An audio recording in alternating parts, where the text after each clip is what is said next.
folks, coming off the ferry and up the walkway into PNC Park. It's another nice afternoon in the Berg, a Kids Day Sunday, as the Pirates and the Arizona Diamondbacks get set to wrap up this three-game weekend series and this brief three-game homestand for the Pirates.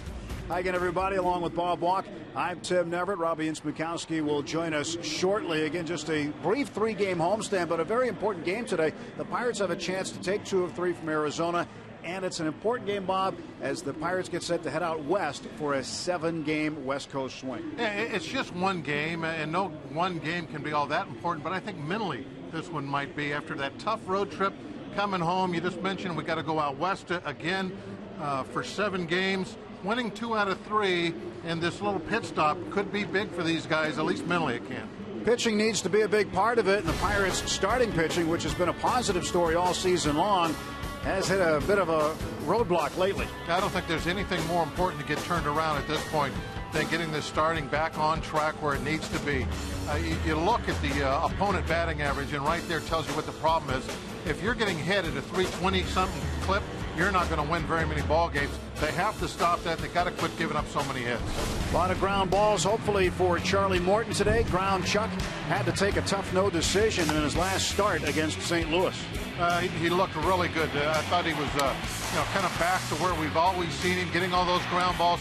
But he has added that curveball. You just saw it there. That is a weapon that he didn't necessarily have before. So Charlie Morton will oppose the left-hander Wade Miley today as the Pirates look for win number 73 before they head out west, looking for one for the road today as the Pirates and Diamondbacks wrap up this series. Lineups and first pitch coming up from PNC Park.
Is brought to you by Toyota.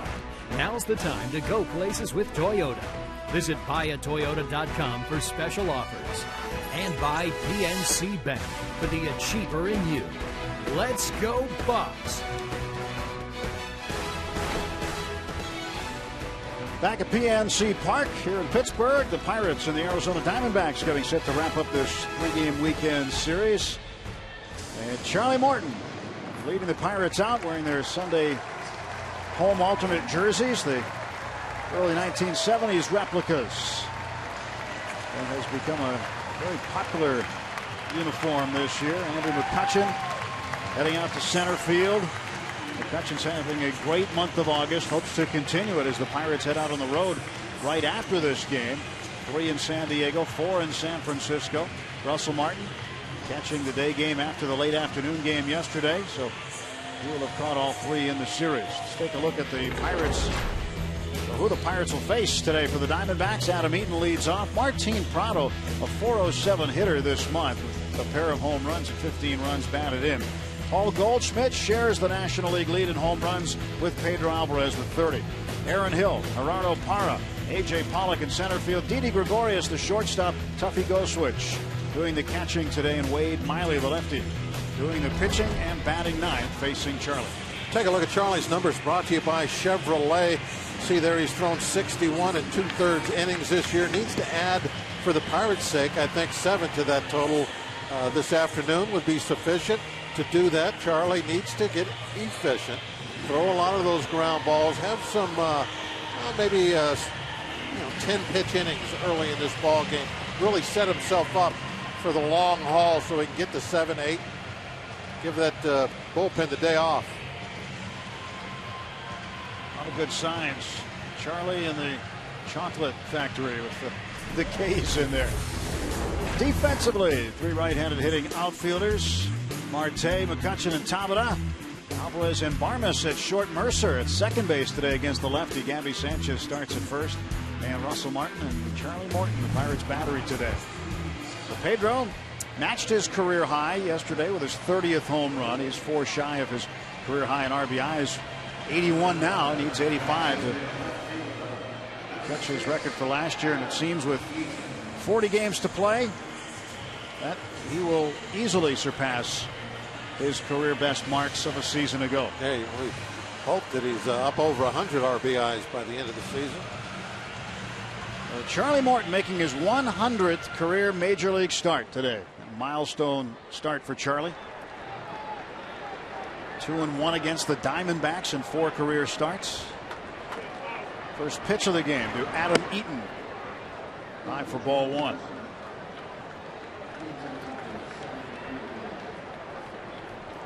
Eaton, a .216 hitter. Home run, 5 runs batted in. He will take a strike, and it's 1-1.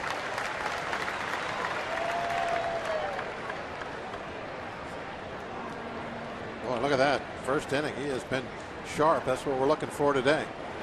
11 starts, just 2 runs. Gets ahead of Eaton. 1 ball and 2 strikes. Jeff Locke had a tough start yesterday.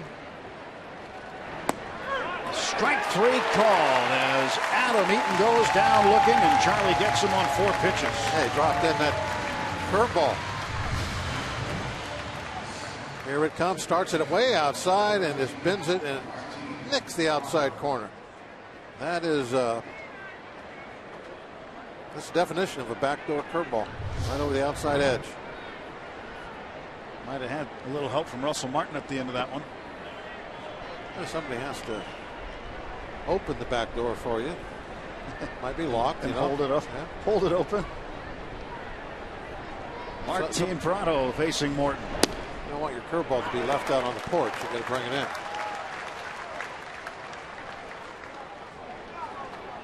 Charlie throwing some strikes right now, right off the bat. 0-2. Prado with his .281 average, 11 home runs, 56 runs batted in. You know, I think I'm going to start calling that the front door instead of the back door. Right? Why to is me, that? Makes sense. There it is again. The curveball dropped in for strike 3. That was in the front door. That's just a good hook. That's all that is. Look at give ground.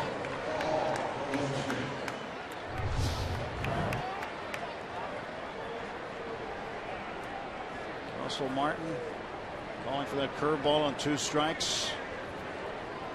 Sometimes the way he receives the ball. Well, that ball was a strike anyway, but he's a crafty receiver back there. Yeah, he can get you some strikes. Barrel Automotive League leaders stat. National League home run leaders. Alvarez and Goldschmidt tied at 30 apiece. Dominic Brown of Philadelphia is next on the list. Barrel Automotive were driven to be better. 1 ball and 1 strike now to Goldschmidt. The home run that Goldschmidt hit yesterday, if you want to call yesterday's game a day game, the first of his 30 home runs hit in a day game yesterday. All 29 prior hit in night games.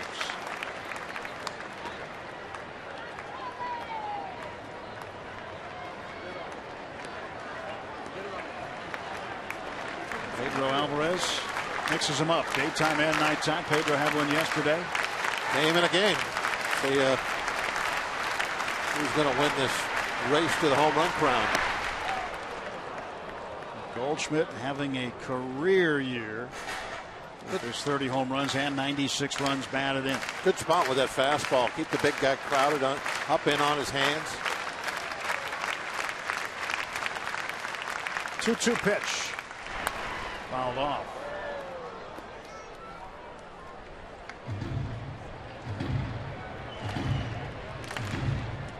Since Willie McCovey in 1969, just 5 other first basemen have led Major League Baseball in both home runs and RBIs from that position. Goldschmidt among them. Strikes out. Great start for Morton. He strikes out the side in the top of the first inning. 1, 2, 3. Go the Diamondbacks. Pirates coming to the plate against Wade Miley.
It looks like maybe getting ready to get some lines in the water. Toyota starting lineup for the Pirates. Starling Marte leads off. Jordy Mercer will bat second, plays second. Andrew McCutchen this month, red hot, .451. A pair of home runs, 10 RBIs. Russell Martin bats in the cleanup spot against the lefty today. Alvarez bats fifth, Sanchez sixth. Jose Tabata, Barmes, and Morton. Well, it's the Marte parte they're wishing for today. Starling leading off against Wade Miley. Let's see Wade Miley's numbers on the year. Yeah, last start he gave up 4 runs. Before that he had been on a real good run, bringing that ERA down. Ground ball to Gregorius at short. 1 out. Miley gets a ground ball out to start the game. Miley's been very good since the 7th of July. He's 5-1 with an ERA just over 2. He's won his past 3 decisions. Got a no decision Monday against the Orioles. Went 7 innings, struck out 3, giving up 4 earned runs. That's a lot of runs for him because in his prior 9 starts he hadn't allowed more than 3 earned runs in a game. 1 ball, no strikes to Jordy Mercer. Already hitting at 271. And Clint getting the right-handed bat of Mercer in the lineup against the lefty Miley. Said on occasion he might do this, even though he's been impressed with the resurgence of Neil Walker hitting from the right side against lefties. Did say this would be a possibility to get both Mercer and Barmes in the lineup at the same time on occasion. 1-2 the count. Well, we'd like to get this one in the W column before we head out west. One ball to second. Aaron Hill throws out Mercer, 2 gone. Had that difficult last road trip. And you come home to change out your suitcase. You got 3 games. It would be good to win 2 of them. Well, and you can't take the Padres for granted. The Pirates have had trouble with the Padres over the last 2 seasons. Plus, it's a long flight out to San Diego. May as well be a happy flight. Well, Andrew McCutchen with 2 outs and the base is empty. 318 is his batting average. Hopefully he's hitting that that long hot streak a little later than he did last year. Last year he really lit things up. June was a great month for him. He's scorching right now. Hits lefties pretty well too. But month by month, 247 in the opening month. May was a very good month for him. June pretty good. July very good, and August has been great so far. Against lefties, he ranks 3rd in the National League with a 372 average. Marte leads all National League players, the 402 average against lefties. Marte's already 0 for 1 today. 3 balls and a strike to McCutchen.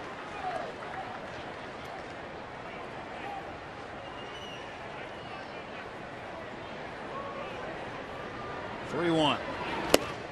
There's ball 4, and the Pirates have their first base runner.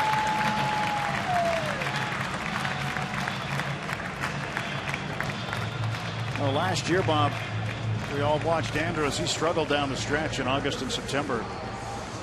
But he made it a point in the offseason to prepare himself to be ready for August and September this year. And that might be why he is getting hot here in August.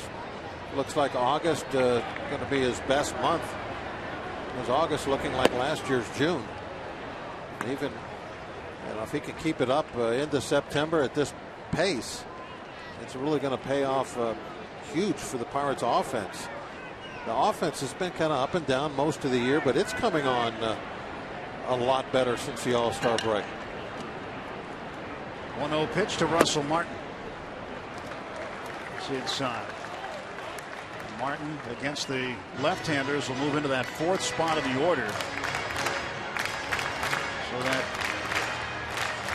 unheard of if you get righty, lefty, righty with Alvarez next, and then Sanchez.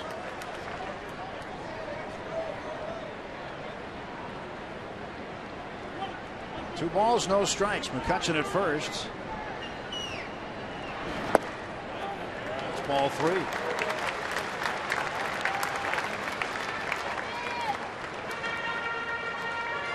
Can't pitch around everybody.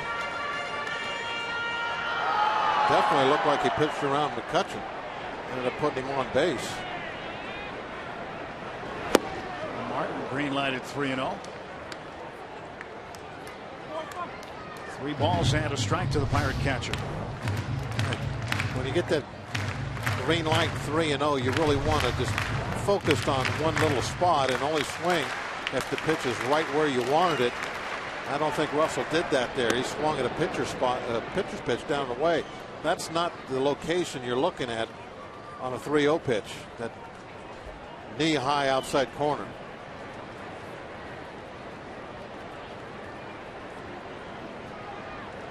Here comes the 3-1 from Miley.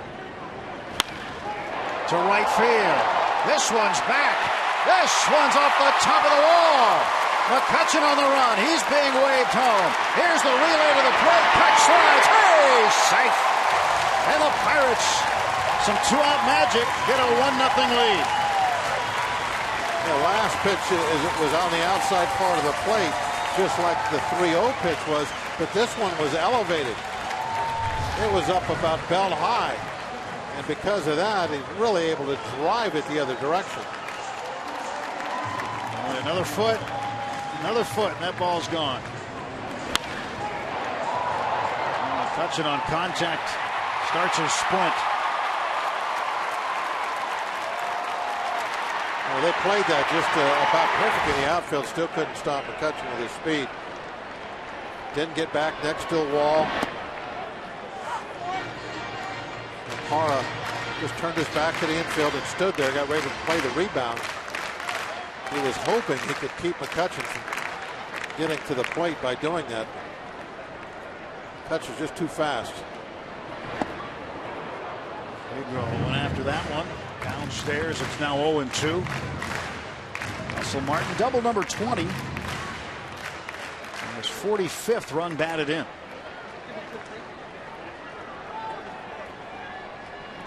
Here comes the 0-2 pitch to Pedro from Wade Miley. This one is a fair ball. Goldschmidt's got it. And he wins the foot race to the bag. Russell Martin, a double off the Clemente wall, scoring Andrew McCutchen with the game's first run after an inning at PNC Park. Pirates with a 1-0 lead.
Morton striking out the side on the top of the first, and he's got some nasty stuff going today already. Yeah, he threw a couple of nice curveballs for the first two strikeouts, but watch the movement on the two-seam fastball right here. Look at that ball. It was hard to catch. It bit so hard right at the end.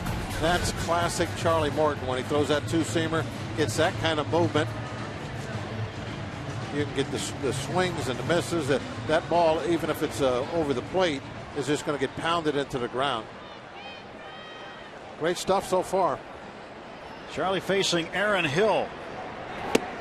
Diamondback second baseman has a 10-game hitting streak in progress.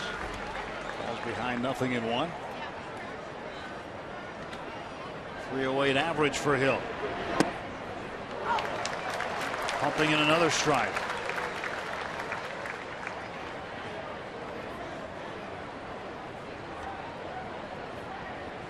Oh, 0-2 pitch. There it is, that curveball. He has struck out the first 4 men he has faced this afternoon. Ground Chuck looking more like Captain Hook. Oh, he's doing it, not getting chases on the curveball, placing it in a good spot. He's doing it by throwing it at him and then breaking it down the middle for a strike, and they're giving up on it. They're a little fearful of the fastball coming in and hitting them right on the thumbs. And so they're turning away from that pitch when it looks like it's going to be inside and giving up on it, and it's breaking over the plate because it's not a two-seamer. It is a curveball, and it's going to go the other direction. It's coming into the strike zone, and they're not seeing it, they're not reading it, and they're paying the price. 1-0 to Gerardo Parra, right fielder. This one is foul.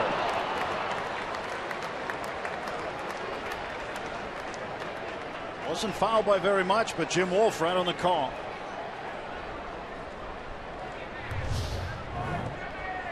The ball had a lot of spin on it, taking it to the left.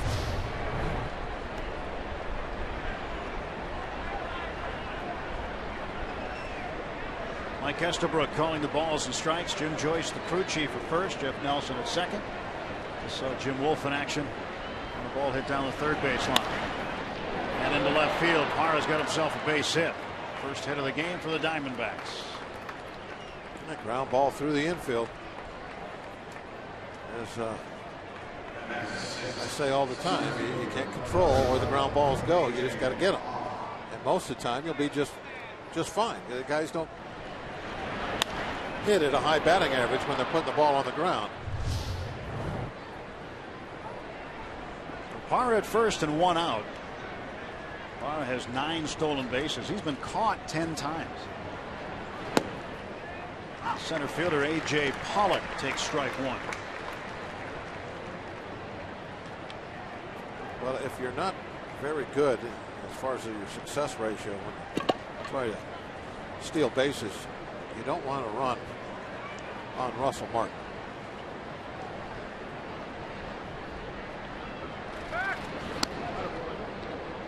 Russell throws out the elite guys. That's why he's got that gold sticker on his chest. One of the reasons. Get that when you're a Gold Glove catcher.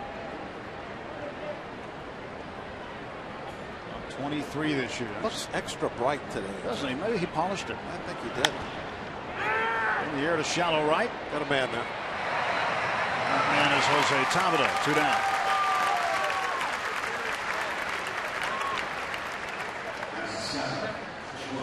Well, the Pirates made a roster move today as Tabata in right field. He'd be out there anyway against the left-handed pitcher, but Andrew Lambeau sent back to AAA. Left-handed hitting right fielder. Chris Johnson selected from Indianapolis this season, 10-4, 241. His earned run average. Chris will be here to help out the bullpen. The bullpen got a major workout yesterday, so Pirates needed some extra help. So Lambeau back, Johnson here. Michael McHenry has been transferred from the 15-day disabled list to the 60-day disabled list. And that way he doesn't count against the 40-man roster. And Michael's also going to get transferred to the TV booth here in the 3rd inning. He's going to come up and join us for a bit. The booth will become the fort. We'll feel protected when the fort's around. Have a drawbridge instead of a door. So, Chris Johnson, first time in a big league uniform and a big league game. And the first appearance for him will be his major league debut. The newest Shark.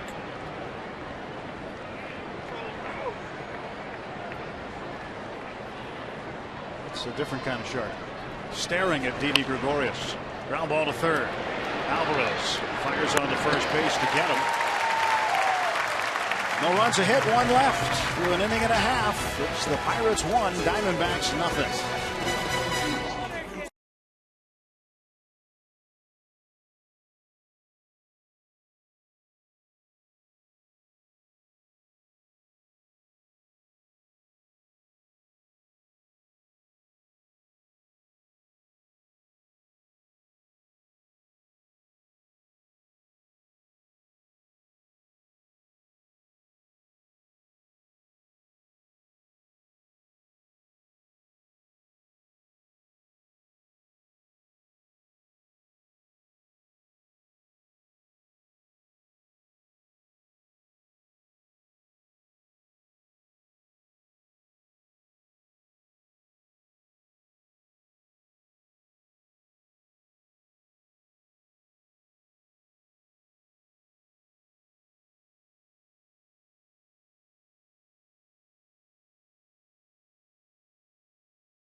Mikowski. Well, Paul Goldschmidt, we know he's tied with Pedro Alvarez for the league lead in home runs, and we know he's going to be an MVP candidate this season in the National League. But what you may not know is next week, Paul Goldschmidt, you can call him a college graduate. He's taking classes at the University of Phoenix online and has been doing so, and he's about to get his Bachelor's of Science degree in management. So imagine a lot of the stuff that he has been putting together, and he started, of course, at Texas State, didn't finish due to his baseball career. But here he is in the midst of an MVP season, and he's finishing his college courses. Also, assistant coach, hitting coach Turner Ward is also going to graduate next week with Goldschmidt. So a pretty cool thing going on inside that opposing clubhouse. Yeah, I like that. Good for them. And Turner both. Good thing. There's a ground ball at second base off the bat of Gabby Sanchez. One gone. Miley's been inducing some ground ball outs already. 4 of them.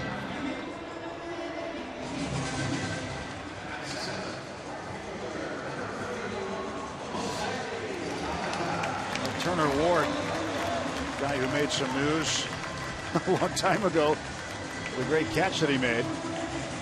And, a lot of people have seen the catch, but they might not put 2 and 2 together and say, "Oh, that was a great catch, unbelievable catch," but who made it? Turner did a nice job as a Pirate for a couple of years. A very valuable member of that outfield. Toppled it down to third. Martin Prado flips it on to first, 2 gone. And he literally is one of those kind of guys who would run through a wall to catch a baseball. That's the way he played the game. We look back at this, 1998. Oh, he did run through a wall. How about this?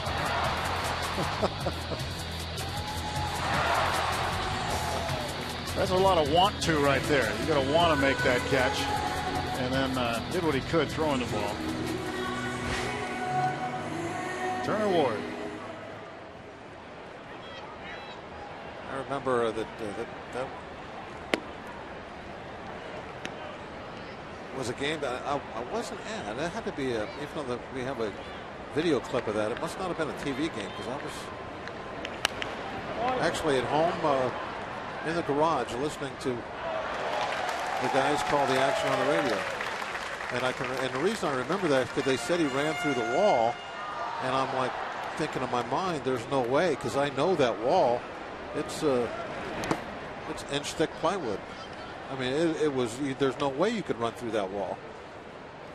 We used to, be out there in the dugout all the time, and we had a little game where we'd throw darts at the backside of that wall.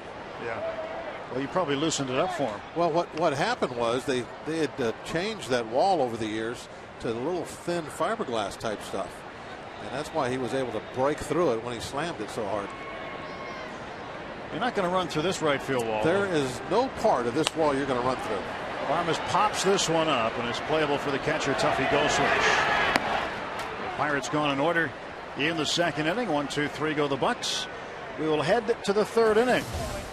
Pirates catcher Michael McHenry will join us here in the booth.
with a 1-0 lead over the Diamondbacks.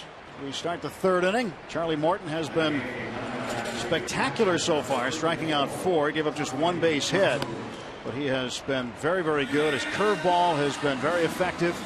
His two-seam fastball to sinker has been very effective. And a guy who's caught it a number of times knows what it's like from behind the plate. Michael McHenry joins Bob and I here in the booth, and the Fort is with us. And first of all, today transferred to the 60-day disabled list, still on crutches after surgery on your left knee. How you doing? I'm doing good. I'm a positive guy, so very optimistic about everything. The doctors were very confident in what they did, so just taking it one day at a time. Tuffy Goswitch will lead off for the Diamondbacks.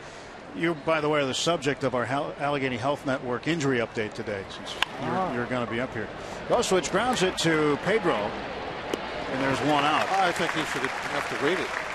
Yeah. What is give us the Allegheny Health Network injury update on Michael McHenry? I'm just taking it one day at a time. Get off my crutches in 23 days. Count it down every single day. Not like you're counting them down or anything. I know, right? So as soon as I get off my crutches, we start rolling and take it one step at a time. Start introducing everything back. I want to kind of throw my crutches just out on the field, to be honest with you. Getting a little tired of them? I am. You got some fancy crutches, though. Look at these things. These are some high tech. I think Bob could even use these. I mean, can you get the internet on those or what? I don't know. I think they have got a motor somewhere. I'm trying to figure it out. I can proudly say I've never had to have crutches. You better knock on wood. No, I'm tougher than you are. It's not going to happen. All right. I see how it is. Here's Wade Miley, the pitcher, up against You knew Charlie that was Morton. coming, didn't you? I kind of did, but you're the guy that's 60 feet 6 inches away, not getting the ball thrown at him. That's true. So that's true. Now, I understand you're going to be doing a little additional TV work here pretty soon.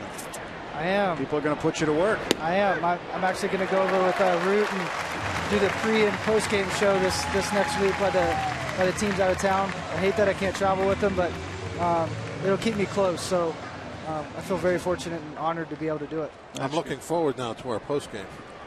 We'll do a little talk back. This is going to be good. You get to talk to us at the end of a game, right? You ask us questions. Ask us questions. Of course, you'll probably be pontificating on something. There won't be any questions, I'm sure. Oh, I'll try to throw some weird stuff at you. You're going to ask me really something really crazy. All right. Yeah, that'll be my goal. By the way, how good is Charlie right now? Well, that's what you're supposed to tell us. Tell us. Give us a sample of your work. How good is he? Actually, I was just talking to him yesterday about the process of Tommy John. And too often, the situation we're in right now, playoff push, leading our division, we want him to go out there and be fantastic every time. But if you look at anybody's track record after that surgery, it takes time. And every outing he's built on. And that's what Charlie covers first base really well. Hold that thought, Michael. We'll be back and get the completion of those thoughts. A 9-pitch inning for Charlie Morton, and the Pirates are on top, and they're leading 1-0 on Root Sports.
I'm Tim Neverett. Michael McHenry joining us in the third inning. Charlie Morton leading off against Wade Miley.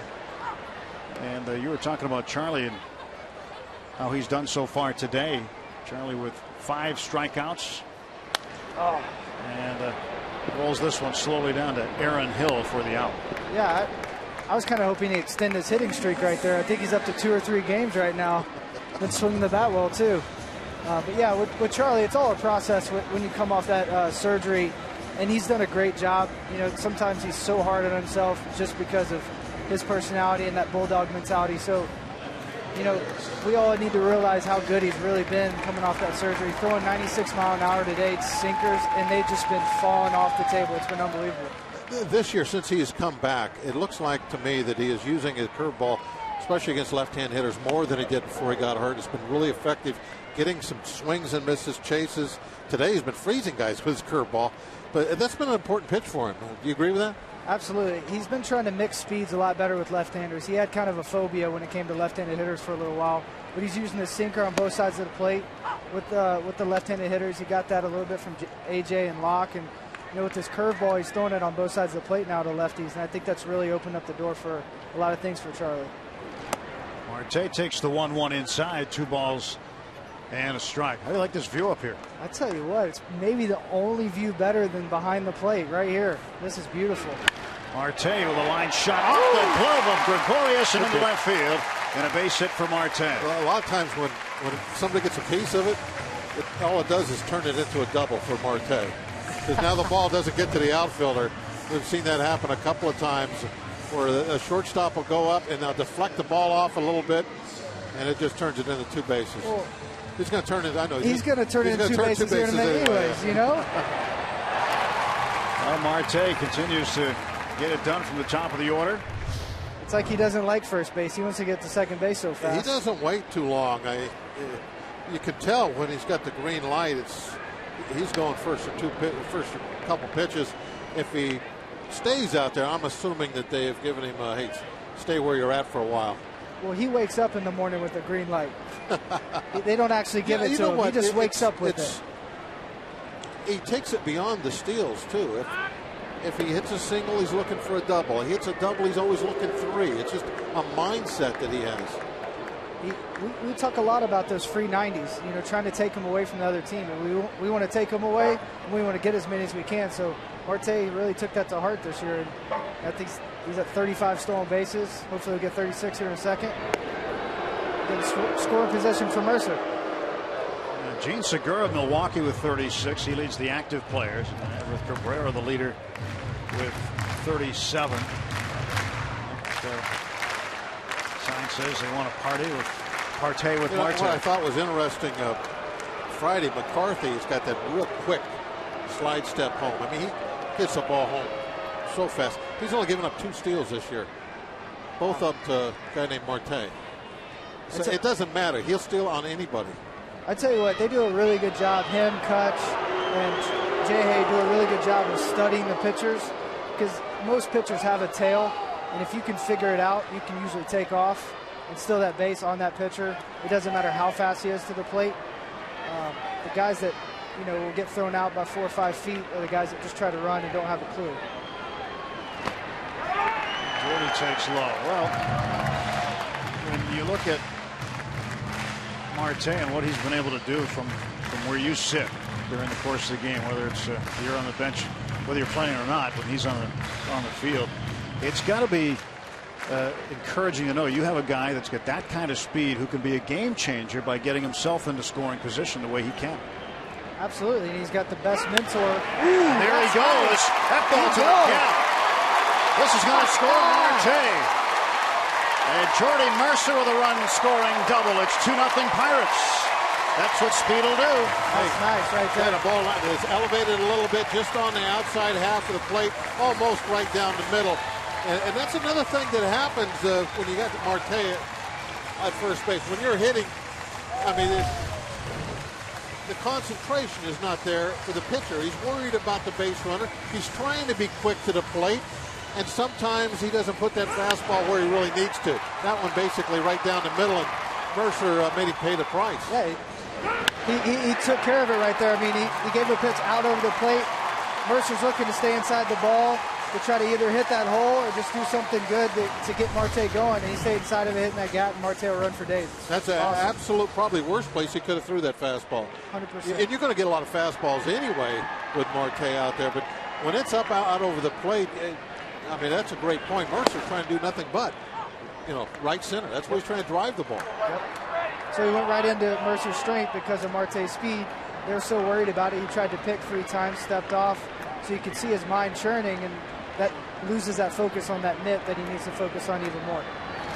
Catching a ground ball toward the middle. Gregorius charging and throwing him out. That moves Jordy up to third. A good quality of bat right there. Move him up. Now Russ got a chance for an RBI right here. Well, he picked up McCutchen in the first inning. Just missed a home run by a foot. By the way, did you see his Sammy Sosa hop? No, I didn't It notice. was awesome. I couldn't believe the ball didn't leave the yard, but he had a great Sammy Sosa hop as the ball was leaving his bat. It was nice. What have you learned from working with Russ so close this year? Russ is an unbelievable guy in the clubhouse, on the field. He plays hard. He wants to play every single day, and I respect that because I'm the same way. Oh, yeah, you guys see that hop. Look at that. Look at that hop. That's nice, huh?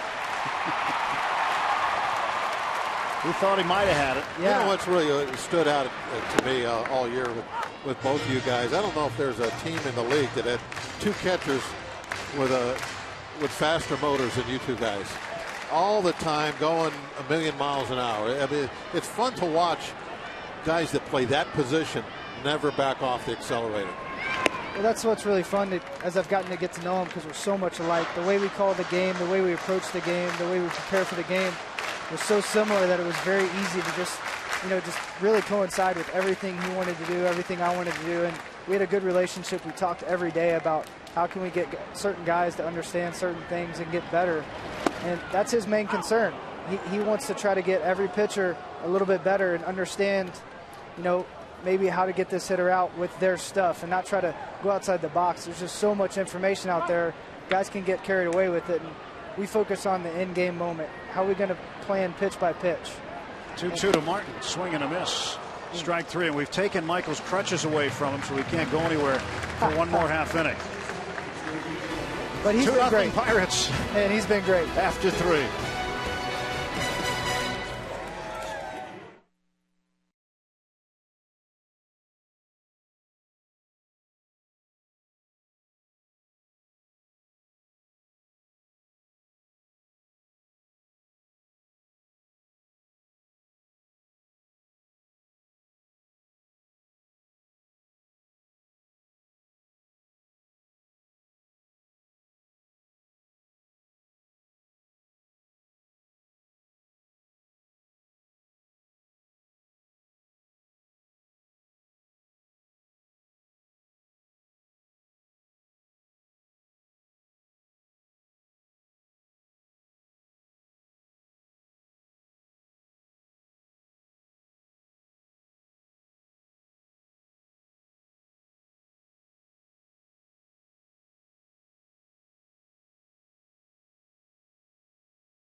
The lead over the Diamondbacks.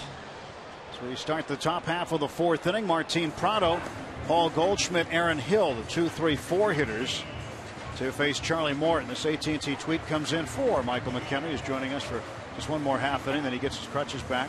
What's it like in the locker room these days? The better question, what's it like to be in the training room these days? I spend most of my time in the training room doing rehab. The last 2 games I've actually spent the whole time in the training room screaming at the TV and whatnot, just probably getting a little too screaming at Bob, right? Mostly Bob. Mostly yeah, Bob. But yesterday you guys had the day off, so I didn't scream at you. I screamed at the other guys. So I spent a lot of time in the training room, icing, doing rehab, while these guys are out there, doing work. I used to do that all the time too. I scream at the announcers.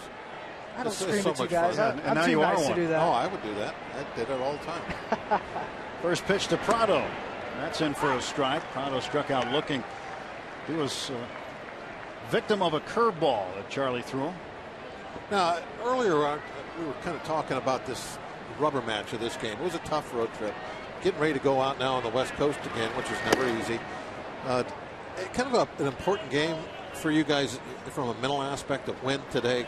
Take the 2 out of 3 before you get on that road. I know it just means one game. That's not such a big deal as far as the standings. It's only August, obviously, but just mentally, I think today is kind of important for this W. Every game, when you start talking about the standings right now, we're not worried about so much this moment. We're worried about what's going to get us in the playoffs. So right. Every game's important. At the end of all this, when the season's said and done, it won't surprise me in the least if it's one game that separates us in Cincinnati or us in St. Louis. So every game is huge, especially at home with the fans, behind your back. You want to take every bit of advantage of that. So it's huge. It's an absolute huge game. And any series you can win is a bonus, and it carries over into that next series, especially on the road. We're going to 2 places that in the past we haven't had as much success as we'd like. So it's huge to really, come up big in this win and carry it over through this road trip. And just 3.5 games separating the 3 top teams. It is going to come down to that last week. Tabler records the out. I wanted to ask you this too, Michael, from a player's standpoint. You've seen it. You've seen the groundswell of support. You've seen these fans and what they do at this ballpark. I mean, with all the flags that they bring and the way they dress and the way they respond and the way they've responded all around town. I mean, they're lined up on the rotunda every game now. As players, how much do you notice it? It's unbelievable how much you notice it. And I'll use an instance. I was in L.A., just had the surgery. I'm watching the game. Kutch hits a ball to left field against the Cardinals. Oh, And Goldschmidt hammers this one, and this ball is foul. Heck yeah, that's nice. Just a long strike now. But what I was saying is Kutch hit a ball to left center, and the fans went nuts. And it wasn't actually a home run. Holiday it hit off his glove and went over the fence. And I almost looked at it like the fans got us that 2-run home run. I mean, because they're going nuts, and Holiday makes a mental mistake that he doesn't normally make. So that was huge for us. So the fans play a huge role in this game, and when they can, make those noises, go nuts when good things happen, I mean, it really fires us up. They actually, they've loved you from the very beginning. I'm sure that makes you feel, I mean, you're so humbled, but at the same time, that's going to make you feel really great when you step on the field and the way these fans react to you. I mean, it's a blessing. I feel honored to just go out in the field every single day and, just give it what I have. And I feel like they do that for us. It's the least we can do is do it for them. Just go out there and just lay it out on the field. 1 ball, 2 strikes to Paul Goldschmidt. 1 out, base is empty. Pirates up 2-0 here in the top of the 4th inning. Michael McHenry with us in the booth. Left knee surgery today, transferred to the 60-day disabled list. Pirates making a roster move, bringing Chris Johnson up from AAA, a pitcher to help out the beleaguered bullpen right now, and Andrew Lambeau sent back. So again, a reminder, while Kent Jacoby's out of the studio, you'll be able to see the fort in the Root Sports studio while we're on the road. Ground ball to Pedro. 2 gone. Now the guy sitting to your right gave you this nickname called the Fort, Fort McHenry, spelled a little differently than the one in Baltimore. You got a chance to visit it last year when we were in Baltimore playing the Orioles. But you seem to have embraced that nickname. I'm humbled by the nickname. When he first gave it to me, I mean, you can't have a better nickname when you're behind the plate. Thinking about a fort. It definitely fits the position of the catcher, the way you play the game. Aaron Hill hits one down in the right field corner. That'll be a double for Hill. He now has an 11-game hitting streak. And a lot of times I hear names, and it's one of those little games I play. What pops into my mind? And of course, when you came up here, McHenry, I'm thinking, the Fort. And it just has always fit with you, and the way, like I said, you play the game fit the name also. Well, I appreciate the nickname. Like I said, it's an awesome one. I hope it sticks forever. And when you spend enough time with Bob, you'd be surprised what just pops into his head. I could imagine. I could only imagine. It's all this coffee. There's Gerardo Parra. He takes outside for a ball. 1-0 to Parra. Parra had a base hit to left field. He had the first hit off of Charlie today. Just 2 hits given up by Morton. If you're calling the pitcher, what are you calling? You know, I'd like to pound him in, show him some good breaking balls. There it is, right there, inside. You know, with Charlie with the sinker, a lot of times left-handed hitters will just lean out over the plate and try to take him to left field. That's why he's had some troubles. Last time up, he just missed a double down the line, and then he got the single going that direction on pitches away. Yep. So counteract it, come right in, pound him in, throw him some good breaking balls. And that's what he's looking to do right now. Is Parra he just wants a single. He wants to drive in that run. He's looking to try and get the D-backs on the board. Right, but I think what Russ is doing right here is he's calling around the zone. You got Pollock on deck as a right-handed hitter, so you don't have to necessarily give in to Parra right here. It takes a strike on the outside edge. It's 3-1. Yeah, that was It's just a little off, wasn't it? That's nice. You like to get those. Yeah, Parra's shaking his head. He's like, wow. But maybe it gets in his head and he extends his zone a little bit. Folks at home can see how that ball was a good 2 inches off the plate. He caught that ball good right there. Got underneath it. It was nice. A frame job there by Martin. Little frame job. I think he was even a little surprised by the call, though. Ball 4 gets away. And now 2 on with 2 out. Russ is pretty good at framing pitches, just moving his wrist slightly, moving the glove in a certain way, maybe picking up a call here and there. There's an art form to that, isn't it? There is. There's only a couple guys that are as elite as he is, and you start talking about those names and the Molina brothers, and LaCroix is actually the best in baseball when it comes to the low pitch, but he's by far one of the best at receiving and getting balls called strikes, and that's really important in this game. You get a couple extra strikes and big things can happen. You get nervous about doing some studio work? I'm not. I enjoy this. I mean, I can talk about my passion all day long. Now you know what Charlie's using for signs right there, I'll bet you. I do. I'm not gonna. I'm telling I'm not gonna tell you guys. They may get out and they may have to. They may start stealing our signs. That's no good. 1-2-1, wiggle 3. There's a bouncer towards short. Barmas leaping throw. He got him. Michael, thank you for spending some time with us. No problem. No problem. Thanks for having me, guys. We'll see you. Enjoyed it. See you on the post-game show, pre and post on Root Sports while we're on the road trip. Perfect. Thank you.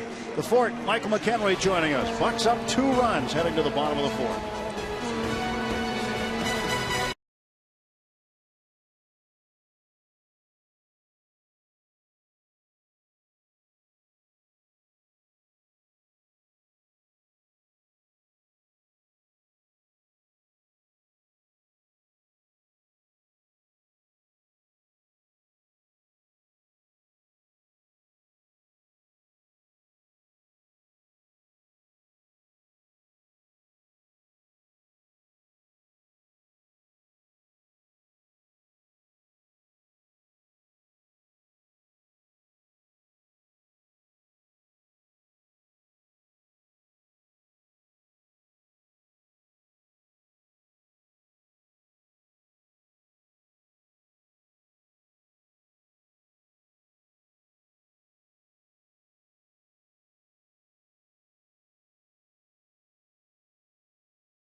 The Rotunda.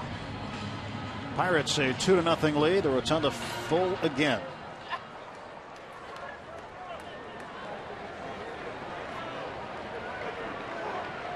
Pedro leading off against Wade Miley. And the strike is called. Talked to Clint Hurl today about Pedro a little bit. What are you looking for out of him against a left-hander like Miley? He said he wants him to be aggressive with the fastball. He wants him to fire early on the fastball. That's in the strike zone. And he rolls this one to short right and charging his Hill and gets him. So Hill has to come out of the outfield where they were shifted for him. And there is one out. You can swing for the fences with the new Home Run Derby mobile game from MLB.com. Available on iPhone and iPad. Download free today.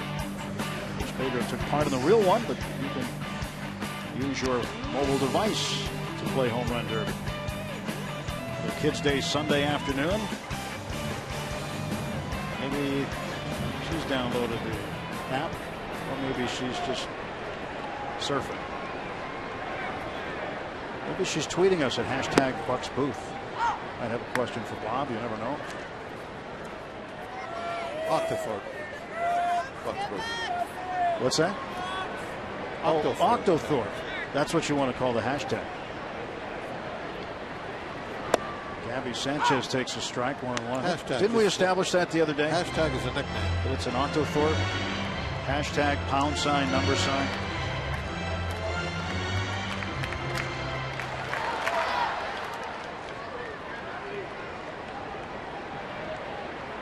No balls and 2 strikes. That's the count. Miley will step off.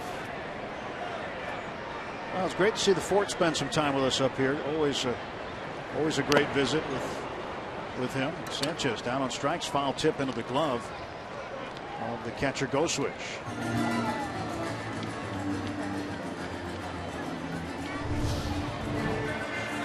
Pretty good curveball from Miley. We've been talking about the hook that Charlie's been throwing.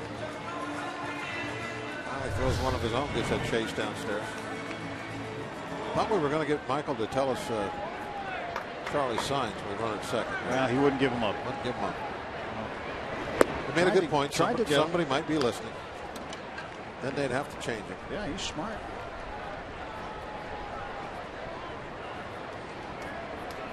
He's smart about that. Jose Tabata takes a pitch for a strike, 1-1.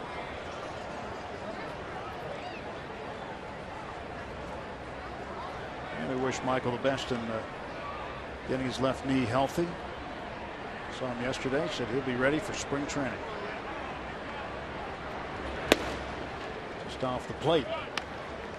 2-1 to Jose.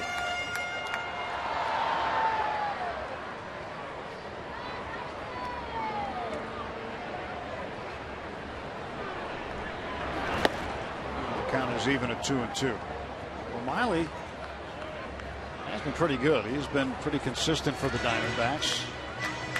Every time you get a lefty, throws pretty hard and throws a lot of strikes like Miley. Miley doesn't give up a ton of home runs. He's been up 18 this year in 24 outings, 24 plus outings.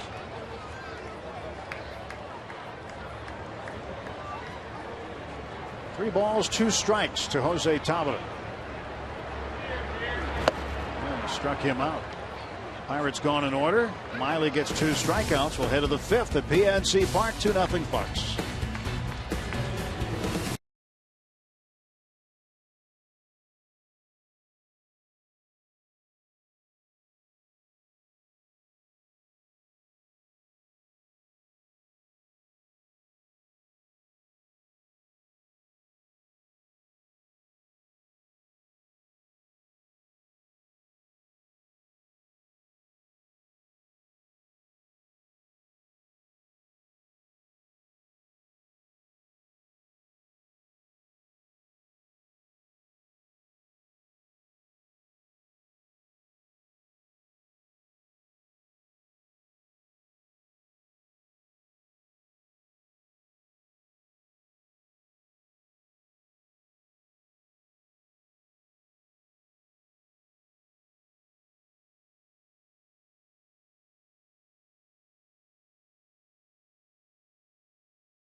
To you by Kia. To learn more, visit pghkiadealers.com. And by Day Automotive. We're going to make your day. Let's go, Bucks!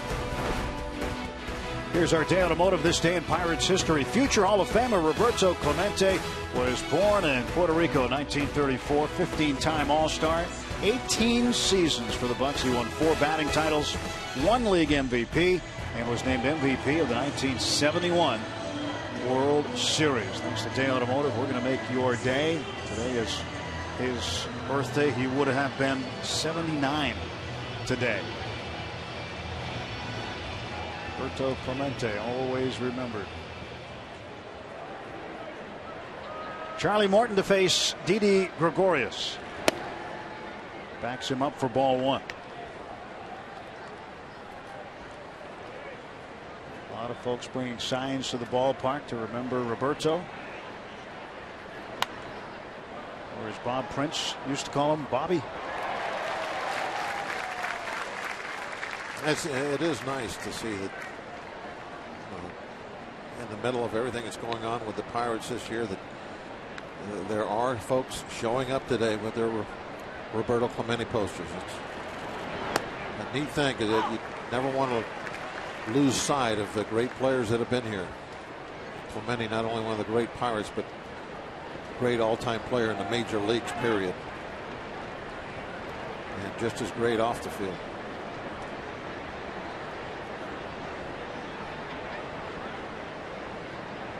One ball, 2 strikes, the pitch. It's fouled off of Russell Martin.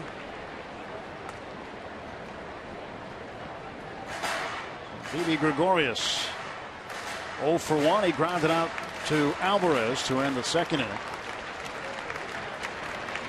Hitting .262 for Arizona.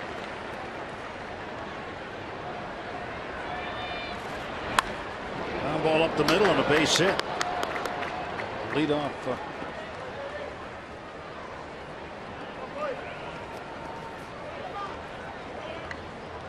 And take a look at this AT&T tweet. Since it's Clemente's birthday, what is your favorite Clemente moment? It might be good for some others to chime in on it. Hashtag Bucks Booth. There are a lot of them. Certainly hit number 3000 stands out. A lot of great ones. Steve Blass would have a few. The 3000 hit obviously is a huge moment in his life and career because of what happened that offseason. So I think for a lot of people that's got to be one of the lasting memories that they have of Clemente, that him getting to second base, taking the helmet off. I think who that was. It Matlack? Was that who he hit it off of? Yeah. John Matlack gave up that double. Steve Blass, teammate of Roberto Clemente. He's got stories upon stories. 21. Or 12. Well, Steve's case, yeah.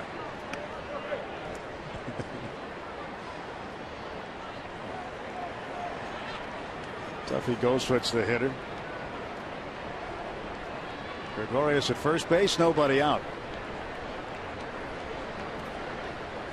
Well, I'd hate it to be at the plate if Steve was an umpire. He'd get the count backwards all the time.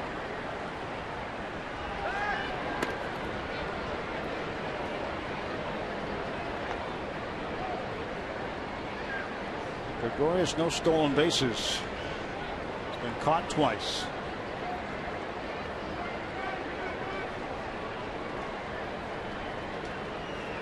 Morton with 5 strikeouts in the game so far. Throws to first, a little closer that time. He was inching off.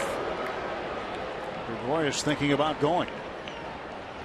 Watch this. You can see him just kind of slither away from the base.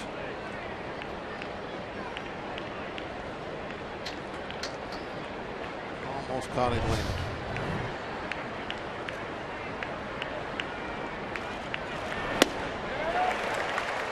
By him. 91, not his best fastball in terms of velocity, but Could have passed Go Switch. Go Switch very late on it. Location and movement.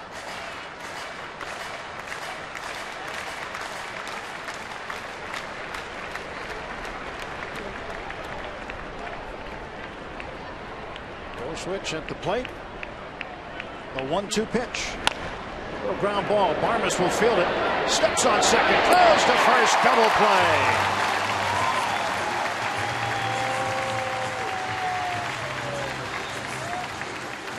Infielders have to love to play behind Morton. Throws all those ground balls. They're always involved in a game.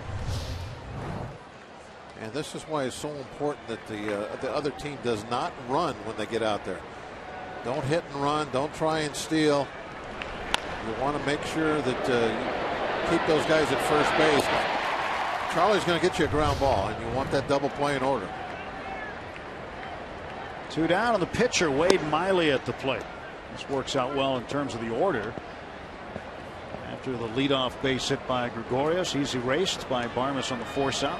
Go Switch on the back end of the double play. Now Charlie Morton will field this one. And an easy inning. No runs, a hit. That's it. Halfway home at PNC Park. Bucks with a 2-0 lead.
Great pictures from today's game from the Allegheny Health Network Supermo.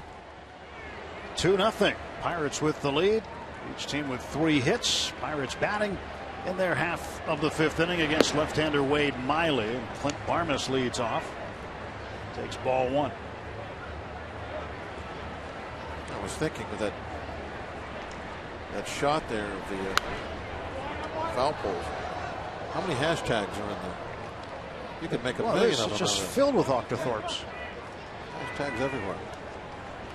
Octothorpe upon Octothorpe. Barmes down to third. Backhanded by Prado. 1 up.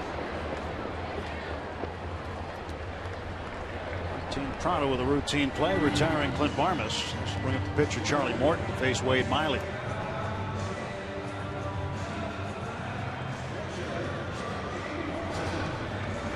Charlie 0 for 1, grounded out to second base. Charlie's starting to, I wouldn't exactly say rack up some hits. He's got 3. He's put together some hits consecutively. 3 for 20. His last few outings, he started to put the bat on the baseball.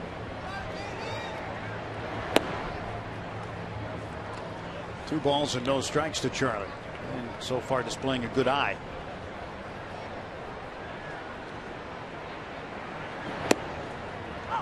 Strike 1 at the knees. Got that average up over 149, Bob.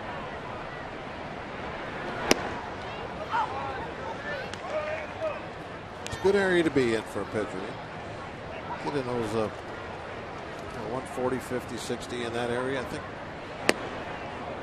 you could be considered an average hitting pitcher, and you get the job done most of the time when you're expected to get a bunt down, occasionally throw in that base hit. Now Charlie strikes out, but what he wants today is 4 at bats. If he gets 4 at bats, that means he's effective and in the ball game late. Down on the bottom scroll, some of the tweets that are coming in about folks. Roberto Clemente memories. His birthday today.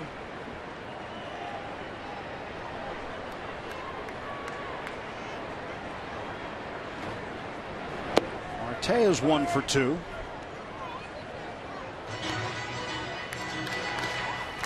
One ball and 1 strike. Marte singled and scored in the 3rd inning. Hit it this way.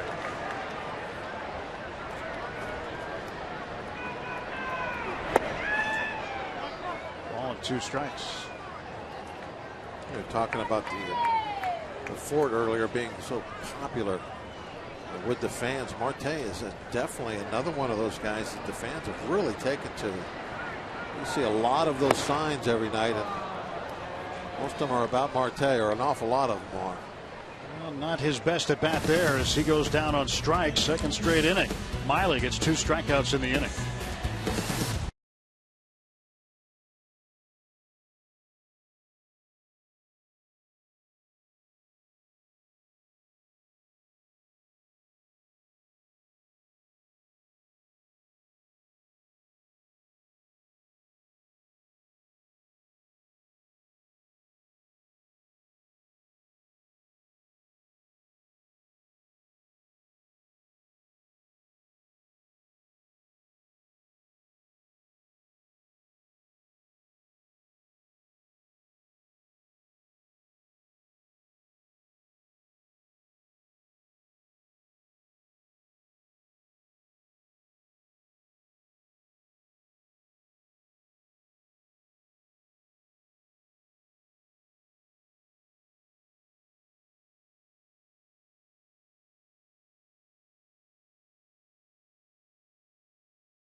Few who've stayed with Altoona's Vinny Velez during their time with the Curve.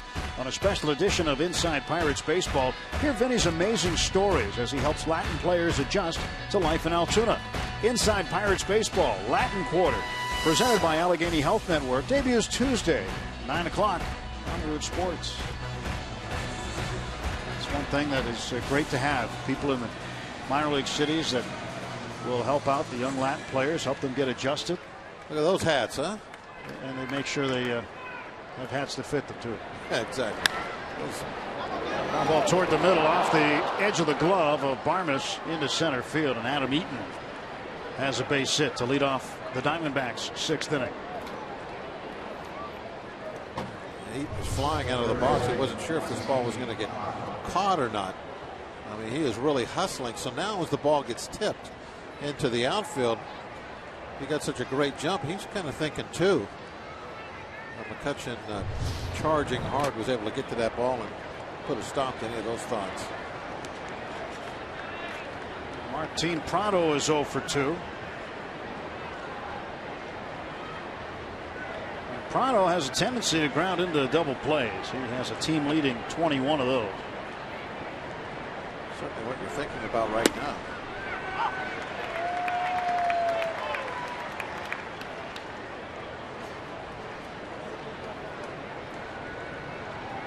Nothing in one to Prado. More tweets scrolling across the bottom of the screen. He's about today's starting pitcher, Charlie Morton.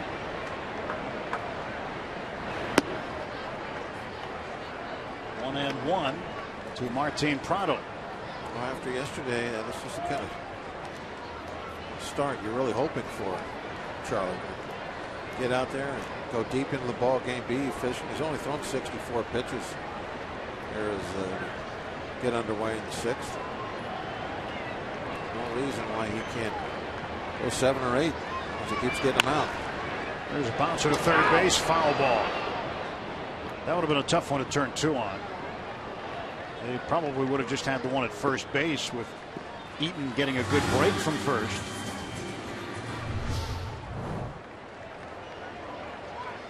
Good thing that didn't hit the bag. That ball's over a couple inches and catches the bag somewhere. It's going to bounce, no telling what direction. Probably would have went for 2 bases. Could have kicked over by the stands. Could have went anywhere.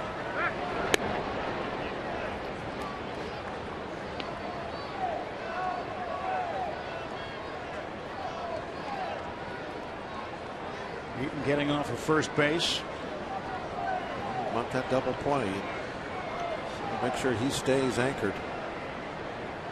1-2 pitch from Charlie. To left center on a base hit. Eaton's going to head for third base. And the throw from McCutchen into second. That keeps the runner at first. And the double play still in order. You got to tip your hat to Prado on that one. Able to get down underneath the sinker. I think this was a sinker. Take a look. Yep. There's a 2-seam fastball. It didn't go down all that much. Started to come back in. But he got down underneath it and hit the line drive.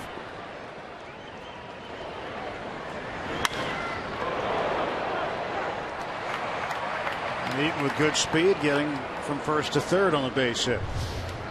The runners at the corners and nobody out. Diamondbacks threatening now. Pirates with a 2-0 lead and the tying runs on base. Charlie can't worry about Eaton over at third base. He has to just ignore him. The important runner for him is going to be Prado. And again, just like that last at bat, he's going to try and get Goldschmidt to hit a ground ball. He wants that double play. He'll trade that other run to get 2 outs here. He's got to keep the ball low to Goldschmidt. Goldschmidt having a career year, 30 home runs, 96 runs batted in, batting average flirting with 300. He's got him to hit a ground ball down to third last time up, and Goldschmidt's the one that struck out swinging on that great 2-seam fastball that he threw earlier in the game, that first inning. It had a tremendous movement on it. And that last fastball moved rather well. Goldschmidt was able to say no to it. It's easier to say no to a pitch when it's a 1-0 count than when you have 2 strikes. I think it was an 0-2 pitch that he struck out on. You can't be so selective then. That's when you're going to get the chases. Charlie falling behind Goldschmidt here.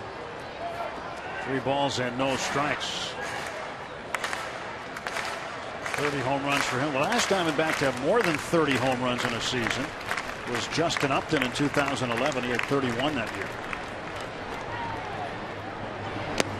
He walked him on 4 pitches. And now the tying run in scoring position and the potential go-ahead runs on base. First 3 Diamondbacks have reached base without the Pirates getting an out.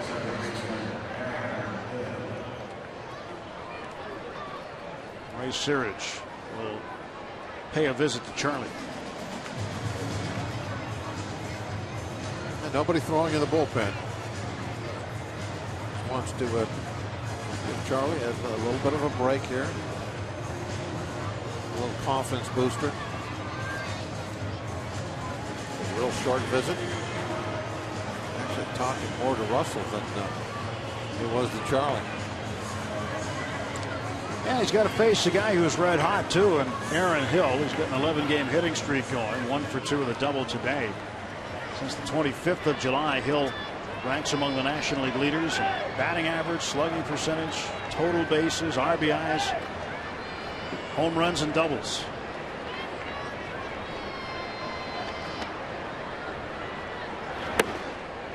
He starts him off with ball 1. Morton started this ball game off striking out the first 4 men he faced. 3 of the 4 looking. Well, the base is loaded. Big average there, 357.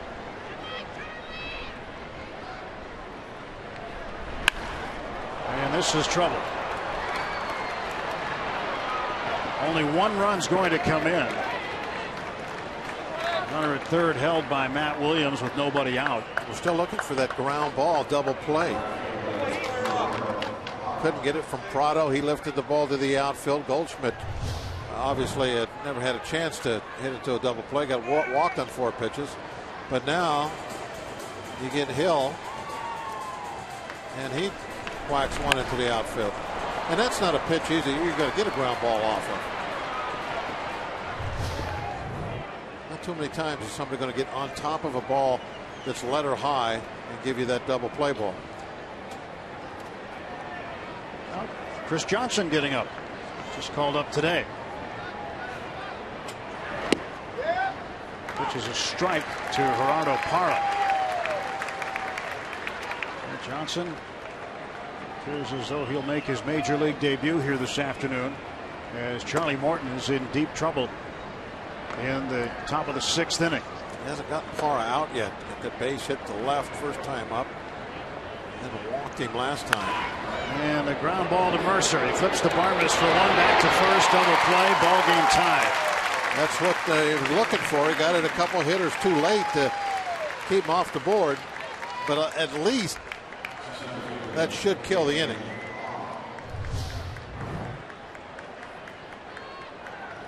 Oh, did get I just said you don't see a hitter get on top of a letter high ball and hit you a double play ball very often. That's what Parra did. A.J. Pollock takes strike 1. That was a classic case of trying to pull the ball and rolling over and hitting a ground ball. Parra had been trying to go the other way.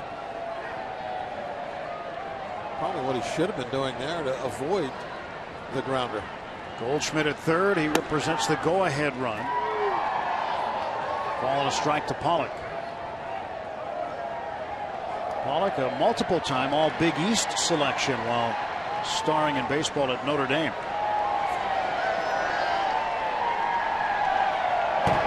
Oh, curveball stood him up. That's strike 2. Doesn't like that hook.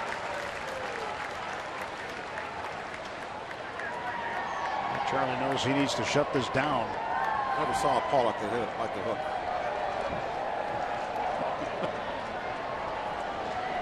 Nice one, Bob. 1-2. Ground ball to Barmes.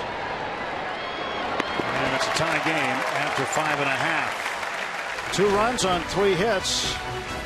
And it's 2-2.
for them. They've got 4 straight against Cincinnati.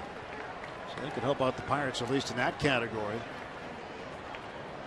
Talking about getting hot. The Diamondbacks trying to remain in the wild card hunt. And they'd help their own cause if they can. Yeah, they're following. They're right on Cincinnati. Well, not right on their heels, but that's the team that is right behind the Reds. Mercer with a base hit. Jordy now with 2 hits on the afternoon.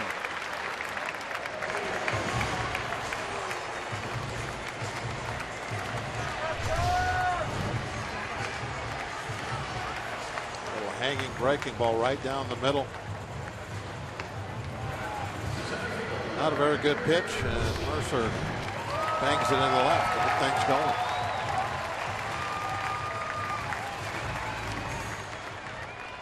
Leadoff man aboard for Andrew McCutchen. McCutchen's 0 for 1 with a walk. He's scored a run today. Looking for a hit against Wade Miley. .317 the average for McCutchen. Jordy Mercer has really taken advantage of his opportunity this season. Earned his spot. 19 multi-hit games now.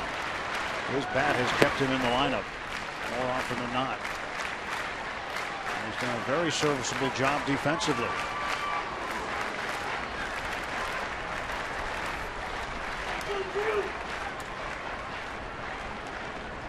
This year McCutchen against the Diamondbacks hitting .389. Pops this one up. Playable for the shortstop, Gregorius. 1 out. Fans, it's a good idea to place a deposit for your 2014 Pirates season tickets today. From full season to half and 20 game plans. There's a plan that's just right for you. Enjoy great benefits all season long. Plus, if you make your deposit now, you'll receive 2013 postseason priority. To place your deposit, go to pirates.com/deposit.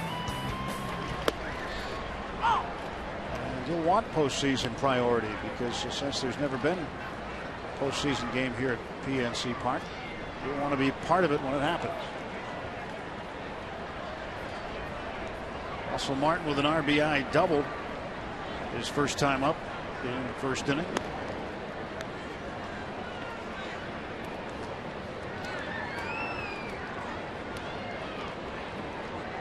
It was nice to hear Michael McHenry's reaction when we had him in the booth earlier in the game about how the fans are noticed by the players and the difference that it has made here this season at PNC Park. The Pirates certainly have a great home record. 42-21 at home. The only team with a better home record is the Atlanta Braves, 43-18. So the Pirates with the second best home record in all of baseball.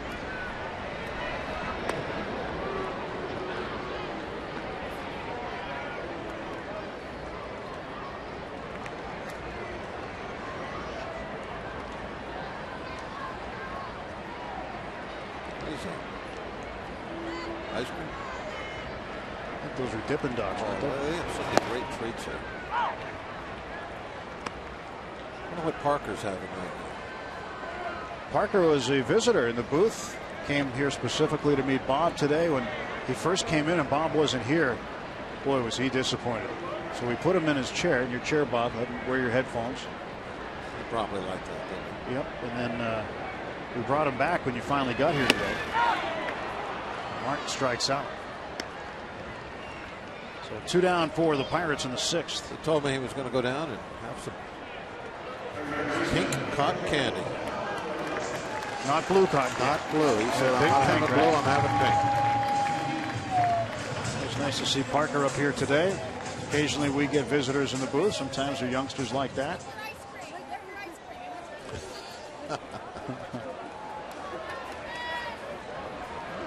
He's going to need another napkin. Yeah, I think we might take a couple of napkins. Eat faster. Pitch to Pedro is a strike.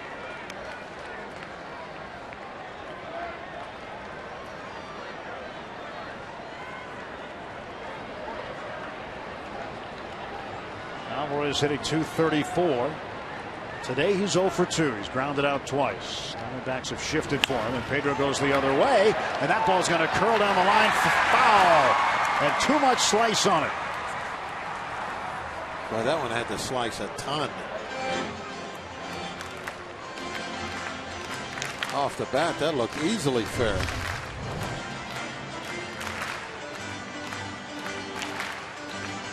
Ended up a good, what, 2.5 feet foul. Ball had to have a ton of spin coming off the bat. I think there was an error on the parrot. If you got a hand on it, you get a wing on it, you got to catch it.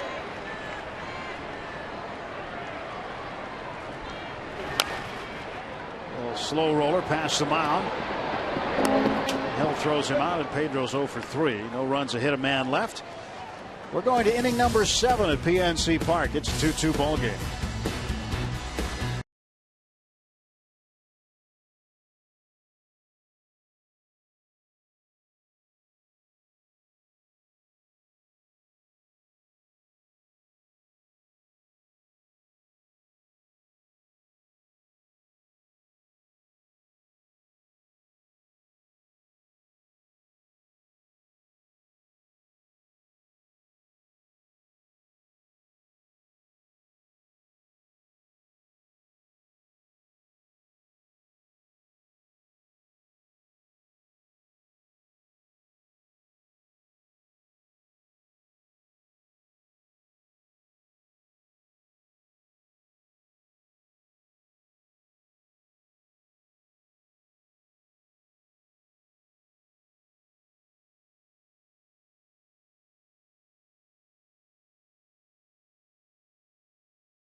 Sports is brought to you by Barrel Automotive. We're driven to be better. And by Levin Furniture and the all-new Levin Mattress Stores. For a great deal on a new bed, shop Levin's. Let's go Bucks! 2-2 Pirates and the Diamondbacks. It's a colorful boat. It's almost as colorful as the Warhol Bridge. It's a good-looking boat, too. I'll bet it can go fast. 30 stadiums in 57 days. That's some good work. Real good work. That's a big-time baseball fan right there. Didi Gregorius fouls the first pitch off. You talk about some color, Bob? Yeah, it's just almost as colorful as that boat was. Yeah, it's the Warhol Bridge. They have it all decked out and all kinds of colorful yarn this weekend. Looking good.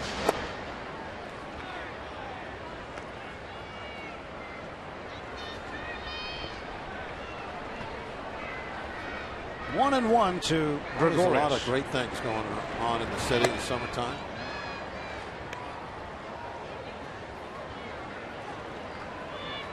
Won't be long before the kids get back to school. I know they probably cringe when they hear that. The parents do not. It's a winding down. But the Buccos are winding up. Bucco fever everywhere.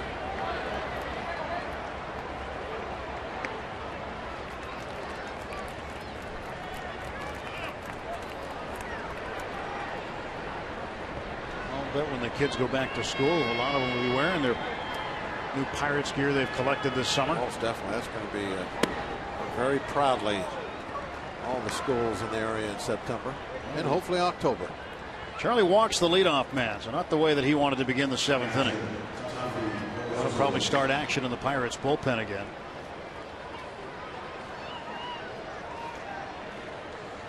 Go ahead runs at first base. Yep, that's Jared Hughes. You're in the bottom of the lineup here. So. Backpacks. That's the Neil Walker. Yeah, those will be put to use. Cooler bag that was given out today.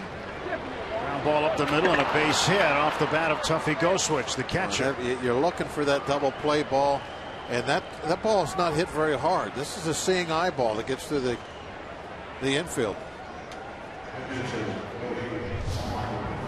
Absolutely perfect for what he wanted. With about a 4-hopper. If it would have just been hit at somebody, close to somebody. But now Miley is up there and he can, all he has to do is sacrifice bunt. This is when you don't want pitchers to hit, when they can do something positive by just bunting the ball. Miley bunts it foul. Strike one on Wade Miley.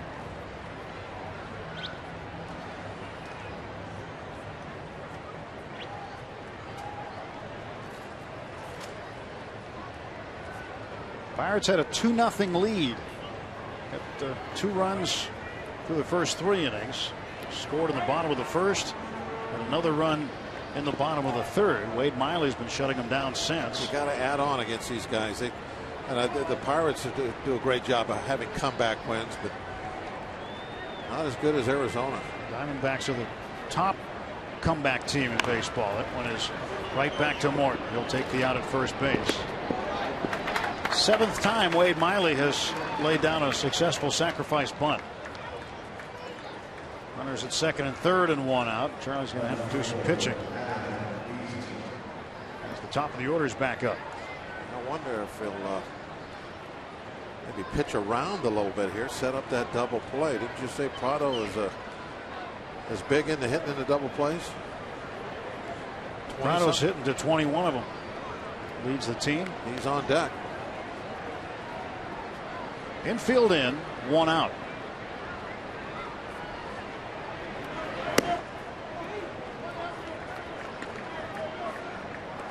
Talking about comeback wins for the Diamondbacks. They lead the majors. 26 wins in their last at bat. 35 comeback wins. Trailing Atlanta, who has 38. And the Pirates have 28.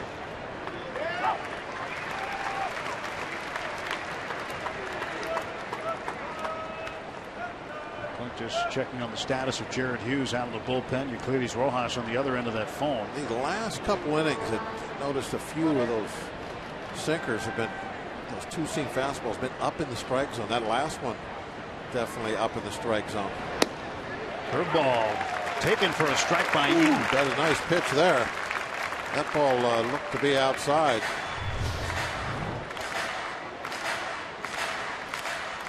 Yeah, that was quite a bit outside.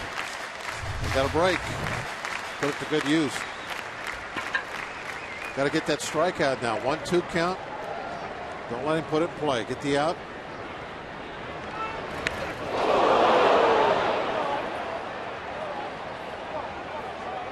Did it hit the bat or hit him? He's got one of those braces on his elbow. It might have hit that. It was a funny sound.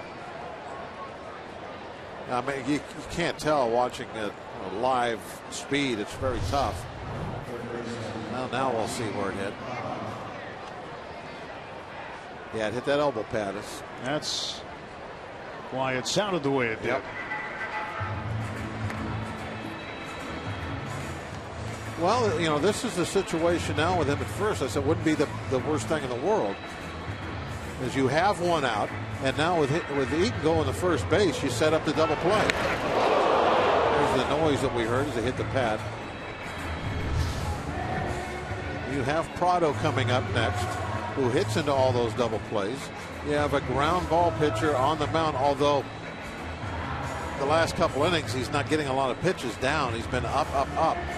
And that might be a little bit of what that visit was about with Ray Searage going out there, just reminding him, hey, you have a guy coming to the plate that hits into ground ball double plays. That's what we want, but you got to get the ball down. You got to start hammering it downstairs where you were those first 5 innings. One out, bases loaded, Prado at the plate.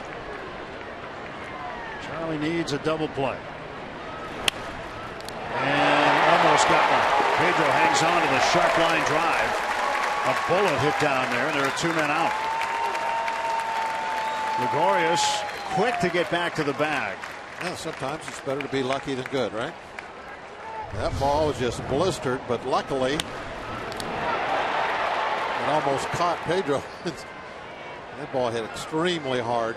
Could have easily got down in that corner, maybe scored everybody, but Pedro able to get the leather to it.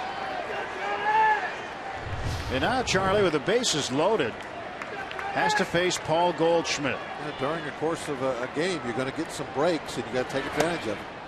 That's what Charlie's got to do now. He just got that break. That ball could have easily been extra bases, but obviously it was an out. So Martin, take advantage. Yeah, Martin telling Morton, all right, we got him now. Let's go. Can't pitch around him here like we did the last time up.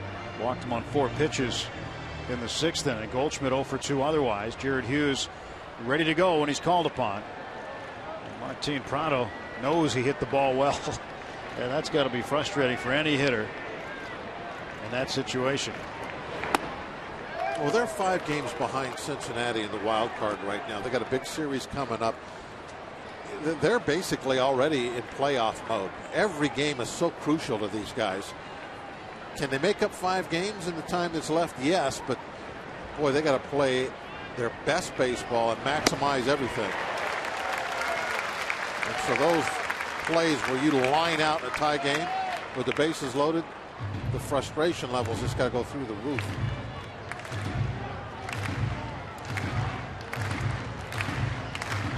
Goldschmidt 3 for 11 in the series. Without a hit yet today. With 2 outs and the bases full, Charlie's stretching 2-1 pitch right there for a called strike. 2 balls, 2 strikes. That's where you like to see Charlie, right at the knees. A 2-seam fastball right there. 2-2. Got him. Strike 3. Charlie strikes out Goldschmidt with the bases loaded. Chuck comes up big. And Morton pitches himself out of a jam. Stretch time here at PNC Park. Look at the movement on that 2-seamer. A replay from the first inning. Ladies and gentlemen, we invite you now to stand and join the Pirates and Major League Baseball as we offer support to our troops here and abroad. Joining us on the field today, representing the Wounded Warrior Project, is Lance Corporal Brandon Smith from the United States Marine Corps. Corporal Smith was deployed in the 1st Battalion, 8th Marine Corps during Operation Phantom Fury in Fallujah, Iraq in 2004. While engaging enemy forces, Corporal Smith was hit by a grenade, causing him to lose his eyesight in one eye. Thankfully, he returned home to Pittsburgh and is able to be with us on the field today.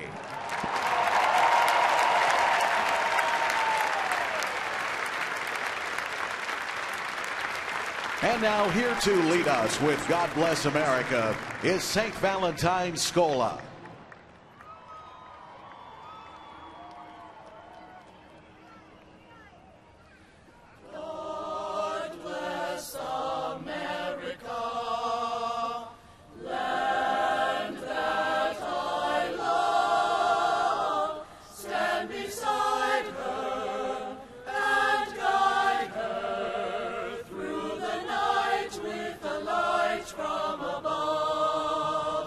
From the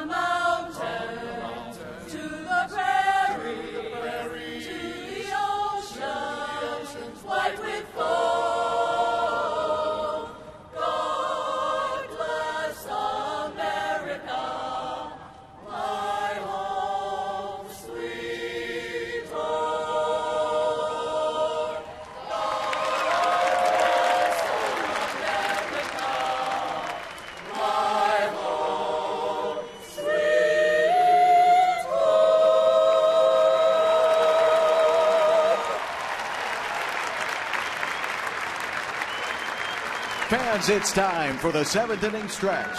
We invite you to follow the bouncing Eaton Park Smiley Cookie and join everyone watching at home on Root Sports as we sing "Take Me Out to the Ball Game."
Gabby Sanchez to lead off the bottom of the 7th inning of a 2-2 ball game here at PNC Park. Final game of a 3-game series and final game of a brief 3-game homestand. Charlie Morton having his starting pitching meeting with Liriano, Locke, and Burnett. There's a well-dressed young man. Well, 0-1 to Gabby Sanchez. Gabby today's 0 for 2. Struck out last time up. Foul tip into the glove of Goswitch. 0-2 for Gabby.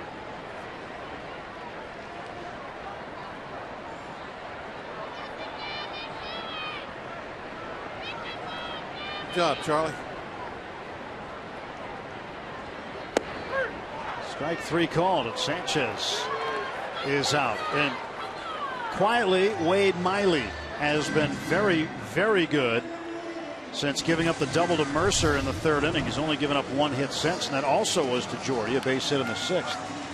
Both teams getting some quality work from their starting pitchers this afternoon.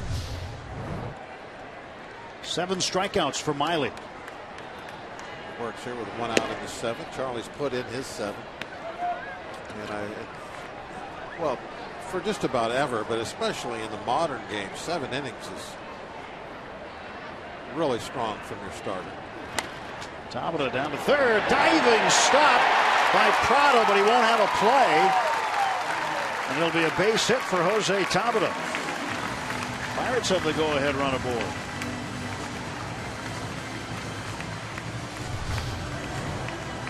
Paul is not very happy right now. He's had this one roll out of his glove after that line out with the bases loaded. I think when he catches that, he's on his stomach across the foul line. Tabata, one of the best guys at getting from home to first there is, especially for a right-hand hitter. I don't think he was going to do anything with it, even if he caught it. 1 out. Clint Barmas at the plate. Takes a strike.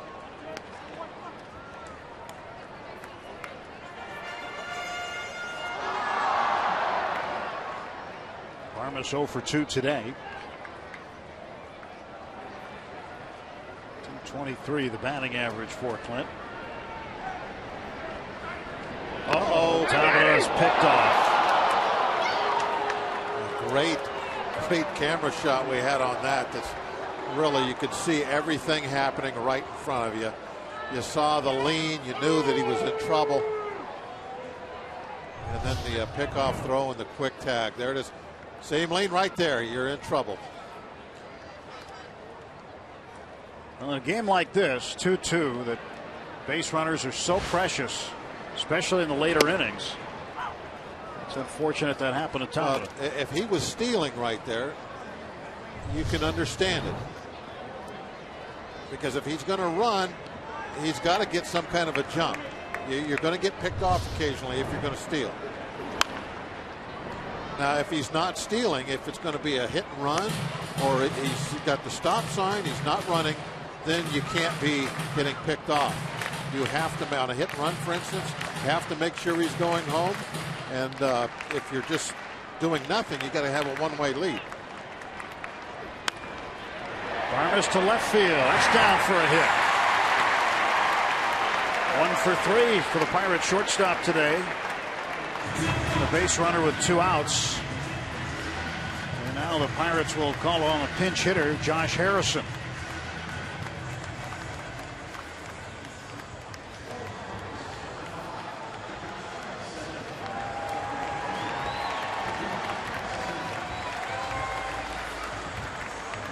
Out of 20 as a pinch hitter. He's got a pinch hit home run, a pinch hit double this year. His pinch hit home run was a walk-off winner. So Charlie's afternoon is finished. And Harrison trying to light a spark with 2 men out. Miley throws to first. Barmas back. And now Tony Watson is up. He's the third Pirates pitcher who's been up. We've seen Chris Johnson. We've seen Jared Hughes. Neither have entered the game. And now Watson. Strike to Josh Harrison.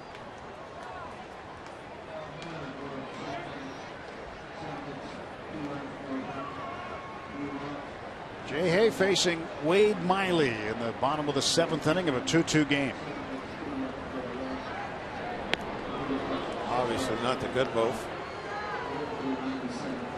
Saw a shot of the dugout after Tabata got picked off. He was talking with Marte about that move. Now Miley, he put his right foot very close to being a balk when he stepped. Harrison slow roller. Gregorius with the throw and the scoop at first by Goldschmidt. A good play, and that retires Harrison. No runs, 2 hits, 1 left. On to the 8th. 2-2 Diamondbacks and Pirates.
One of the charter members of this club. He was one of the recipients of one of the nice coats bought by Jason Grilli and Mark Melanson. So it's a tradition where the all-stars on each team buy gifts for the rest of their teammates. T-shirt on the bottom, coat on the top. Now Melanson and Grilli bought jackets like the one you're seeing right there for all the members of the bullpen, and then the other all 5 guys chipped in together to buy those all-star shirts for every other member of the team. Now, this happens generally on every club every season. So the Pirates got a little bit lucky in that the tab was a little bit lower and that they had 5 All-Stars. Some teams have 1, and one guy's responsible for getting everything. But a nice gesture by both Grilli and Melanson to buy the jackets for their coworkers out there in the Shark Tank. And Tony Watson, that was his coat. I'll dime him out right now. That coat has not left his locker yet since it was delivered to him. Well, Tony getting set to continue the good work that the Shark Tank has provided the Pirates this season. Shut down the Diamondbacks. Tough hitter at the plate. And Aaron Hill. Melanson out. He's got his jacket on like that. Doesn't necessarily mean he's going to be throwing the baseball, but we're in the 8th inning. Mark out there just visualizing.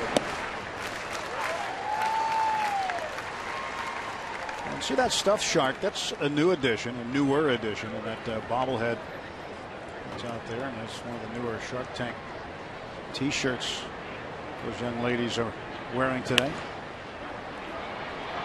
Barnes with the throw from the hole offline and a base hit for Hill. A nice job by Gabby, realizing that this was no chance at an out, and Gabby went and ran that ball down. And he had to make that decision very early also. He had to go a ways to go get that ball. He's well down on the grass to make that catch. If he would have tried to hold his ground at first base even for a split second, he might not get to this ball. And now there's a go-ahead run at second. Leadoff man aboard. It's been a bit of an issue in the latter stages of the game from the 5th inning on. The Diamondbacks have had the leadoff man aboard.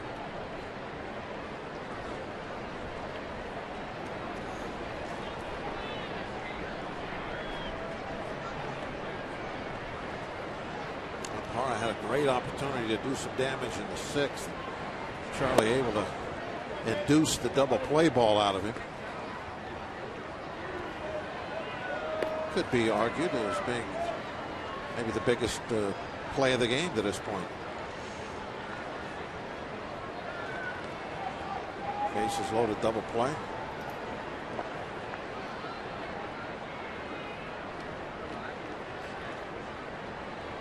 Tony like another double play ball.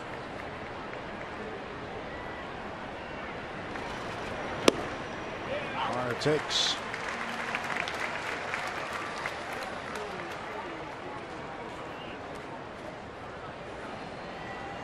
Parra, the right fielder, he was actually a Gold Glover before as a left fielder for the Diamondbacks. Pedro in tight. Edge of the grass. He's watching that bat. See if he drops it down the bunt. Here comes Pedro. It's right back to Watson. He'll go to first and take the out there.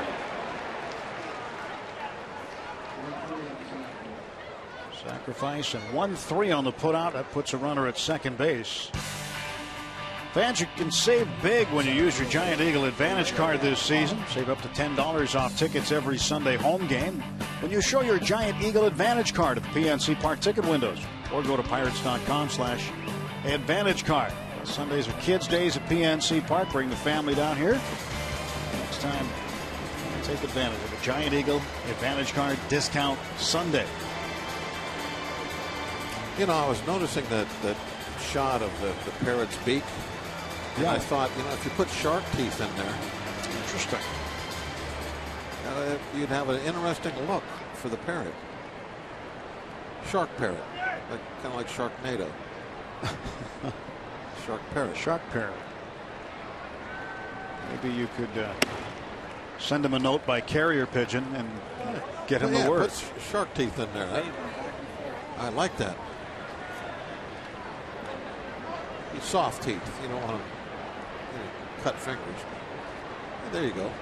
Those teeth in the parrot's mouth. Trivia question. See the bobblehead underneath the shark? You know who that is? Yes. Ground ball towards second. Mercer there. Spinning from the outfield grass, makes the throw and retires A.J. Pollock.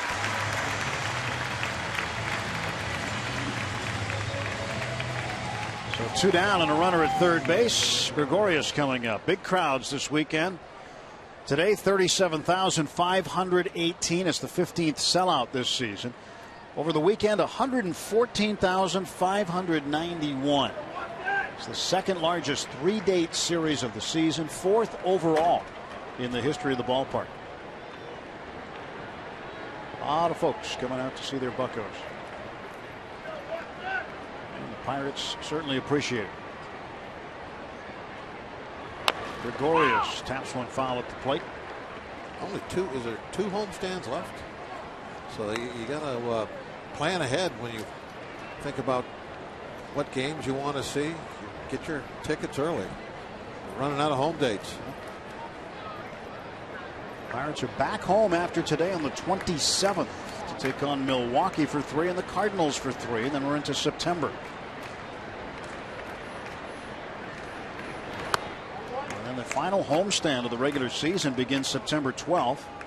4 games with the Cubs, followed by 4 with the Padres, followed by 3 with the Reds, ending on the 22nd. So 10 days at home, and that is the last homestand in September. Ground ball to second base.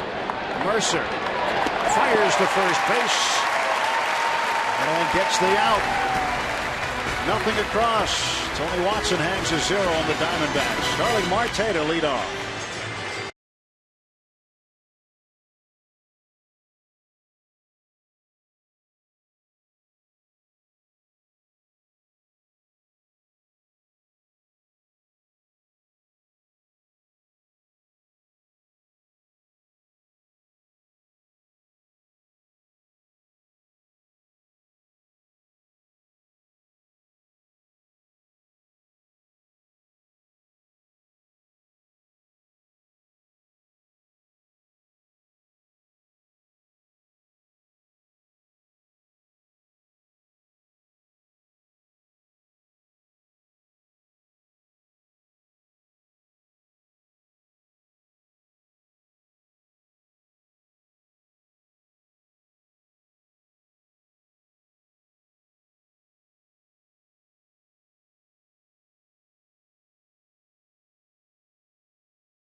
And may not be reproduced or retransmitted in any form, and the accounts and descriptions of this game may not be disseminated without the express written consent of the Pittsburgh Pirates.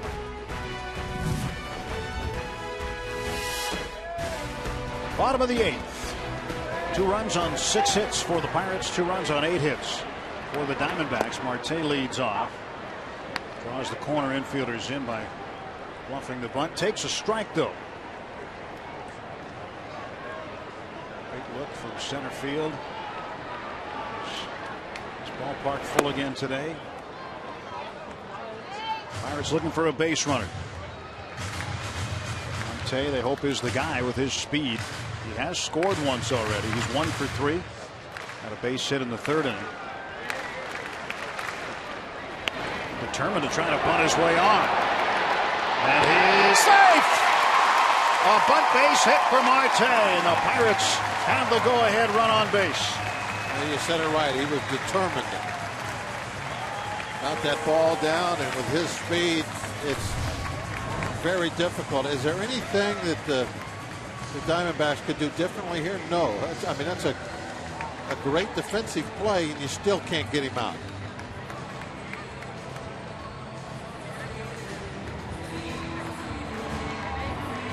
Allegheny Health Network Supermo slowing it down. You can see Marte getting the foot on the bag before Goldschmidt made the catch.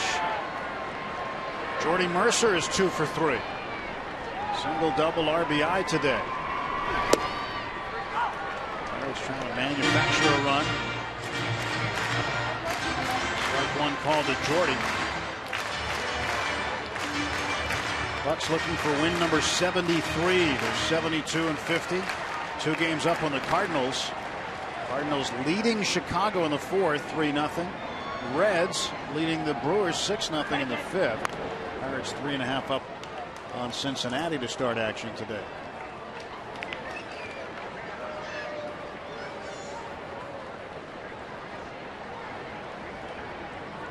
We are right in the middle of scoreboard watching season in baseball.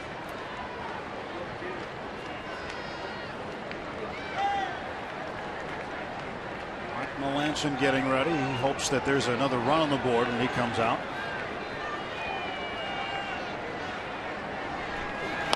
Mercer lays the bunt down.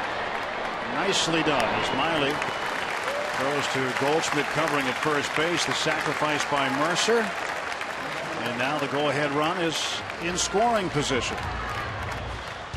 Fans, it's not too late to book a group outing at PNC Park. Ask about how each member of your group can take home a Pirates cap or Roberto Clemente jersey with just the price of a ticket. Book your group outing by calling 1-800-BUY-BUCKS or go to pirates.com/groups.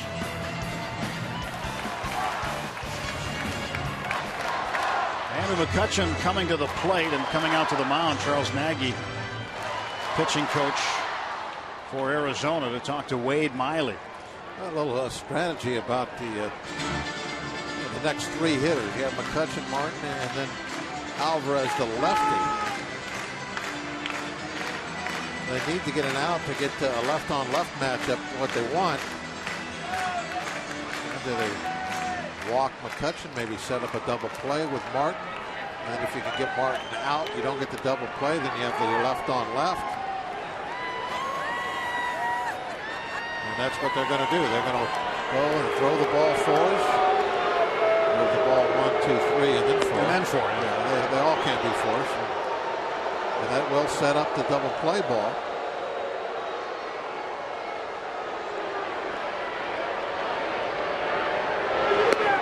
Better than 37,000, telling the Diamondbacks how they feel about the situation.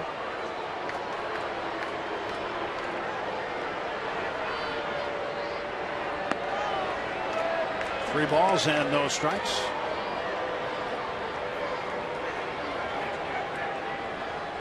Good likeness. Cubs will go down to first after the intentional walk. 2 on and 1 out. And Russell Martin coming to the plate. He's 1 for 3, but that one a pretty big one in the first inning. Yes, it was. He got a ball that was about belt high out over the plate on the outside corner. He just about hit it over the fence, right over the top of the Clemente wall.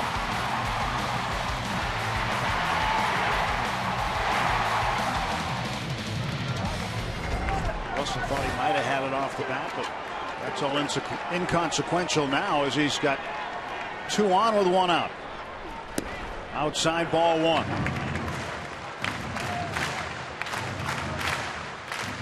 Russ gets ahead. 2 hits and 11 trips to the plate this series for the Pirates catcher. Marte at second, McCutchen at first. And Martin takes strike 1. Blazing speed on the base paths here. And you hope that Martin can catch a gap or hit one down the line somewhere. Heath Bell warming up. 2-2 ball game, 1 out, bottom of the 8th. 2 on for the Pirates. And Martin takes inside 2-1.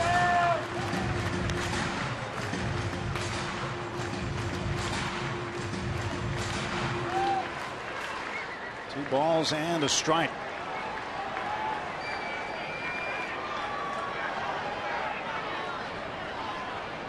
Wade Miley, the starter, still in there. And his pitch is in for a called strike, and it's 2-2. Changeup. was a big pitch behind an account. Well, a change up right down above the knees. As Steve would say, that's why they call it the big leagues. They make pitches like that. 2-2. Martin strikes out, runners going, and Marte is out. Strike him out, throw him out.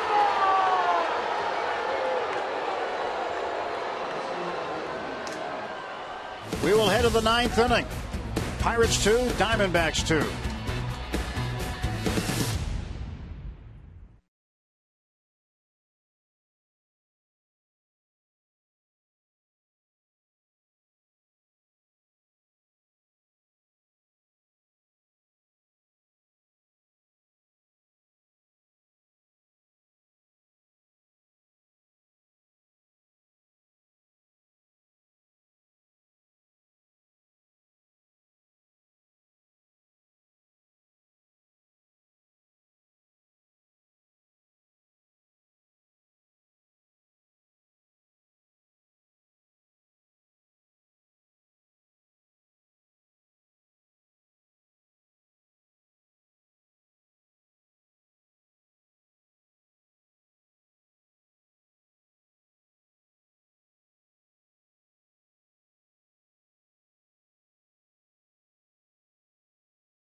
Come out, throw him out. Marte with a big gamble there. As Martin with a 2-strike count on him and 1 out. Back-to-back changeups, almost exactly in the same spot. Gets to strike 3, and Marte ends up, because of the strikeout, making the 3rd out at third base. Nice pick by Prado. That throw coming into the dirt. Got him in the chest, and Marte perhaps thinking he got his right hand on the bag, but a close play, and credit Prado, as Bob said. McCutchen didn't run on that, so he was at first base just in a secondary lead, so you know Marte went on his own there. And Tuffy Goswitch, who made the throw down to third to end the inning, leads off the 9th. This one fouled back.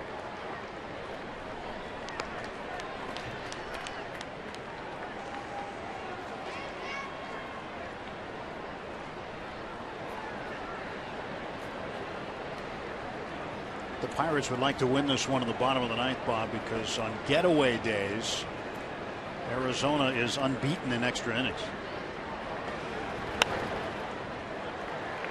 Well, the visiting team today, so that puts them in a little tougher position.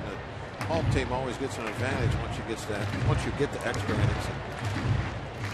Well, certainly not there yet. Got a way to go before we get there, but we've seen extras a lot this year. And that advantage is if Arizona doesn't score this inning, they know that they have to get the Pirates out 6 more times, not 3 more times, but 6 more times in order to get a win. Might have hurt himself. Right hand of Marte perhaps bothering him. Got something wrong. Let's hope he didn't have to make a crucial throw this inning. 2-2. Switch catches a piece of it. See a lot of guys that do a lot of stealing and a lot of sliding head first. They'll have actually gloves that they'll put on for running to have some support in them. Marte did not throw in between innings. Normally the outfielders will warm up with one another. Watson gets the strikeout of Ghostwish. Foul tipped it into the glove of Martin. And there's one gone for the Diamondbacks in the top of the ninth.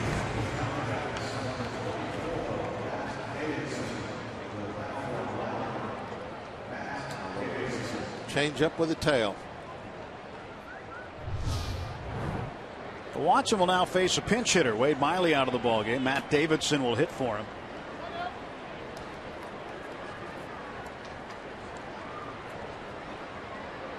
Miley gives up 7 hits, 2 earned runs.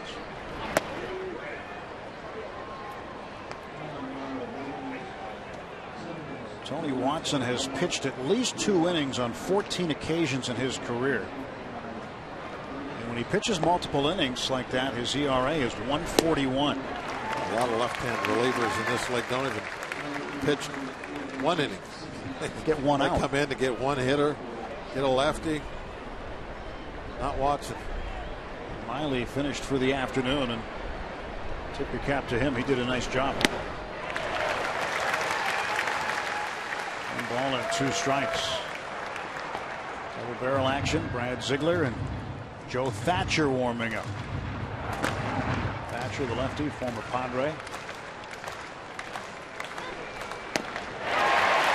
Down on strikes goes the pinch hitter Davidson. 2 strikeouts in the inning for Watson.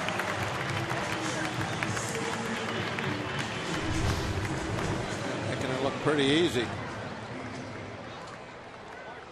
Another changeup. I don't know. It was big. It was hard to see.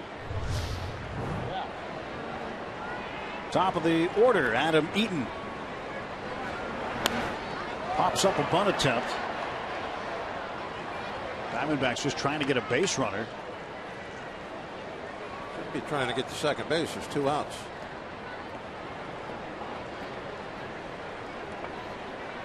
You figure it's going to take him 2 hits to get into scoring position if he tries that. And he bunts it past the mound. Mercer will not make the play. Well, we'll see what happens now. He stayed with the bunt. Everybody plays back most of the time when there's 2 outs, or back at least a little bit. So you're very vulnerable on defense to a bunt base hit with 2 outs. Eaton taking advantage of that, getting himself on first. Now what will they be able to do with that with already 2 outs on the board? Watson now to face Prado. Keep calm and raise the Jolly Roger. That's what they're hoping to say when this ball game's over.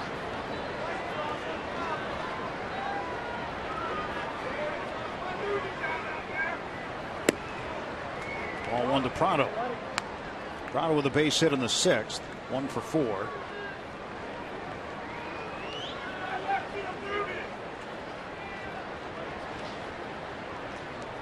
Diamondbacks third baseman staring down at third base coach Matt Williams.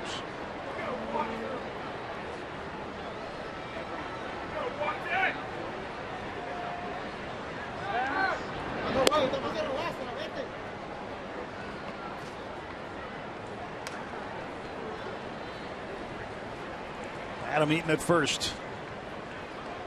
Second base hit with that bunt single.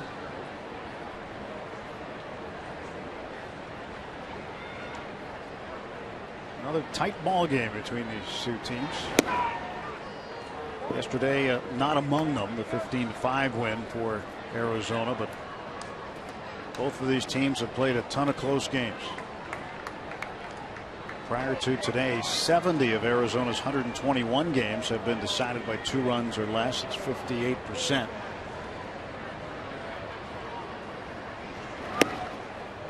Pirates have been involved in a lot of 1- and 2-run games also.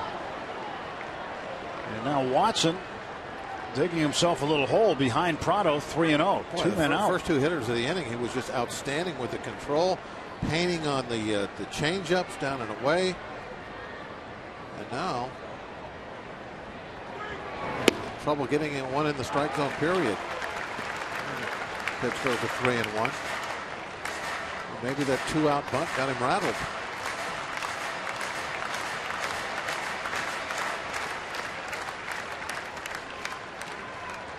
The 3-1 pitch from Watson. That's in for a strike. This will give Eaton a head start from first on the 3-2 count.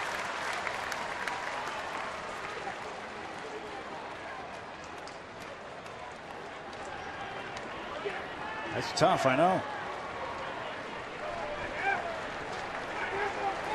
Looks like he's making a mound visit. Payoff pitch. Swing and a miss. He struck him out. Tony comes all the way back. Strikes out the side. Does give up the bunt base hit.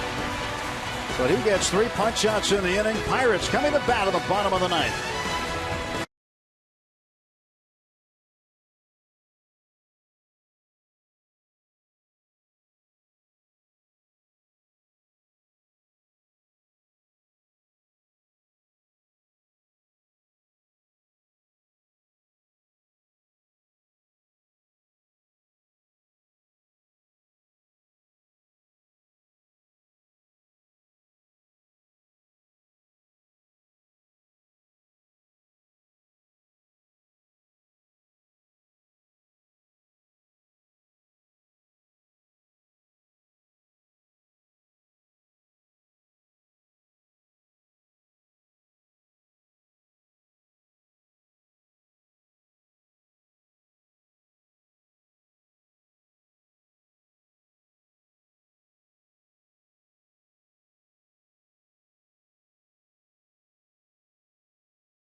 Ariano looks for win number 14 against Andrew Kashner. A.J. Burnett on Tuesday night against Tyson Ross. And then Wednesday afternoon in California, evening here in Pittsburgh. Garrett Cole will start against former Diamondback Ian Kennedy. Now they're waving the flags here at PNC Park. Jolly Rogers are flying all over the place. It's been a great sight to see. Pirates need a run.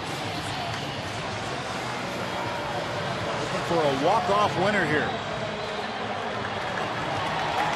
Joe Thatcher is the new pitcher. He takes over for Wade Miley. The left-hander will face Pedro Alvarez. I wonder how long he'll be out there. He might be just to face Pedro, and that's it. Does a good job against lefties.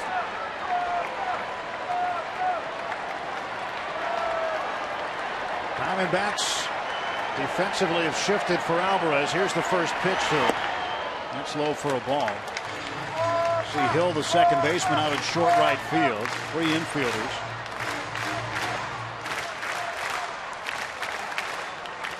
Pedro is 0 for 3. Rips this one down the first base side foul. Strike 1 to Alvarez.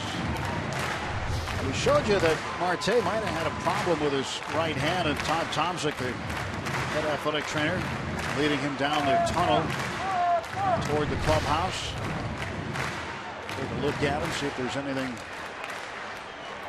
he can do to get him right. Thatcher's pitch. Sweeping breaking ball is outside 2-1.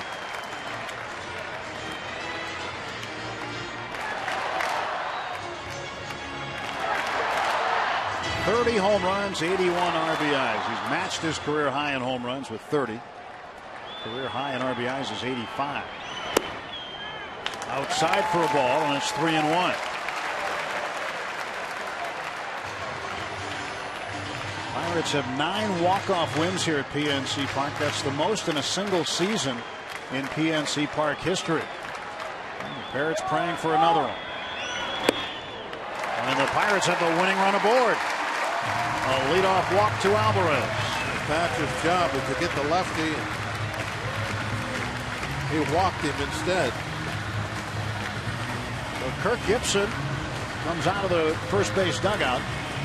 Diamondback skipper coming to get Thatcher. And now Heath Bell will be summoned. Pitching change at PNC Park. 2-2, bottom of the ninth. Here comes Heath Bell. He will sprint on, and we'll see him pitch when we come back.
Man walked. It's Alvarez.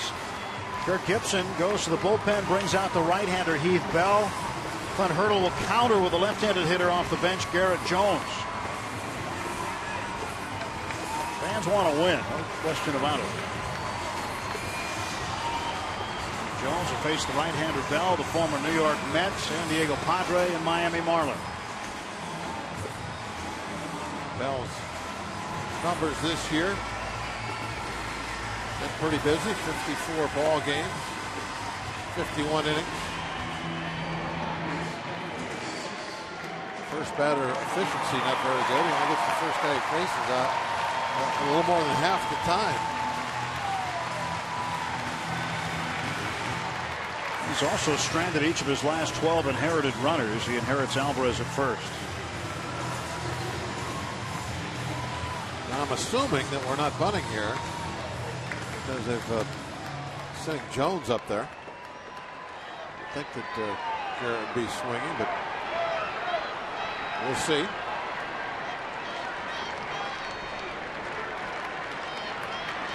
Heath Bell, a three-time All-Star. Jones takes strike one. Fastball at 93.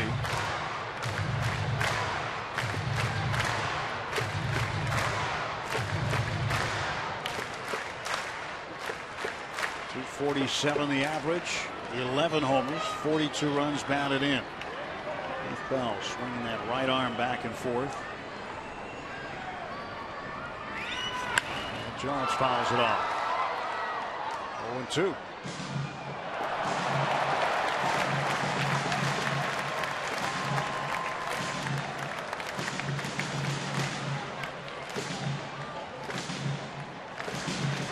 Jones looking to connect against Bell.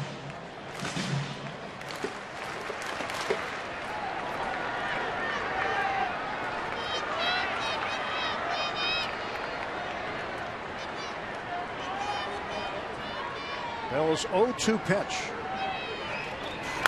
And Garrett puts it on the infield. And right there is Aaron Hill to make the catch. One down.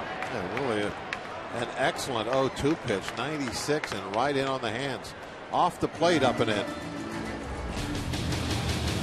He's definitely trying to work him upstairs. First two pitches right at the top. But then the 0-2 pitch. Watch the location there.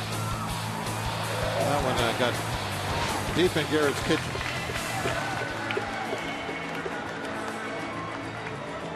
Bell will face Tabata. Tabata, an RBI base hit.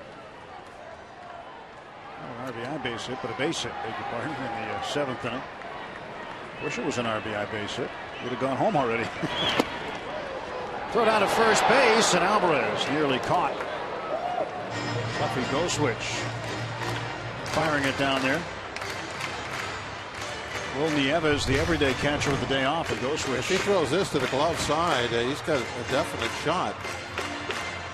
But Pedro was looking to move up, slip back.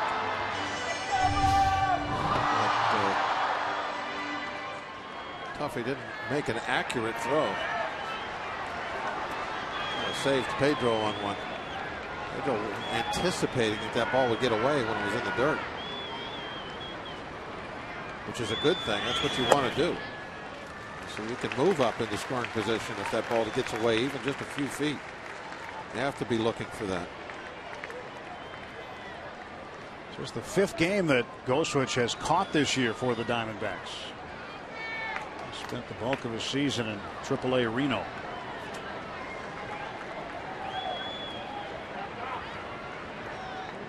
2-0 pitch to Jose.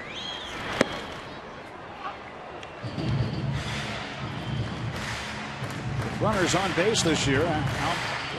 Tabata rather has done a good job with the bat. .315 average. 23 hits, 73 at bats with runners on base.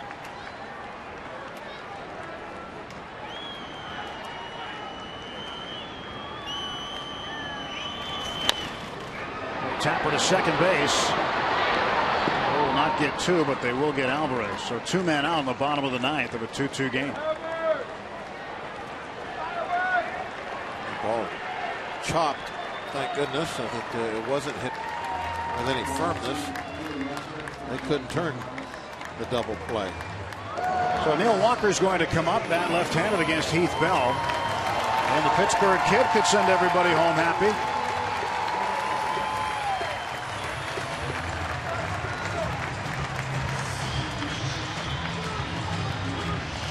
Over his last dozen games is hitting .360. On 18 for 50 so far this month, hitting .333, 20 out of 60 in August.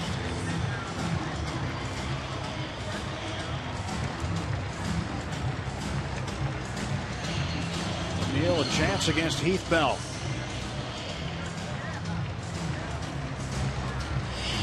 Walker can get a good swing on it. Thinking here would be to keep Walker in at second base, move Mercer over to short if we play extra frames.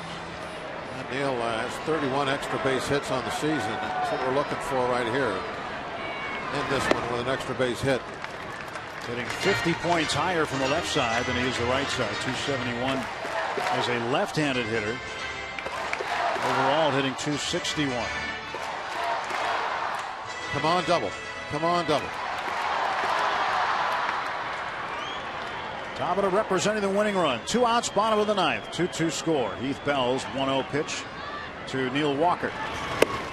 Up high, and it's 2-0. Now Neil can be a little more selective. Mark Melancon preparing himself again.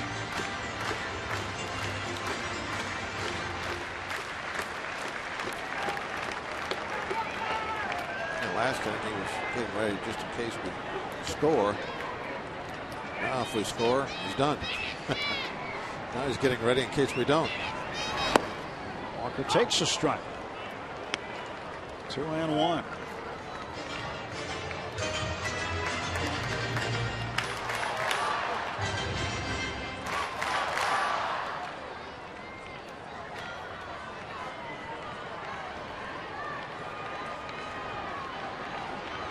Two and 1 to Walker. Neal swings through that one. Evening the count. 2 balls, 2 strikes. Yeah. A little over anxious. What happened? Pitch down and out of the zone a little bit.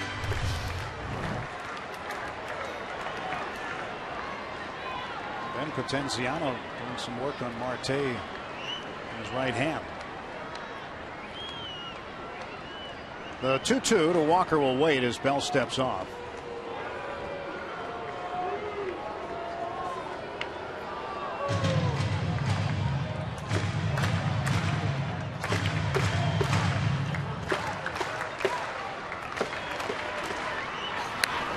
fouls this one back. Count stays even.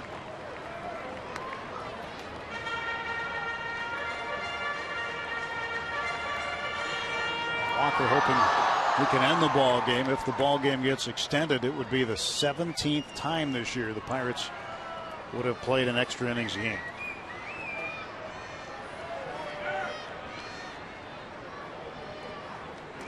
Marte get patched up. Looks like he'll be all right. Gloves are back on. 2-2 pitch from Bell. Gets away from Goswitch, and Tabota's not going anywhere.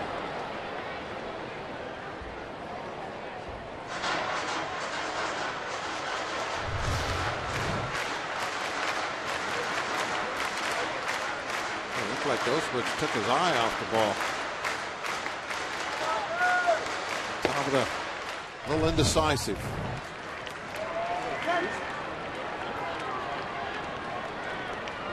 A full count, 3 balls and 2 strikes to Neil Walker, pinch hitting for Clint Barnes. Bottom of the 9th of a 2-2 game. And Bell to the belt. The pitch. Outside, ball 4. Walker draws the base on balls. And now Tabata in scoring position. And another pinch hitter will be sent up there. In the number 9 spot, it'll be backup catcher Tony Sanchez. Bell really afraid of the strike zone with Walker up there. He threw 7 pitches to him. Only 1 pitch was in the strike zone, and that just barely caught it. He was afraid of contact for sure, and now he's got to deal with a runner in scoring position where a single could lose him the ball game. Tabata's got to be that guy to get home. Tony Sanchez getting an opportunity. Charles Nagy, Heath Bell, Tuffy Goswitch talking it over. Hope you're getting a good look at this one today from PNC Park. Good ball game, bottom of the 9th. Pirates attempting to walk off winners. It'll be up to the rookie Tony Sanchez now.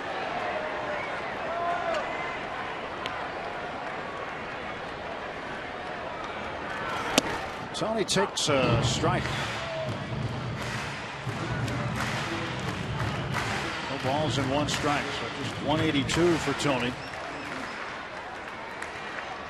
Tony is the last remaining position player on the bench for Clint Hurdle.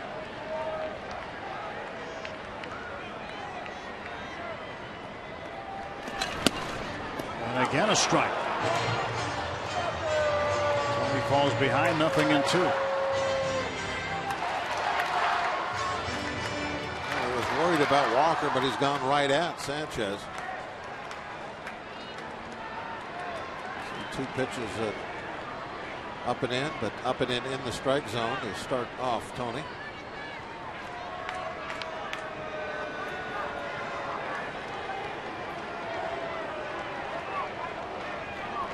And it makes sense. You want to go after what you perceive as the lesser threat at the plate. Not the left-hand hitting Walker, but the youngster hitting right-handed. But the trade-off is to face Sanchez, he has to put a runner not a runner, the winning run at second base. Tony strikes out looking. It paid off. 3 pitches. It sure paid off. So we are going to extra innings for the 17th time this season.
Jack Link's beef jerky. Feed your wild side.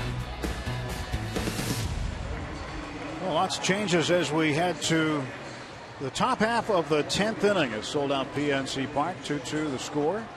Mark Melanson is on the pitch, making his 58th appearance. Mark not going to be able to get that save this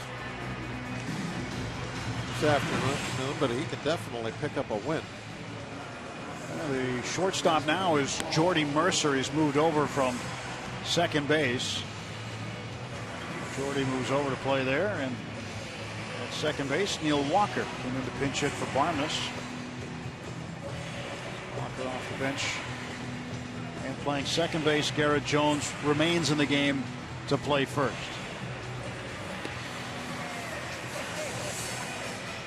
Two runs on 9 hits for Arizona, 2 runs on 7 hits for the Pirates. Bonus baseball, everybody's happy. Be real happy to win the bonus round. Well, we told you that Arizona on getaway day is unbeaten in extra innings. They're 8-0, 6-0 on the road. Really? Now that is an impressive number to be 6-0 when you're the road team.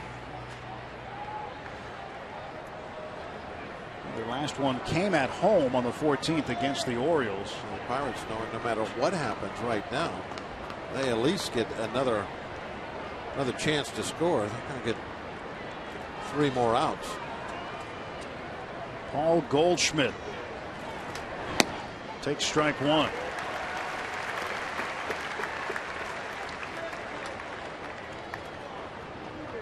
It's always a sense of urgency when you're a visiting team. You want to score right away. As you know, if you don't, to win the ball game, you got to go another couple innings. Jordy Mercer flips on to first, and Goldschmidt is gone. 1 out. Well, this is what you wanted to see, right, Bob? This is a tweet from Douglas W. Ray, Pirate Parrot with shark teeth. Well, here's an interpretation. Nice job, Doug. I think that would be a great seller, don't you? A few parrot dolls with the maybe if you put a shark teeth on the back of the parrot too. Have to get the parrots okay on that. Maybe get one of those Shark Tank T-shirts. It's a good look. I like it. Shark Tank needs to get rid of Aaron Hill here. He's 3 for 4 with an RBI. He's been swinging the best bat of any Diamondback in recent days and even weeks. 2 balls and no strikes.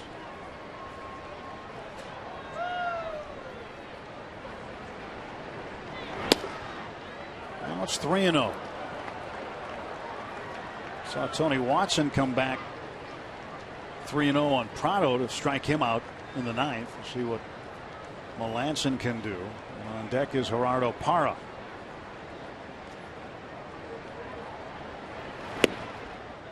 And 1. Cubs are on the board against St. Louis. Cardinals leading 3-1 in the bottom of the 6th. Cincinnati way ahead in Milwaukee, 9-1 in the 6th. 3-1 pitch. Popped him up foul for strike 2. So Melanson's come back to fill up the count.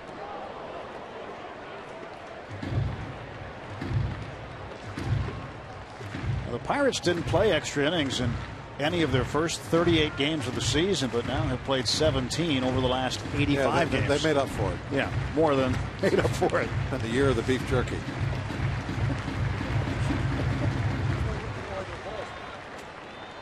Trying to feed your wild side, Bob. I feel like a Sasquatch. Here's the payoff. Base hit. Just can't get Hill out. Well, Mercer was in the right spot. He's just not tall enough. He would have had to be about 8.5 feet. Or the size of a Sasquatch to make that catch.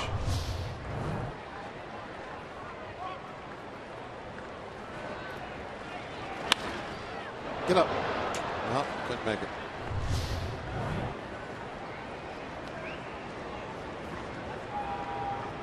Potential go-ahead run on base for Arizona. Eduardo Parra hit into a double play in the 6th inning. 1 for 2, a walk and a sacrifice. Just what the doctor ordered. Double play. The Buccos to the bat rack in the bottom of the 10th. 2-2 at PNC Park.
We go to the bottom of the 10th here on Root Sports.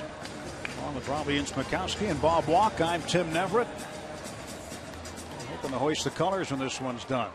And I hope it's done sooner than later. Heath Bell stays on to pitch. He'll face the top of the Pirates order, Marte. Marte has 2 hits. Last time a bunt base hit. This time he swings through it for a strike. Marte has 42 multi-hit games on the season. He's tied now with Alan Craig of St. Louis, Hunter Pence of San Francisco for 3rd. He's right behind Andrew McCutchen. He's 45. McCutchen 2nd in the league. 1 ball and 1 strike. I almost thought we'd see him go up and try to drop down another bunt, get on base, like he did in the 8th inning. Still might.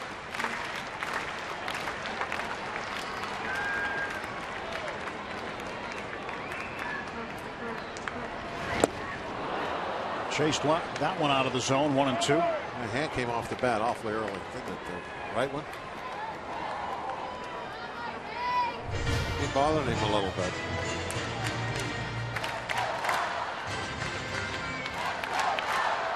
One thing about his game at the plate is he is swinging at a lot of pitches in the dirt.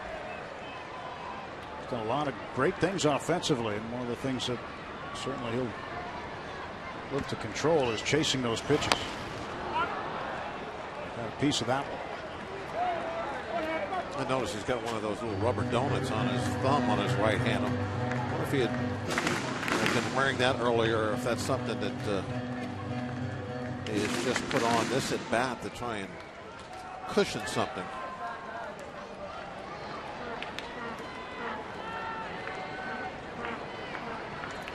I really wasn't paying attention to his right hand the prior at bats to know if he was wearing that or not. Certainly got it on now. 1-2 from Bell. Strike 3 call.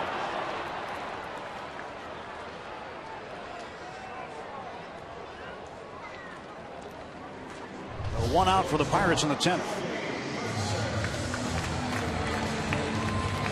Locked him up right on the corner.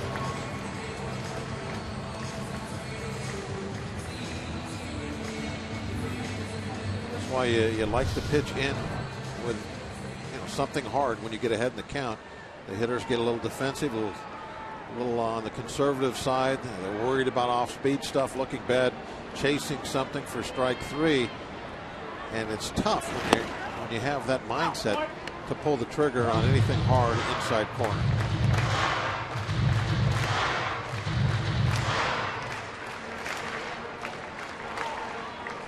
One out, no balls, and a strike to Jordy Mercer. 1 ball, 1 strike.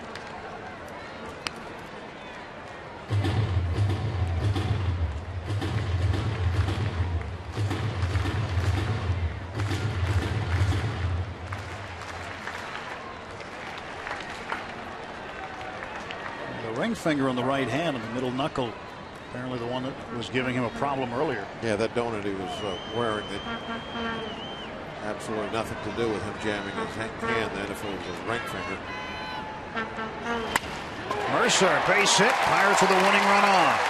A 3-hit afternoon for Jordy Mercer. Well, he set the table in front of 3-4. Andrew McCutchen looking for his first hit today. A little breaking ball he waited on nicely. Stayed inside.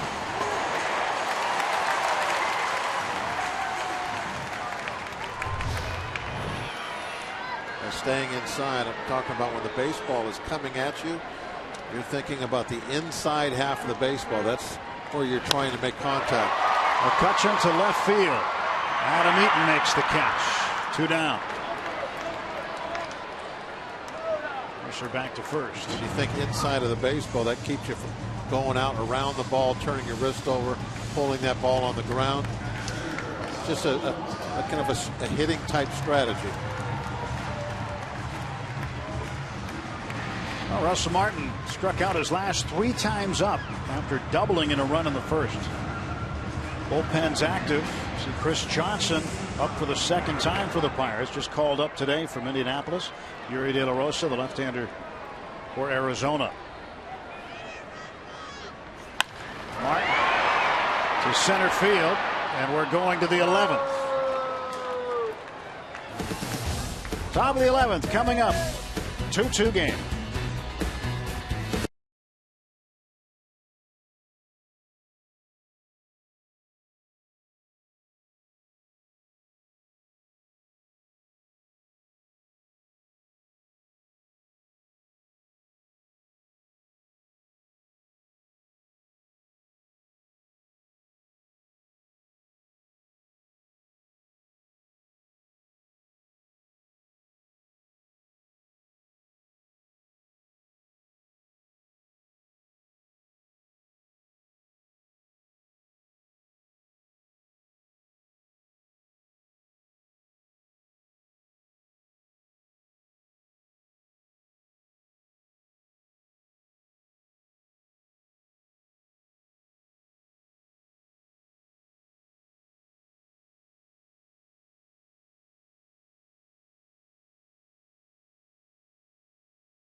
Link's beef jerky, feed your wild side. There, now you read it like you meant to. 2-2, top of the 11th inning. And making his major league debut is Chris Johnson, just called up today to give the Pirates bullpen some relief. Certainly some deserving numbers. That's what he has done in the minor leagues. A little bit of a different role for him coming out of the bullpen. He made 20 starts in AAA, and he's built up. So if this game would go a while, and the Pirates should need him to go, he would go. Again, they're out of position players also, so he's going to have to hit. Nobody to pinch hit for him. No.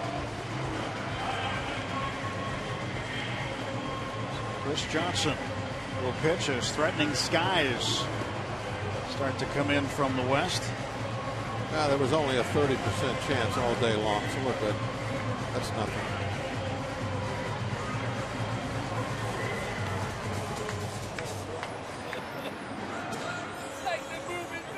Chris Johnson of Blue Springs, Missouri. 28-year-old, 6'4" and 195. Signed with the Pirates as a minor league free agent in December of 2011. Went to Wichita State.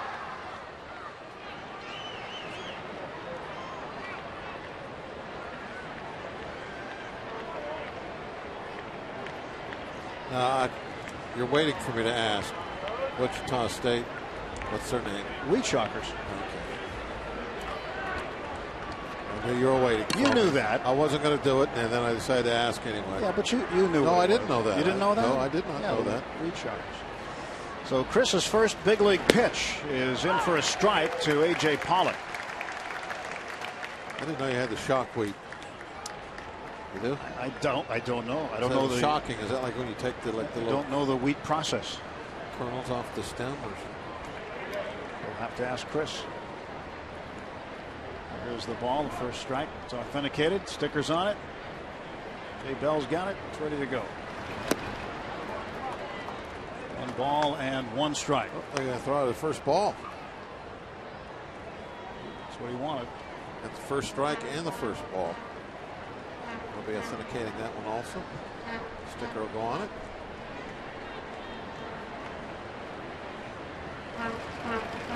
Strike 2 to Pollock.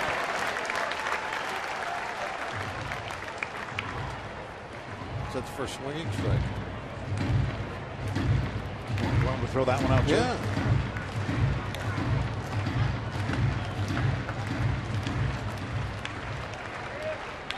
A.J. Pollock 0 for 4 today. The 1-2 pitch from Chris Johnson. On the left, a base hit. And the Diamondbacks have the leadoff man aboard in the 11th inning.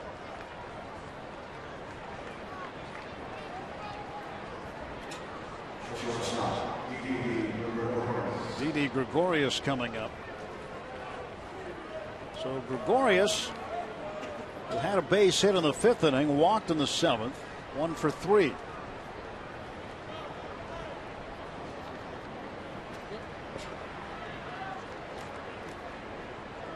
Alvarez in on the grass for the left-handed hitting Gregorius, expecting him to bunt.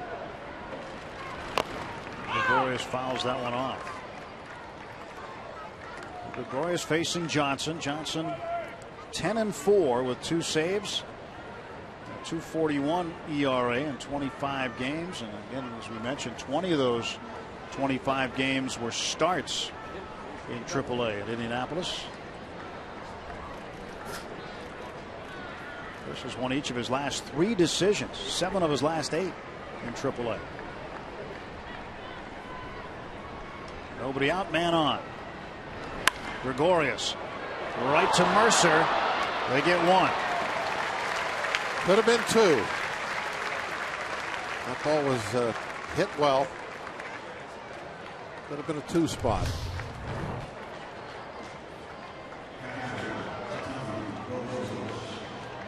Maybe a missed opportunity. Really, for both teams, a missed opportunity to move somebody up in the scoring position. And the Pirates a missed opportunity at the double play.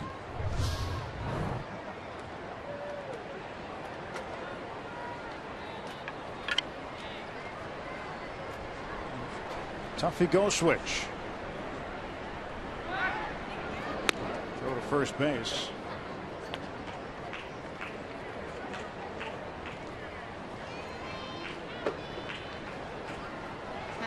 Gregorius without a stolen base. Told you he's 0 for 2 earlier, but situation where Kirk Gibson might want to attempt to get him going. Go switch. Ground ball to Mercer. Mercer flips to Walker for 1. There's the double play. Double vision at PNC Park. We'll go to the bottom of the 11th. 2-2.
Chris Johnson getting a little help. The pitcher's best friend, the double play ball. Johnson, a little pat, a fist bump from Russell Martin. I left him hanging for a moment there. Yeah, well. I'll do that with a veteran catcher. How about Johnson, though? You know, makes his major league debut, comes in extra innings in a 2-2 ball game. Probably some butterflies. Oh, yeah. I'm sure that he probably thought it would be a much different situation than having to pitch the top of the 11th in a 2-2 game. But he did it well. Yuri De La Rosa, now the new pitcher. Spent much of his season at AAA with the Reno Aces. Making just his 7th appearance. Has yet to give up anything to the first hitter he's faced. 100% efficiency. That can't go on forever. I see the leadoff hitter getting on it. How about you? Pedro did it last time with a walk. I'll take a walk. Get on base. Be a good way to start the inning. Base on balls. We're rooting for the Bucks in West Virginia. All over the place. We welcome you no matter where you're watching. Pirates and Diamondbacks tied at 2. Bottom of the 11th inning. Pedro Alvarez swings at the first pitch and pops it up. Second baseman Hill, who was shifted into right field anyway, will make the catch. One pitch, one swing, and one out for the Pirates in the bottom of the 11th.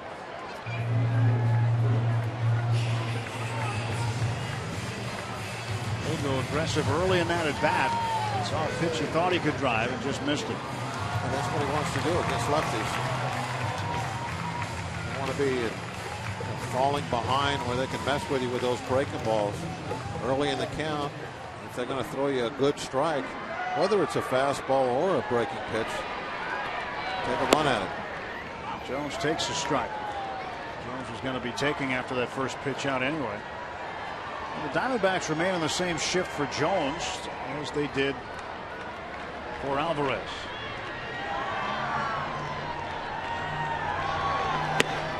takes another strike. It's 0-2. That one a little bit higher in the zone. See Hill out in short right field. And Goldschmidt, the first baseman, with both feet firmly on the outfield grass and guarding the line. Guarding against the double. That one frisbeed up there and outside for a ball.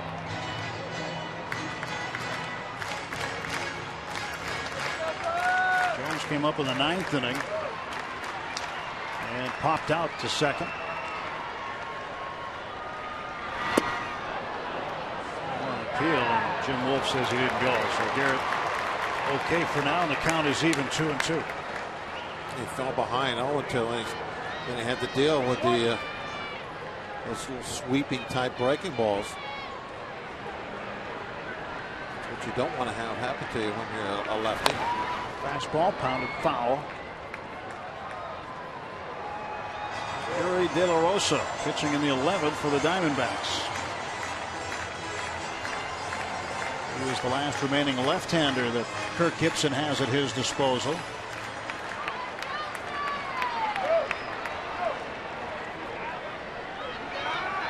One out, nobody on. 2 balls, 2 strikes. 3 balls, 2 strikes.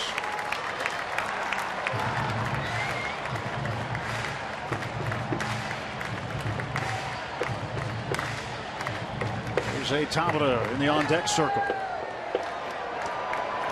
La Rosa from Santiago in the Dominican Republic. Payoff pitch, fouled off. Jones knew that one too close to take. A little bit of a late swing, but he could take the chance right on the edge. Able to foul it off. Now he gets another look.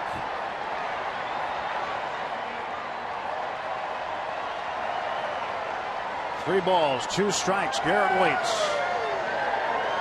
Here comes the pitch. Got him looking.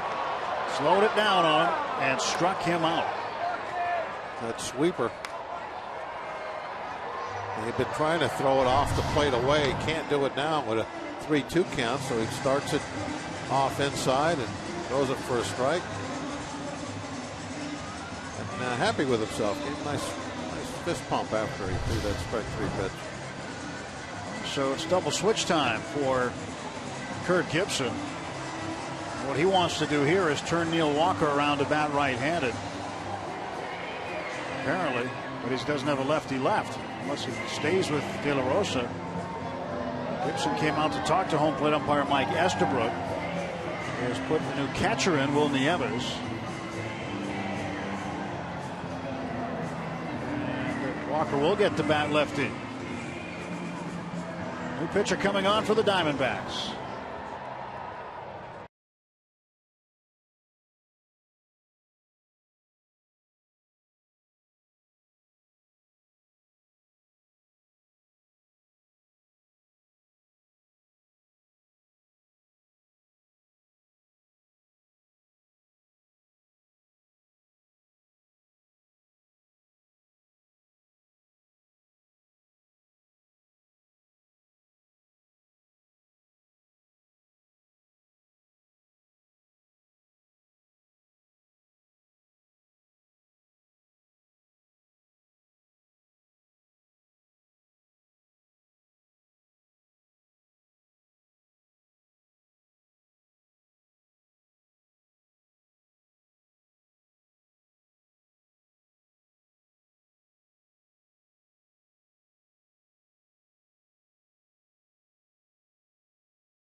To be on the way. 2-2. Will Nieves Bats in the 9th spot. The catcher, new pitcher's right-hander Josh Colementor. He goes into the 8th spot. He'll face Jose Tabata, not Neil Walker. Tabata, the right-hander, against Colementor, who will throw the ball right over the top. Yeah, he definitely almost will bring it from the left-handed side. He gets so far over the top. Former starter Josh Colementor.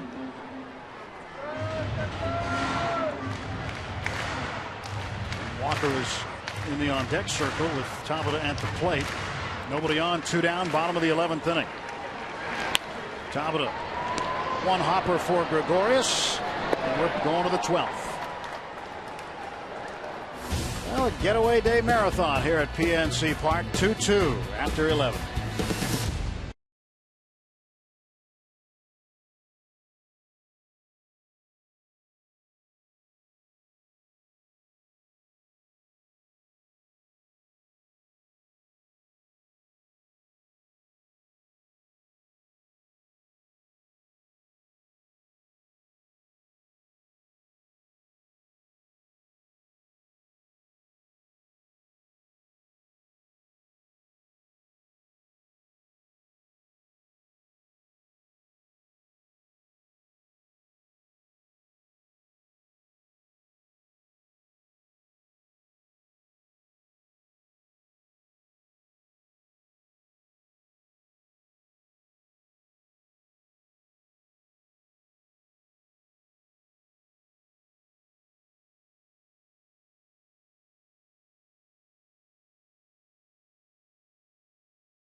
Diamondbacks out hitting the Pirates 11-8.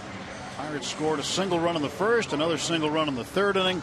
Diamondbacks got both of their runs in the 6th inning. Charlie Morton started this game, pitched 7 strong innings, giving up the 2 earned runs, and he struck out 6. Watson, 2 innings of scoreless relief on 2 hits. Melanson, an inning of scoreless relief on 1 hit. And now Johnson, and he will face number 9 hitter now, the catcher Will Nieves. Jose Tabata grounding out to end the inning. Between innings, as right fielder Gerardo Parra came by. They are both countrymen from Venezuela, and they were having more than a lively discussion. It did not look very pleasant. So Parra and Tabata apparently in some sort of a disagreement. Here is Nieves, first at bat for him. Swing and a miss. Earlier in the day, I saw Parra after he hit to a double play. And this is what you were talking about, Tim. Tabata takes his helmet off, waits for Parra, and they have some words. But earlier, Parra was in a similar situation when he hit to a double play, and I saw him setting something out toward the outfield. I wasn't sure who he was talking about. Now I'm thinking, well, he was talking toward Tabata. 1-1 to Nieves. Maybe they've had something going all game. Game within a game.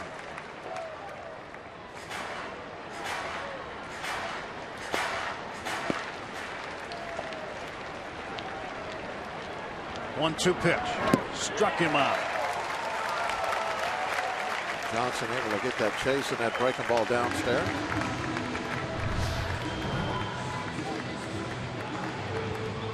This was the discussion. Doesn't look all that friendly. Rick Sofield coming over to. I think they're talking about the merits between the stick-on eye black and the actual grease stuff. Really? Is that Tabata likes the stick-ons. He's got the little decals, and It looks to me that Parra has the old-fashioned eye black. That's probably what it's about. One likes one likes the other. I'm going to disagree with you on that. It's got to be what it is. It's about eye black. What's the best kind? Which one would you use? The paint on or the sticker? I'd use the paint on. Paint on? That's the old school? Yeah. Used to carry a tube of it around. Remember, you'd come in a white tube? I was a pitcher. I didn't wear it. That's right. You didn't. You were a pitcher. Adam Eaton now 1-1. I used to carry around a tube, but it wasn't eye black. That's some kind of sticky stuff in it. You did. Well, statute of limitations has worn off on you, so you can tell us some stories now.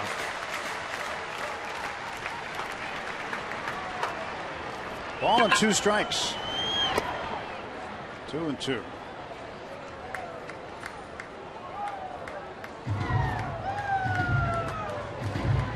Chris Johnson facing Adam Eaton.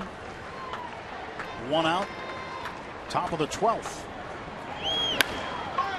Base hit. And the Diamondbacks have the potential go-ahead run on.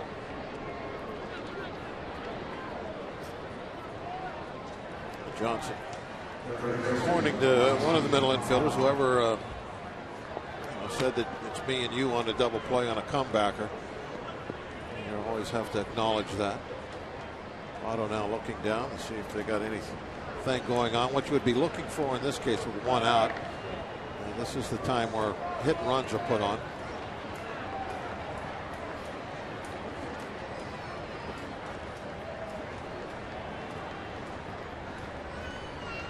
Johnson delivers to Prado. That's a strike call. Team Prado 1 for 5. Johnson had a terrific winter.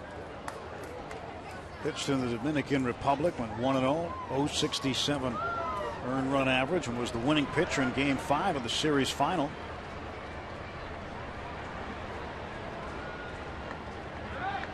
Throw to first base.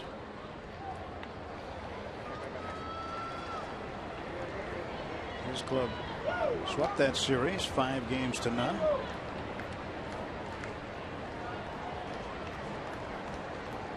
Escotido beat Aguilas.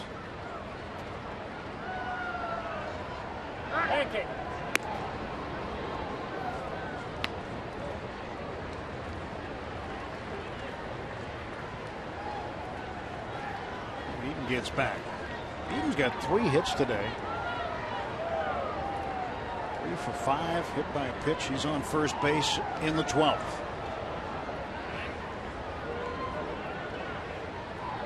One out. Johnson could use a little help here with a ground ball. He did get 2 shots at the apple in the 11th inning. They did finally turn a double play.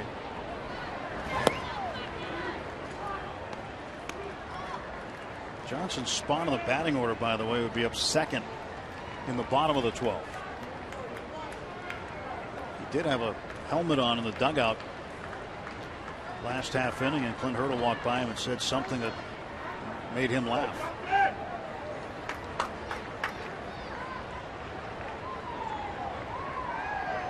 Chris Johnson making his major league debut here today. Ground ball to first. Jones grabs it. That's all they're going to get. So 2 men out. This is going to bring up Paul Goldschmidt.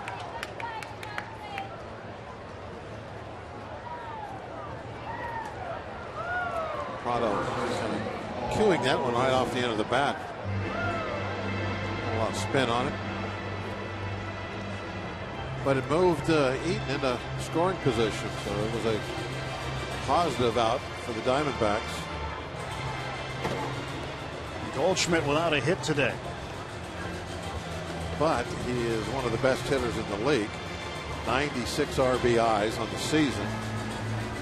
Do you pitch to him with a base loaded and the possible winning run at second? And behind him, you got Aaron Hill, who's 4 for 5 and hitting everything in sight. There's your quandary.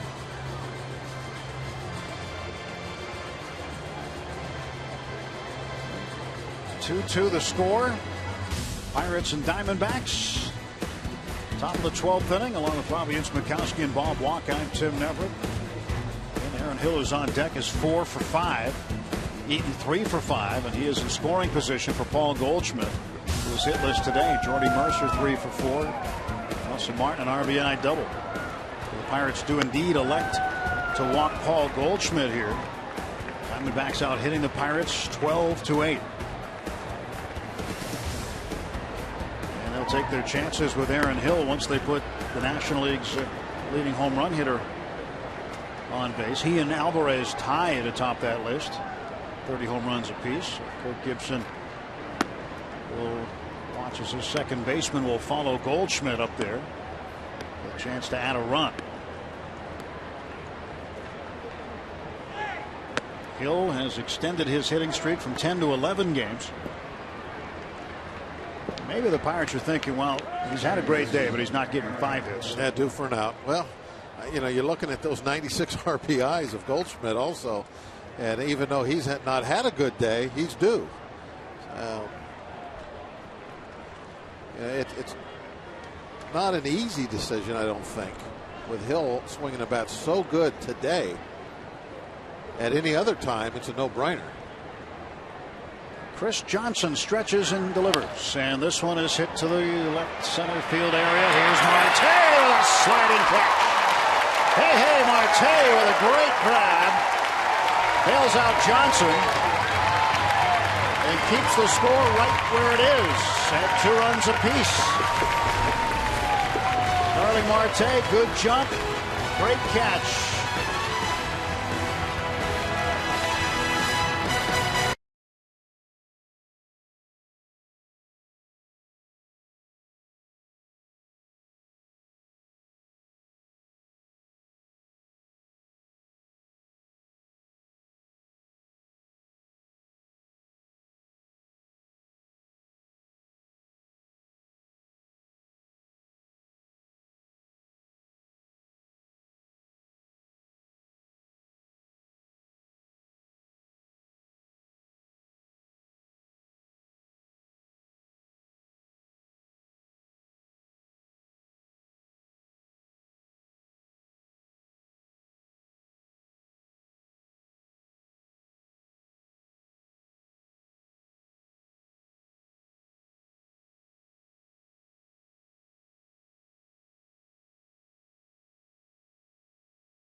And Starling Marte made sure that the score stayed that way, taking a potential hit away from Aaron Hill. Ball is sinking fast. Marte able to use that speed to run right underneath it.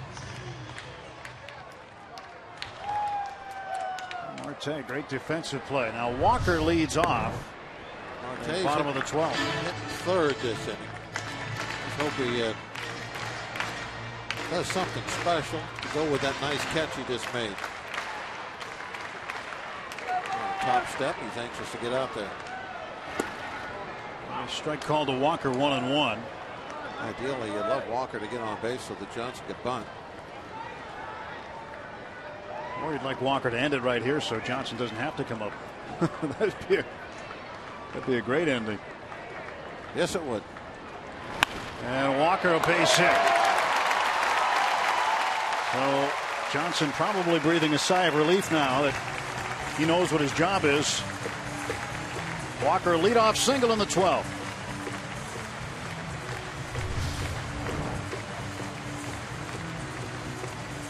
Tried to throw a fastball inside. Couldn't have been more in the center of the plate. Walker he knew what to do with that. Flying shot to right field.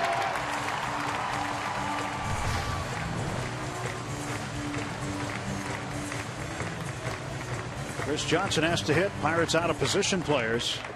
He wants to put this down the right side. 3 sacrifice bunts in AAA this year with the Indianapolis Indians. First major league plate appearance for Chris Johnson. And he puts the bunt in play. Nicely done. And he now has a major league sacrifice, and the Pirates have the winning run in scoring position with 1 out. That's how they draw it up, right there. Third baseman's coming in aggressive. You want to bunt it on the right side of the infield, and then nobody can do anything other than just throw it to first.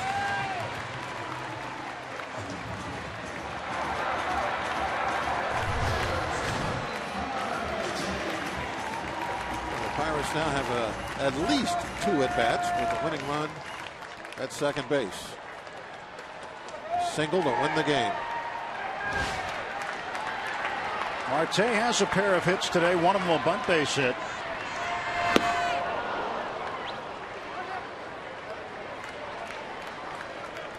Nothing in 1 to Starling. And the Knights catch. He just needs the base hit to go with it.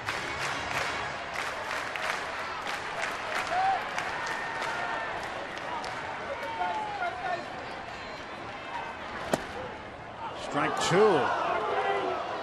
Colementer apparently caught the outside edge of the plate.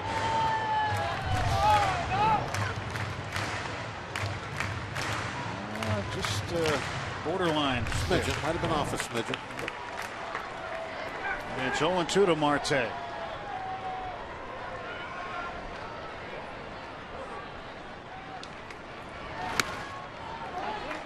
Couldn't get a chase that time. So 1 ball, 2 strikes.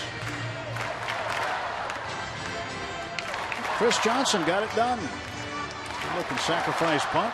First time up in the big leagues. Just a single away from getting his first win. 1-2 to Marte. There's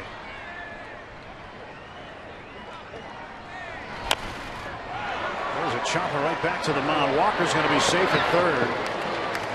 And now the winning run 90 feet away. But there are 2 out. And it'll get to Jordy Mercer to get him in.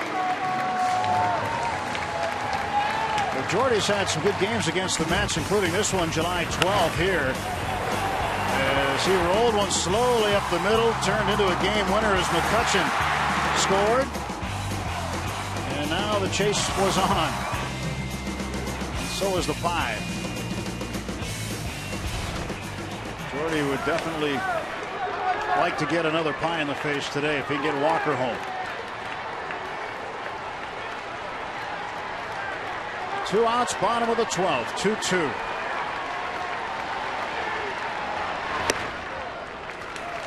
Mercer with 3 base hits today. Can he get a 4th?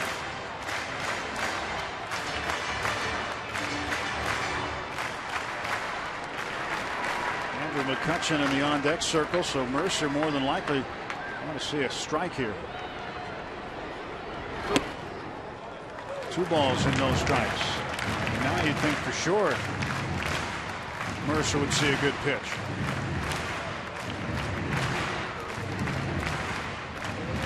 Doesn't need a deep ball, just find some grass somewhere in the outfield. A lot of room up the middle. Outside 3-0. Jordy can be very particular about what he goes after. If he has the green light, he's got to make it right down the middle. He's got to pick on. Think of a pitch, think of a spot, and don't swing unless it's right there. Ball 4. Close. This can bring McCutchen to the plate, who is due.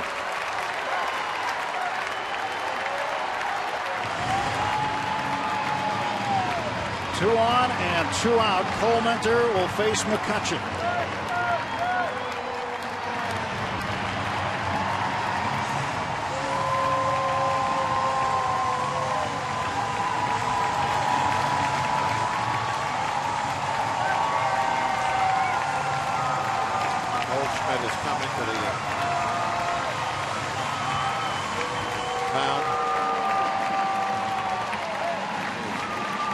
reminded Cole Minter that he will not be anywhere near first base, that he is going to be back, and they're not even going to mess with him. Not totally surprised they're going to try and go after Martin. But you're taking a little bit of strategy away from Cole Minter. I mean, he's able to go for the perfect pitcher's pitch, you know, at any point. Obviously, with Mercer up there, you could do the same thing with McCutchen. But now there's nowhere to put anybody. If he falls behind Martin, he's got to give in. Ball 4 wins the game. Bases full, Buccos. Russell Martin has had 4 walk-off plate appearances, 3 on hits, 1 on an error.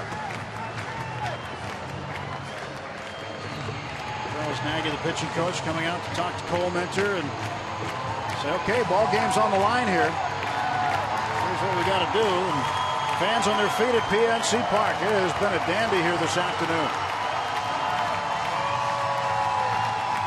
They hope they can erase it. Ball 4, an error, a wild pitch, a pass ball, a single, a home run, whatever. Get it done right here.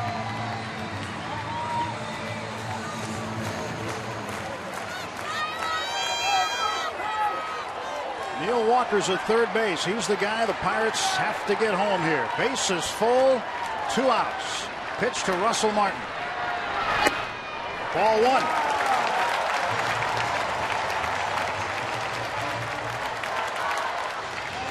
Coleman was nowhere close with Mercer up there.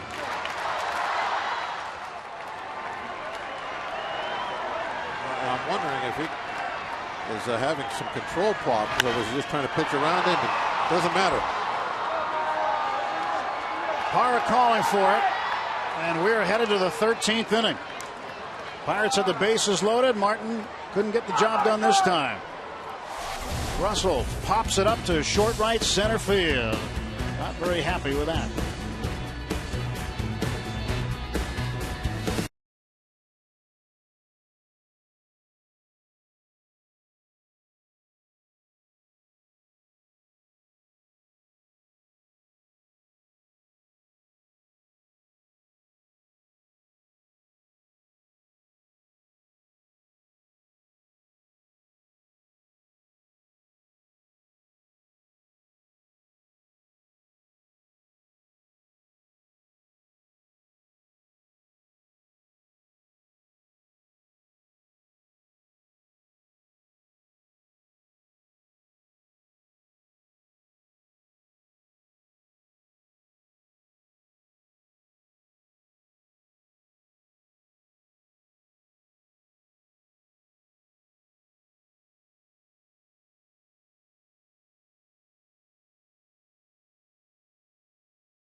Lots of baseball as we go to the 13th inning.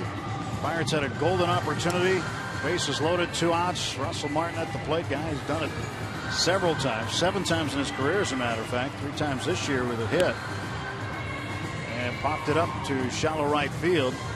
So now we're on to the 13th inning, and Chris Johnson getting to work his 3rd inning, and he might have to go a while. He will face Gerardo Parra, A.J. Pollock, and Didi Gregorius. Now the last time, just bringing it up, Bob, the last time the Pirates had a getaway day heading to San Diego, It was a year ago tomorrow, the anniversary of that. Remember what happened? Extra innings. How many? That felt like 500. It was 19 in St. Louis, and Alvarez had the game winner in the top of the 19th with a home run in St. Louis. Ardo Parra takes strike one. And Pedro leads off in the bottom of the 13th. You know how you were just saying? Yeah. I'm going to just say this also. It's raining north of the city. It is. I got a report of that too. Just saying.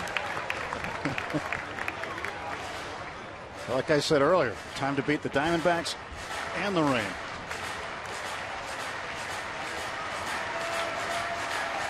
Sunday afternoon turning into Sunday evening.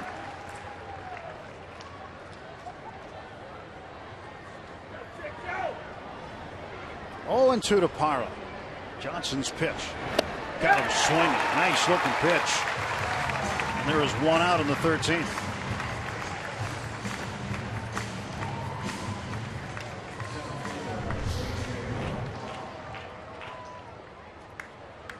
Coming to chase that slider off the plate. Parra asking if it was a strike. I'm sure he got the answer. No, you chased it. So 1 out, and the batter's A.J. Pollock, the center fielder. Pollock's 1 for 5. Takes a pitch outside. The Reds have beaten the Brewers 9-1 today. Somebody wake him up when the Pirates are hitting. You might not want to miss that. But, so Cincinnati has 1. McCutcheon will open up the back pocket. There's out number 2.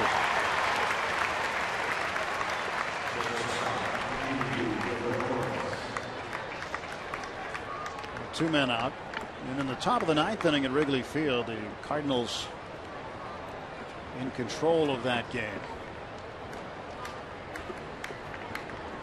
They lead it by a score of 6-1.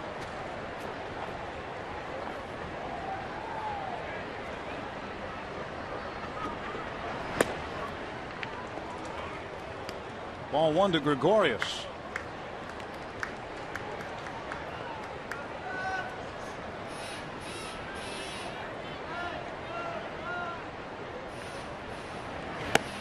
Strike to Gregorius. 1 ball and 1 strike.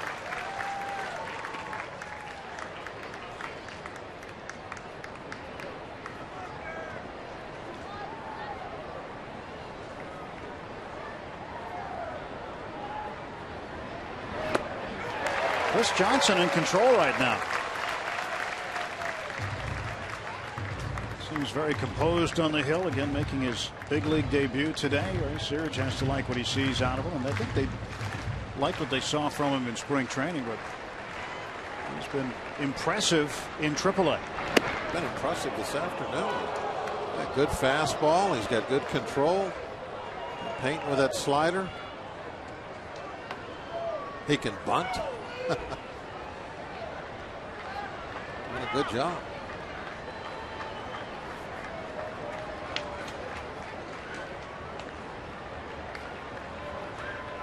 2-2 pitch to Gregorius. Struck him out. 1, 2, 3 go the Diamondbacks in the 13th. Pedro Alvarez will lead it off as El Toro try to get a run for Johnson, get him his first big league win.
a year ago today. Barrett Browning delivered this one, and Pedro hit it out in the 19th inning. His wife Kelly was there. She liked it. Pirates were going to win that ball game and then head to San Diego. And Pedro swings and misses at the first Cole Mentor offering. 0-1.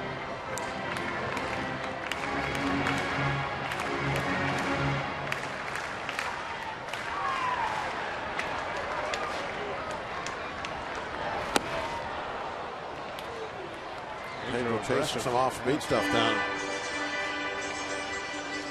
A little over anxious wanting to end this one. He's at the left side of the infield wide open here. 2 strikes on him. 0-2. And he strikes out. So not a good at bat for Pedro. He is out quickly. There's Cole Mentor. Earns the strikeout there. His first since entering the game. 3 identical pitches. Pretty much the same spot. And the same result. It's a situation where the hitter gets himself out. So Garrett Jones. It's his turn. And Jones takes a strike. Late strike call from Mike Estabrook. 0-1.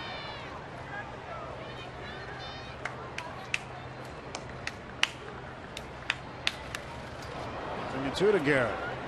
Cole Mentor just pumping in strikes right now. It looked like his control wasn't very good at the end of the last inning. It's been exceptional to this point early on. 3 straight pitches right where he wanted when Alvarez was up there. That call was for a high fastball. He put it right there to let us. Jones down on strikes.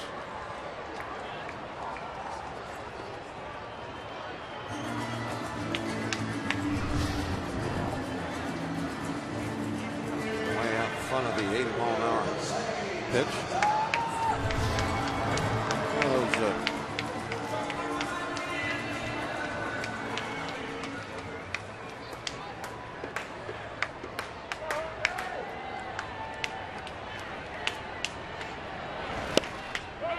Strike to Tabata. Tabata had a base hit in the 7th. That's been it for him today. 1 for 5. trying to end it with that swing. That's 2 outs, nobody on. You got to drive a ball hard. You're going for an extra base hit. Try to get yourself in a scoring position or try to end the game. Tabata held nothing back with that swing.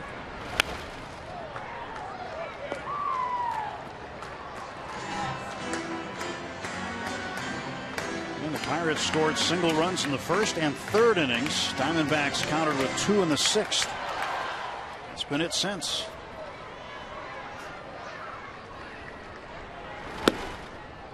One ball, 2 strikes to Jose. Right field rotation a little short today. Pirates a man down on the bench today with Andrew Lambeau being sent back to AAA, so Chris Johnson could be activated.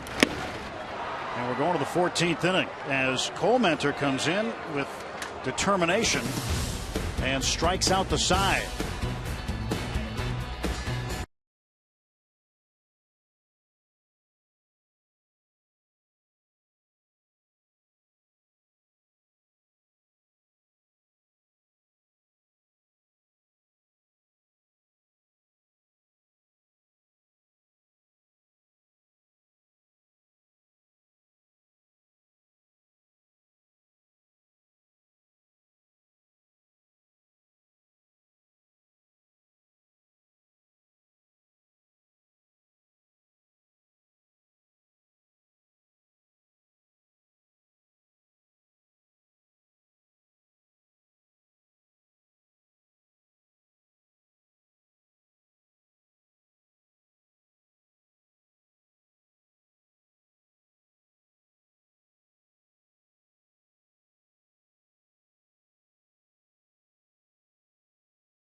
Great pictures from the Allegheny Health Network Supermo.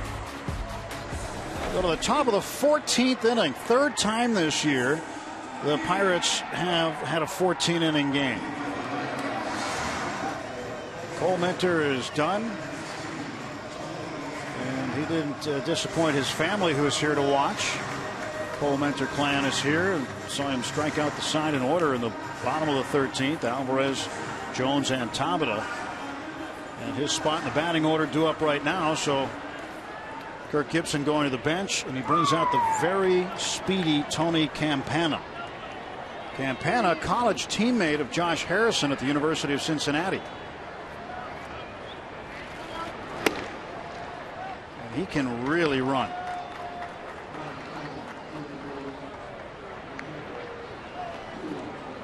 One ball, no strikes to Campana.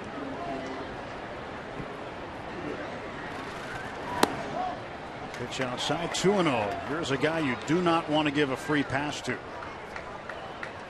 So far, Johnson showing some very good control with all of his pitches.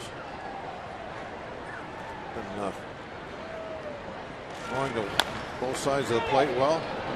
Mercer's got to hurry. He knows it, and he just got him. Boy, does Campana get down the line fast.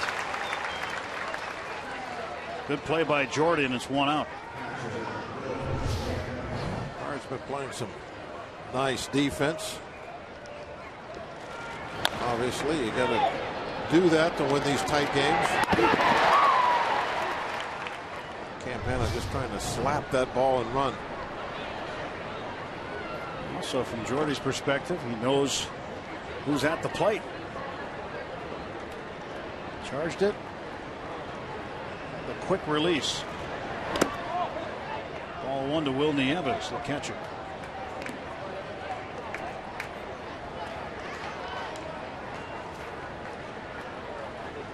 Second at bat for him. He came in as part of a double switch. Cole Minter entered.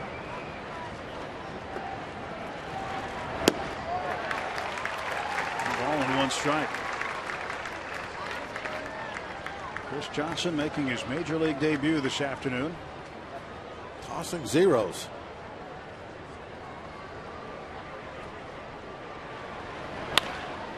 Ground ball to Walker. Good hop for him. 2 down. Really making it look kind of easy the way he's controlling that strike zone. Working it in and out. Doesn't seem to matter of what type of pitch he is throwing. Good command of everything. Back to the top of the order. Adam Eaton. And we are 1 out away from our second 7th inning stretch of the game. Strike call.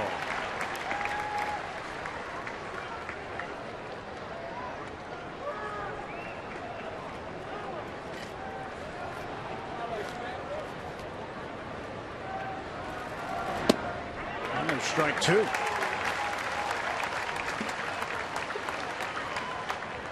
No balls and 2 strikes. Charlie Morton, the starter today. You realize the last game he started also went 14 innings? Charlie's fault. That was Tuesday in St. Louis.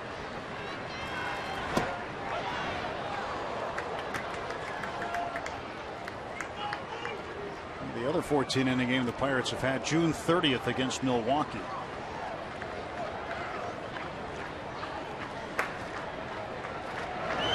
He got him. Terrific work by Chris Johnson. Tip your cap. It's another strikeout, and he hangs another 0.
walk off here in the 14th. Bottom of the 14th for the second time this week. Brad Ziegler will come on to pitch now for Arizona. He'll face Neil Walker to start the inning. Walker, then Chris Johnson will have to get another at bat. Pirates out of position players today, and then Starling Marte will hit third against Ziegler. How about them battling buckos? And it has been a battle today. There's no question about that.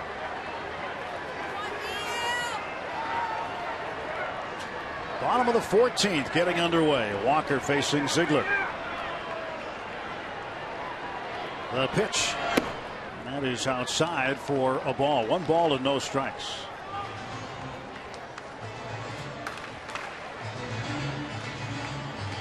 Walker 1 for 1. 263 average for Neal. He swings and hits one to left field. Adam Eaton backs up, makes the catch, and there's 1 down. 1 gone for Walker, and now Johnson has to come up and hit.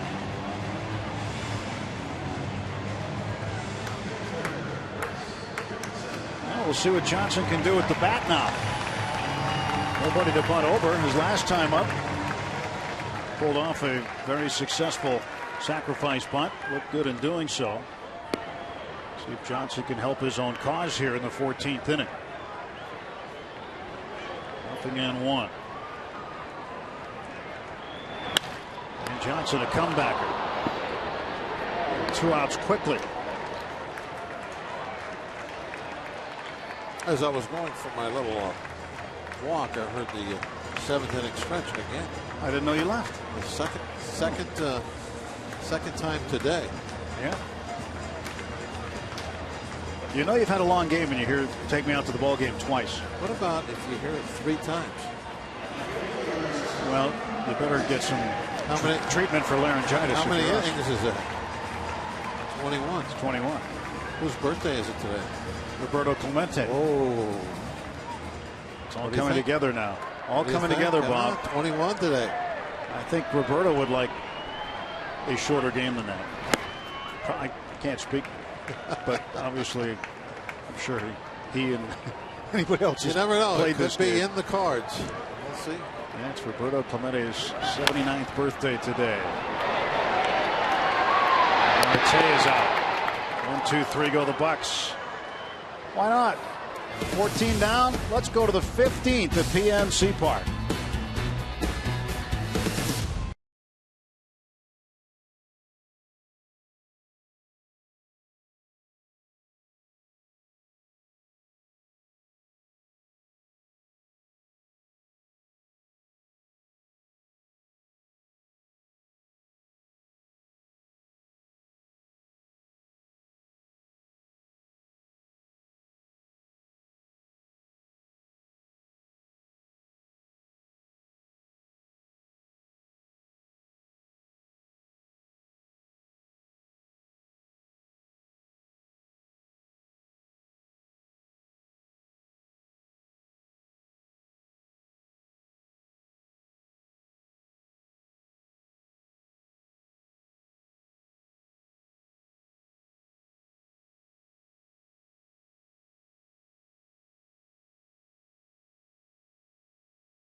Pirates do not win this one, and be a game difference. Reds have also won.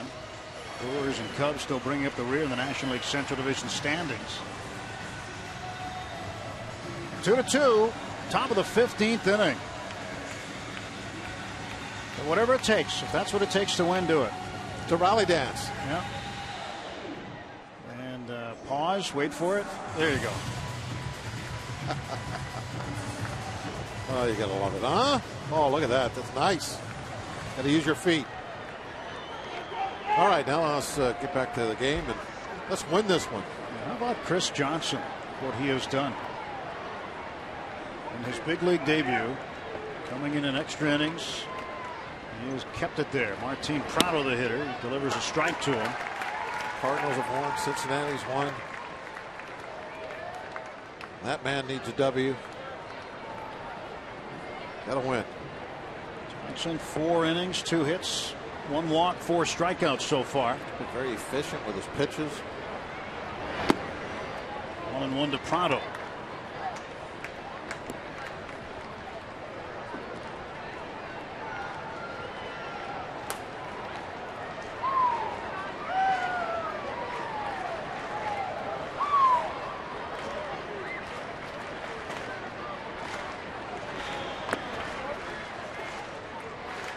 Two and 1 to Prado.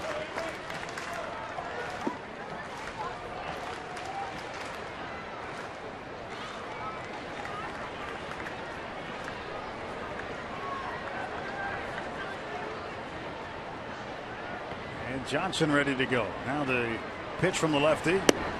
He missed. It's 3-1. This one might turn out to be a game of attrition. I think it is, isn't it? Paul Goldschmidt in the on-deck circle. The Pirates have been out of extra men since the 9th. There's a long strikeout of play that'll fill up the count at 3-2. So Johnson with a chance to come back on Prado. It's a tough day for Marte. Kind of limped away from the base when he grounded out to in the 14th. Tony Sanchez 8-pitch hit in the 9th inning. I believe that was the last man on the bench. So now it's up to the 9 guys on the field. And if you're banged up a little bit, you got to deal with it and keep going best you can. Russell, I'm sure, is feeling it.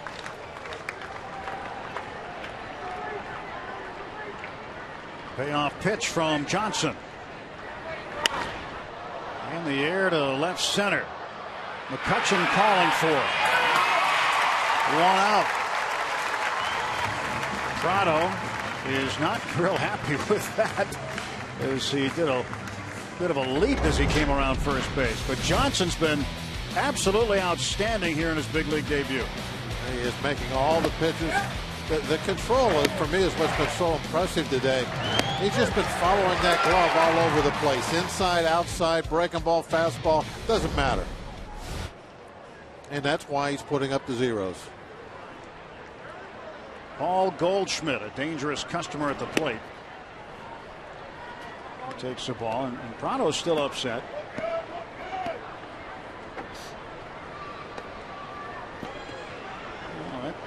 Helmet rack might be in danger. Who's near it?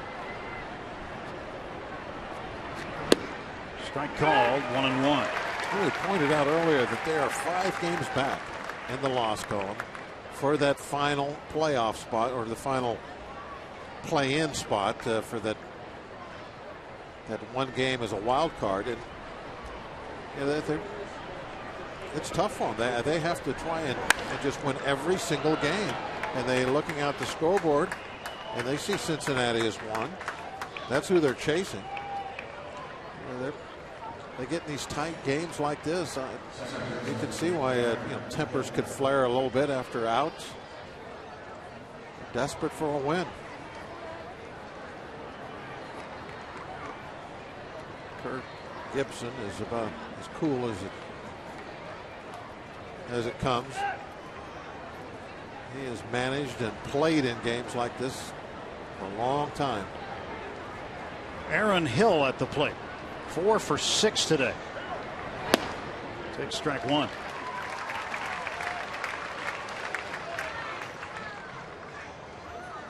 One on, one out for the Diamondbacks, top of the 15th.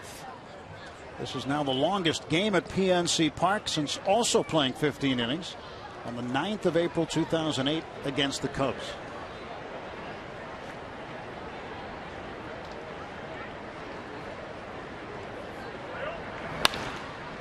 On the right field side.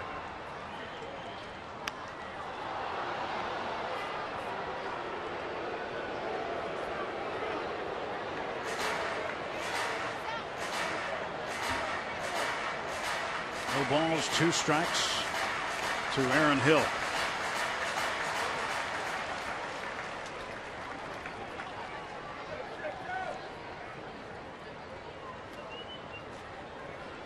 Johnson's pitch inside, 1-2.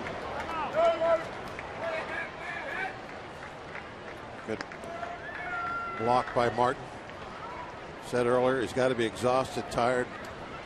He's caught 15 innings, or in the 15th now. Still got to get down and block those pitches in the dirt. Sanchez has already hit. He's out of the game. Calling for the changeup.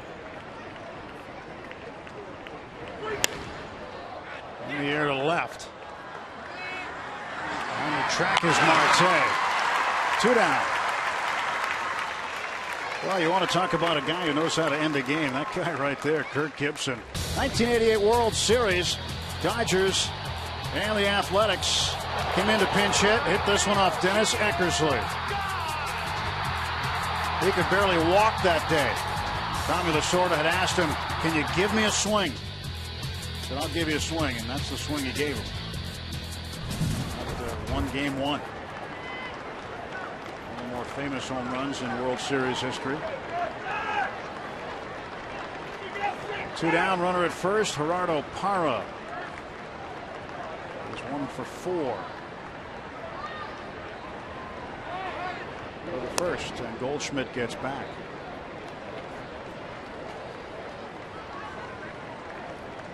Attrition. A lot of red ink. Yeah. Red ink's not always good. Look at the position players. There are no names on there, and there hasn't been any for a while. And a ground ball to second base. Walker handles it. And we're headed to the bottom of the 15th. How about Chris Johnson? Just called up today, and he's pitching like he's been here for a long time.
And the Pirates will send up Jordy Mercer, Andrew McCutchen, and Russell Martin to face Brad Ziegler. First pitch to Jordy, swung on, fouled away.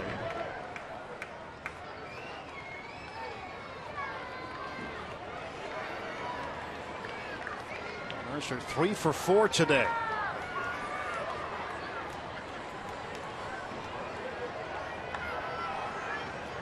Oh, 1. Outside, 1 ball and 1 strike to Jordy.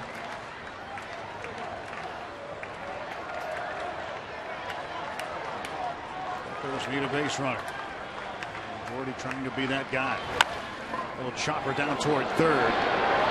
Prado throws to first, and Jordy is out.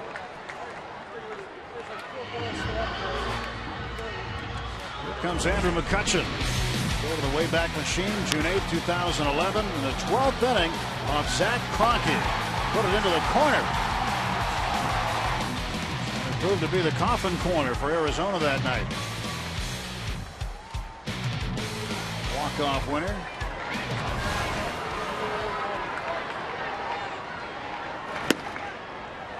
Andrew's going to look for one good swing in this at bat, you'd think. One good swing, or he could belt one out of here, maybe.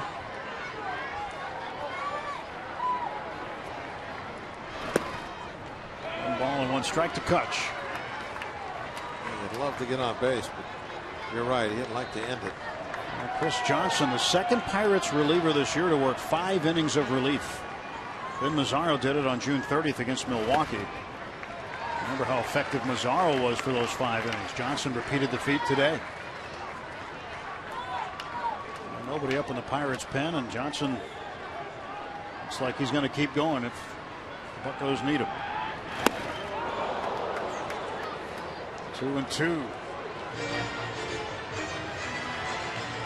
One of the better call-ups we've seen in a while. That was a clutch move. Johnson up here today. I'll say. What would they do without him? Bullpen was worn out. Oh, boy. Kutch chased that one. Yep. A flat sidearm breaking ball. Spinning out there like a frisbee. Everything down and in, down and in, down and in, then way out. Fooled Kutch. 2 men gone, and here's Russ. Strike 1 to Martin.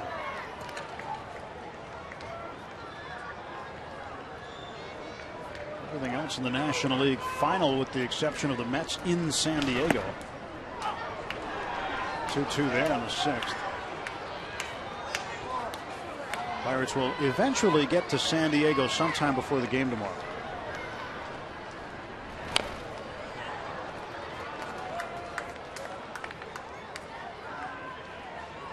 Chris Johnson in his debut, 5 innings of relief. Steve Blass did that, 1964. Bill Worley, 1949, went 7 2/3 innings of relief in his debut. And now Johnson, if we go to the 16th, we'll go to number 2 on that list. And we are going to 16. Martin just chased that one outside. Brad Ziegler strikes out McCutchen and Martin.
13 hits for the Diamondbacks and 9 for the Buccos. 5 innings, 3 hits, 1 walk, 4 strikeouts. He'll start his 6th inning of work.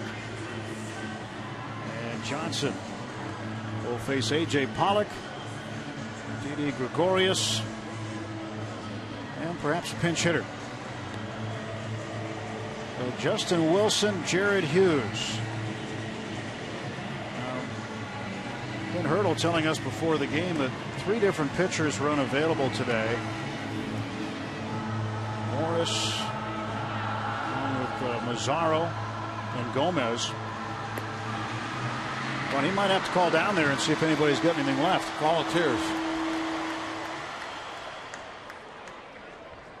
You did see Jared Hughes warming up at one point.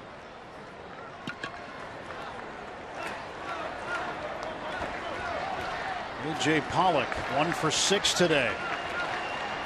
Glad you're sticking with us here on Root Sports. We've got a long one for you, but Pirates still battling.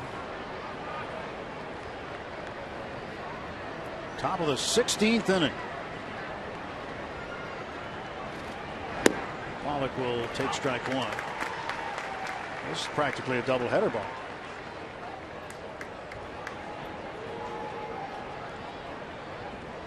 Yes, it is, for sure.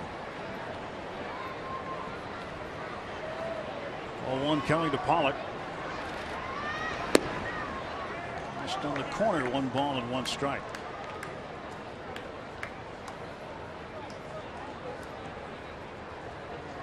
The bullpens for both teams have been very good. The starters, way back when, Wade Miley, he won 8. Charlie Morton won 7. 2 balls and a strike. Bullpen now active for Arizona. J.J. Putz. He's worked in the first 2 games of this series. He'll have to work in another. 2-1. That ball is low. 3 balls and a strike. So Johnson looking for a strike here on the leadoff man, Pollock. He certainly does not want a free pass to the first hitter. And that might be a little red flag also to the bench.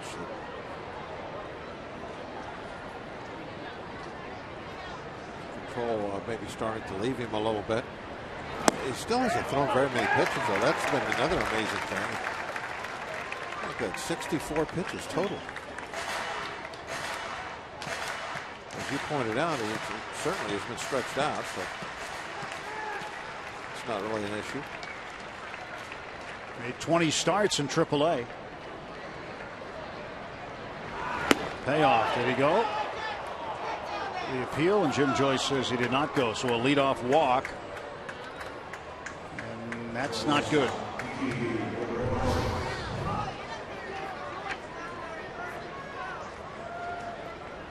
Close. Steve Sachs, the first base coach, talking to A.J. Pollock. Is he bunting? That's the question on everybody's mind right now. Alvarez in on the grass at third base, and Gregorius, the shortstop, at the plate.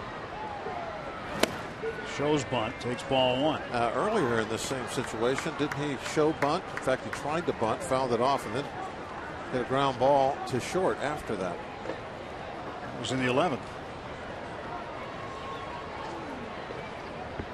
It wasn't fielded totally cleanly. All they could do was get the force out. Still, they took the bunt off.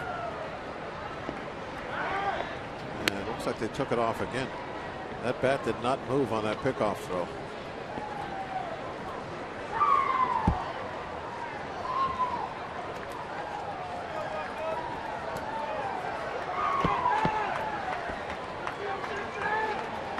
And the skies have started to open over PNC Park. Rain is chasing some of the spectators from their seats up into the concourse level. You believe this? It's just a little drizzle. Passing a shower. 16th inning, and now dealing with some rain. They're just going for some beef jerky, though. Oh, you think so? I hope so. They're going to go feed their wild side. It's extra innings. Gregorius a base hit to right field. And the Diamondbacks with 2 on and nobody out. I think the Pirates bullpen might get going now.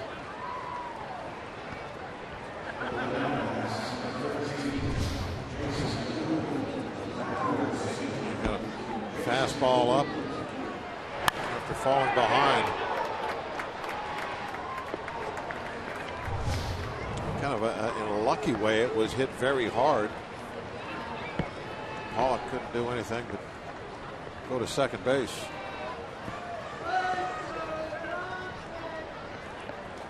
Jason Kubel a pinch hit. Kubel a .224 hitter, 5 homers, 30 runs batted in. Strike 1 to Kubel.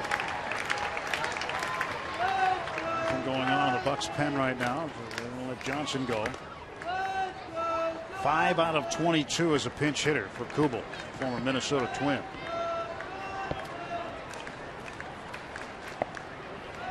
Scratch by Johnson, checks and now to pitch. Dirt blocked by Martin.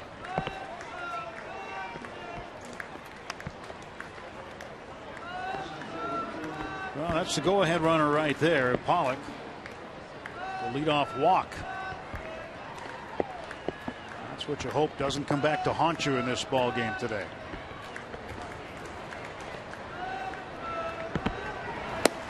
A strike to Kubel, and it's 1-2. Deciding not to let the go-ahead run to third base with no outs. They didn't get a double play ball.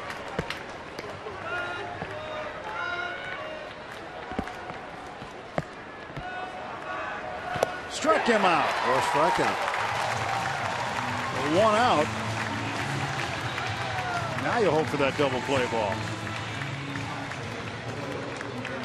14 Diamondbacks have struck out. Kubel really didn't have much of a chance against the left-hander.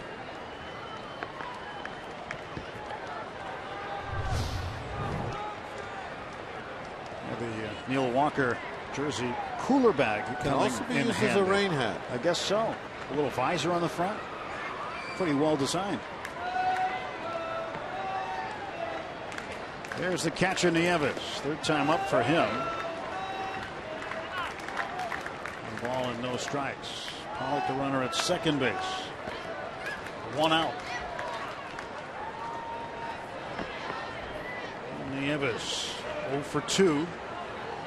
He struck out and grounded out. Grounded out to Walker at second base.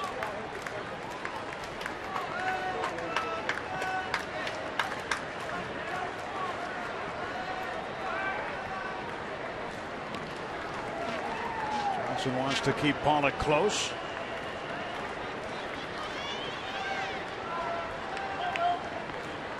Pirates have Walker shading second base with a right-handed hitter up. Straight away in the outfield.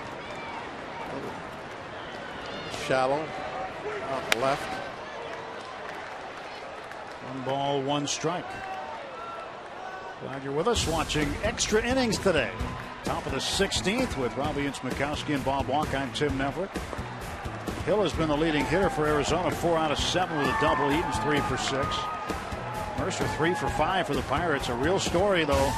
Chris Johnson 5 1/3, 3 hits in his major league debut, and has been terrific in his relief role today. And a ground ball to Pedro. He'll have 1 play. And 2 men out. Pollock at third. Back to the top of the order for the Diamondbacks. Adam Eaton will come up to face Johnson.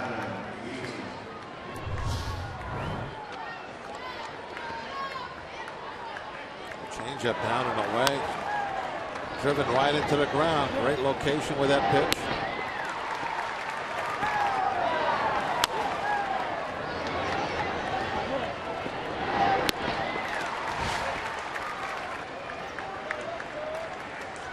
Let's see if Johnson can get out of the inning here. 2-2 the score. Top of the 16th. 2 men out. Good block by Martin.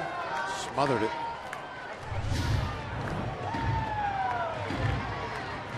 game's on the line. See the way he tilted his upper body out over the baseball, so when it hits, it goes straight down, won't bounce off to the side. A looper into shallow center field, but Cutchin's not going to get it. 2 runs are going to score.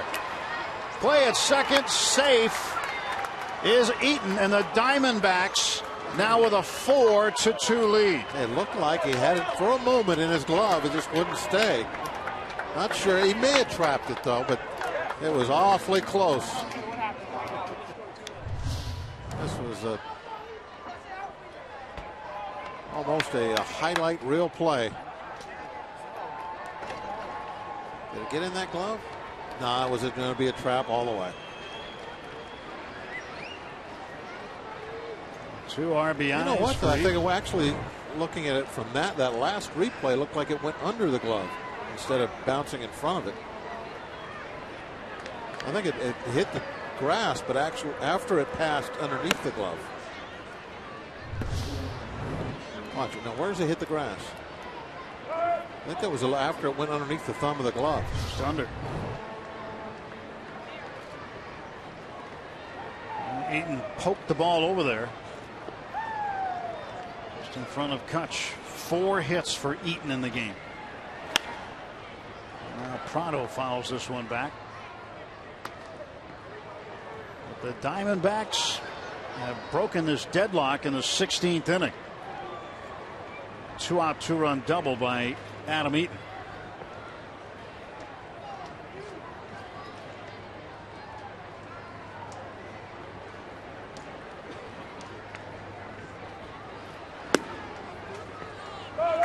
Two balls and a strike to Prado.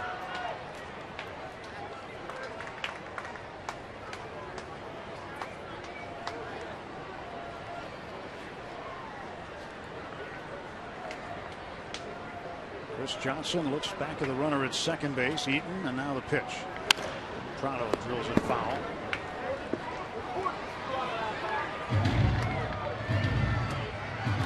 Whatever rain had been coming down has stopped. But Eaton has attempted to rain on the Pirates parade today. Diamondbacks had their most explosive day in a long time yesterday, banging out 15 runs. And the Pirates, frankly, have not played well enough lately. They've had a number of extra innings games, 2 against the Cardinals, 1 here against the Diamondbacks.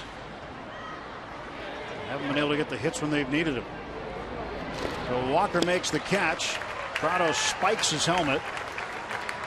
And Pedro Alvarez will lead off. Pirates down by 2, heading to the bottom of the 16th.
Couldn't get.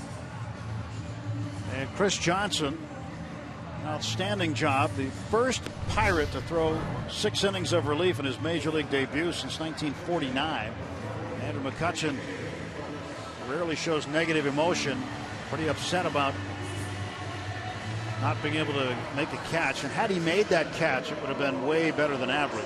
Oh, it was just, when we saw the replay, it might have even ticked the glove just a little bit. Certainly was just inches. And J.J. Putz will come on now to see if he can pick up what would be his 6th save of the year. It's not over yet. Well, Alvarez, Jones, and Tabata to face J.J. Putz here in the bottom of the 16th. Pedro takes a strike.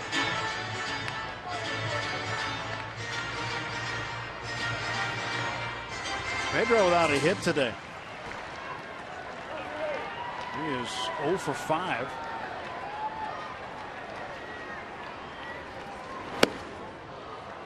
Swing and a miss, and 0 and 2 is the count.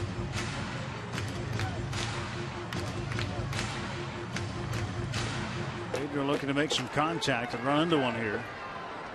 Diamondbacks will shift form as they have been all day.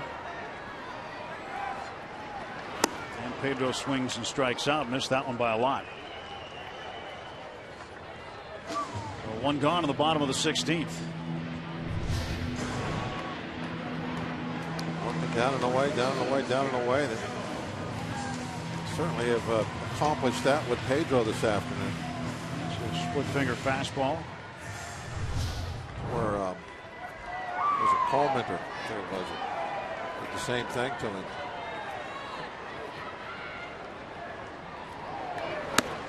Jones takes high, ball 1.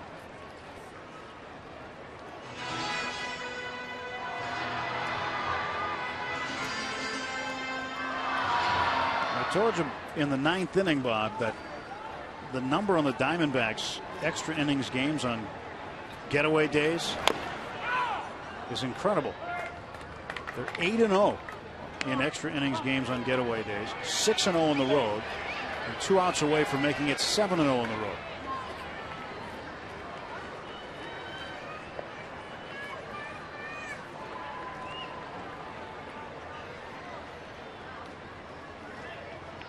Here comes the 1-1 to Jones. 2-1.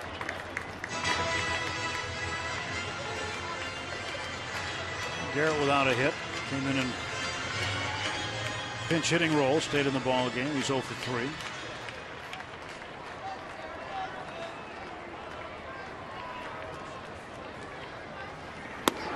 Pirates don't look very happy in the dugout today. No, this is going to leave a bad taste in the mouth to lose in 16 if they don't do something in a hurry. But Jonesy's up 3 balls, 1 strike. Still time.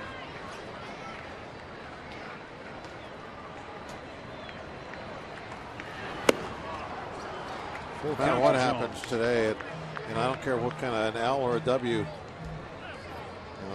is put by Johnson's name.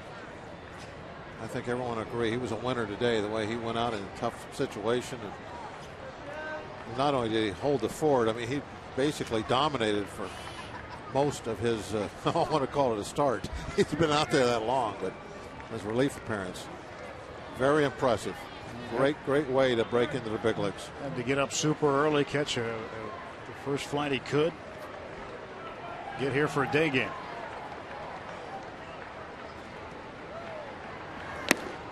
Well, the Pirates have a base runner. This will bring a tying run to the plate. Jones draws the 1-out walk from J.J. Putz. Pirates still with a pulse here in the bottom of the 16th inning.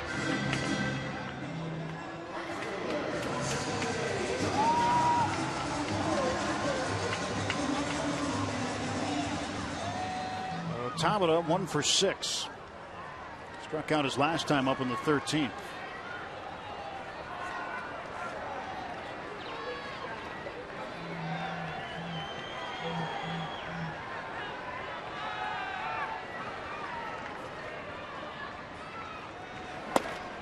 Strike call to the inside corner. balls and 1 strike to the Pirates right fielder Jose Tabata.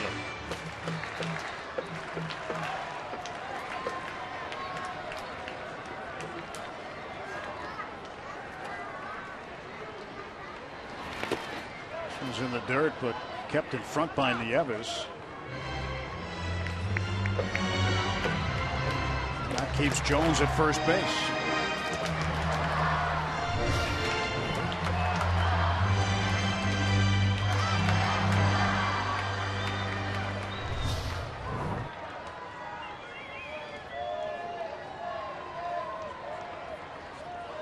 One out, bottom of the 16th inning. 4-2 Diamondbacks. Puts delivers. And Tabata, comebacker over the mound. Gregorius will have 1 play. And he gets Tabata. So runner in scoring position. Pirates down to their final out. And Walker is that tying run coming up to the plate. Need him to hit one out of here.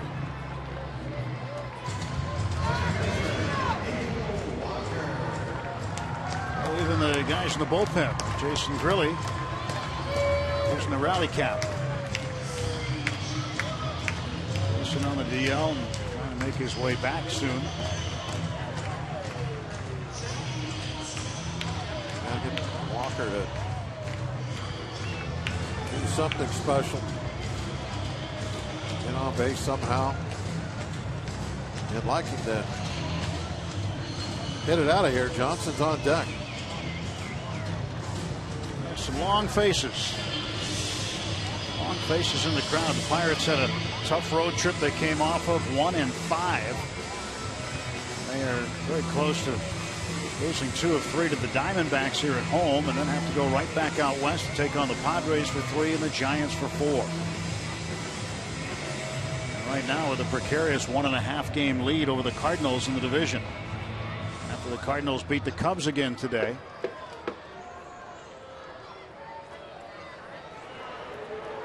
So they're going to walk Neil Walker. They're going to put the tying run on.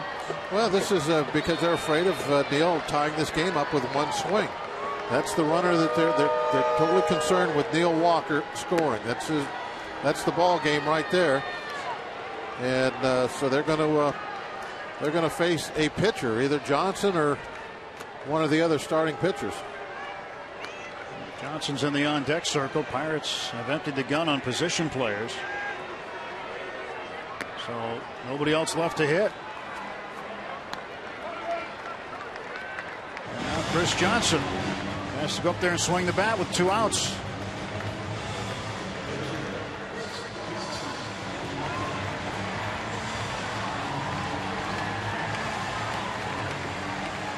Garrett Cole has already looked like maybe the best of the starters hitting, at least right now, with J-Mac not being healthy anymore.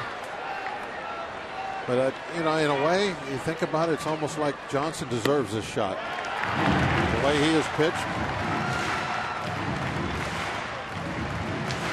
This year, he went 2 for 12 at the plate with Indianapolis in AAA.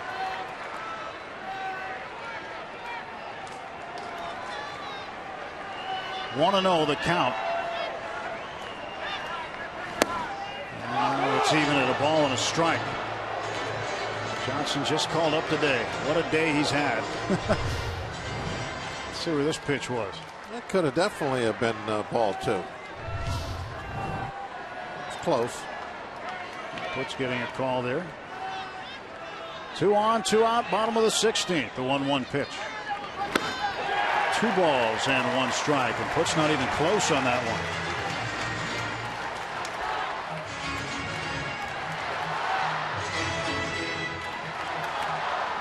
Rooting for a walk right here. You know what I'd love to see Pirates do right here is double steal. Nobody's being held on.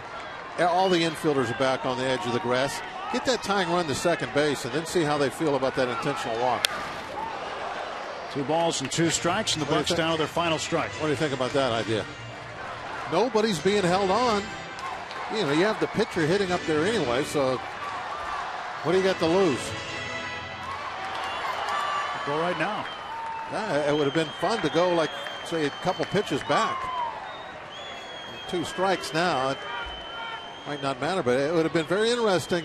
You know, they intentionally walk Walker to put in the first, but then they double steal because they're not holding anybody on, and he's at second. And incredibly, the Arizona Diamondbacks have not lost a game this year in extra innings on getaway day. 9-0, 7-0 on the road. And the Diamondbacks get a 2-run double in the top of the 16th from Adam Eaton. Just reached his bat out and poked it to short center field. McCutchen came up just short, which would have been a terrific attempt anyway. It would have been one of those catches, especially if you went on to win this game, that we would have been showing highlights at the end of the year. Almost made it, but just got underneath the glove a little bit, and that was the difference in this just incredible ball game. And boy, Johnson, amazing job. So the longest game of the year innings wise at 16 innings goes to the Diamondbacks here at PNC Park. 4-2 the final score. Arizona wins it. Let's check in with Rob King and Kent Tekulve. Tim and Bob, thanks very much. Tough one for the Pirates, who've now lost 7 of their last 9, Teak, and they've had 3 extra inning games in the course of this week, beginning Tuesday in St. Louis, concluding today, and unfortunately they lost all 3 games, or we might not be talking about having lost 7 of their last 9. Yeah, and when you mix that in with a couple of losses that were pretty lopsided, Rob, it kind of even magnifies a little bit more the whole situation and what has gone on here in the last week and a half of the season with the Pirates. All right, let's get to our Honda player of the game, brought to you by your Western PA Honda dealers, and it is Adam Eaton. He comes up with a big game, 4 for 7 at the top of the lineup. Only 6 runs scored in the game. Eaton scored one of them and drove in the 2 big ones in the 16th, so responsible for half the runs on the scoreboard. Our Honda player of the game, brought to you by your Western PA Honda dealers, as Arizona wins 4-2 in 16 innings. Stick around. We have extended highlights from this game. Highlights also from the Cardinals and Reds. We'll ask Teak post-game reaction as well. All that coming up on Pirates Postgame, presented by the Allegheny Health Network, as the Pirates lose the series 2-1 to Arizona, head back out on the road, having fallen 4-2 in 16 innings here at PNC Park. Teak and I will be right back after this.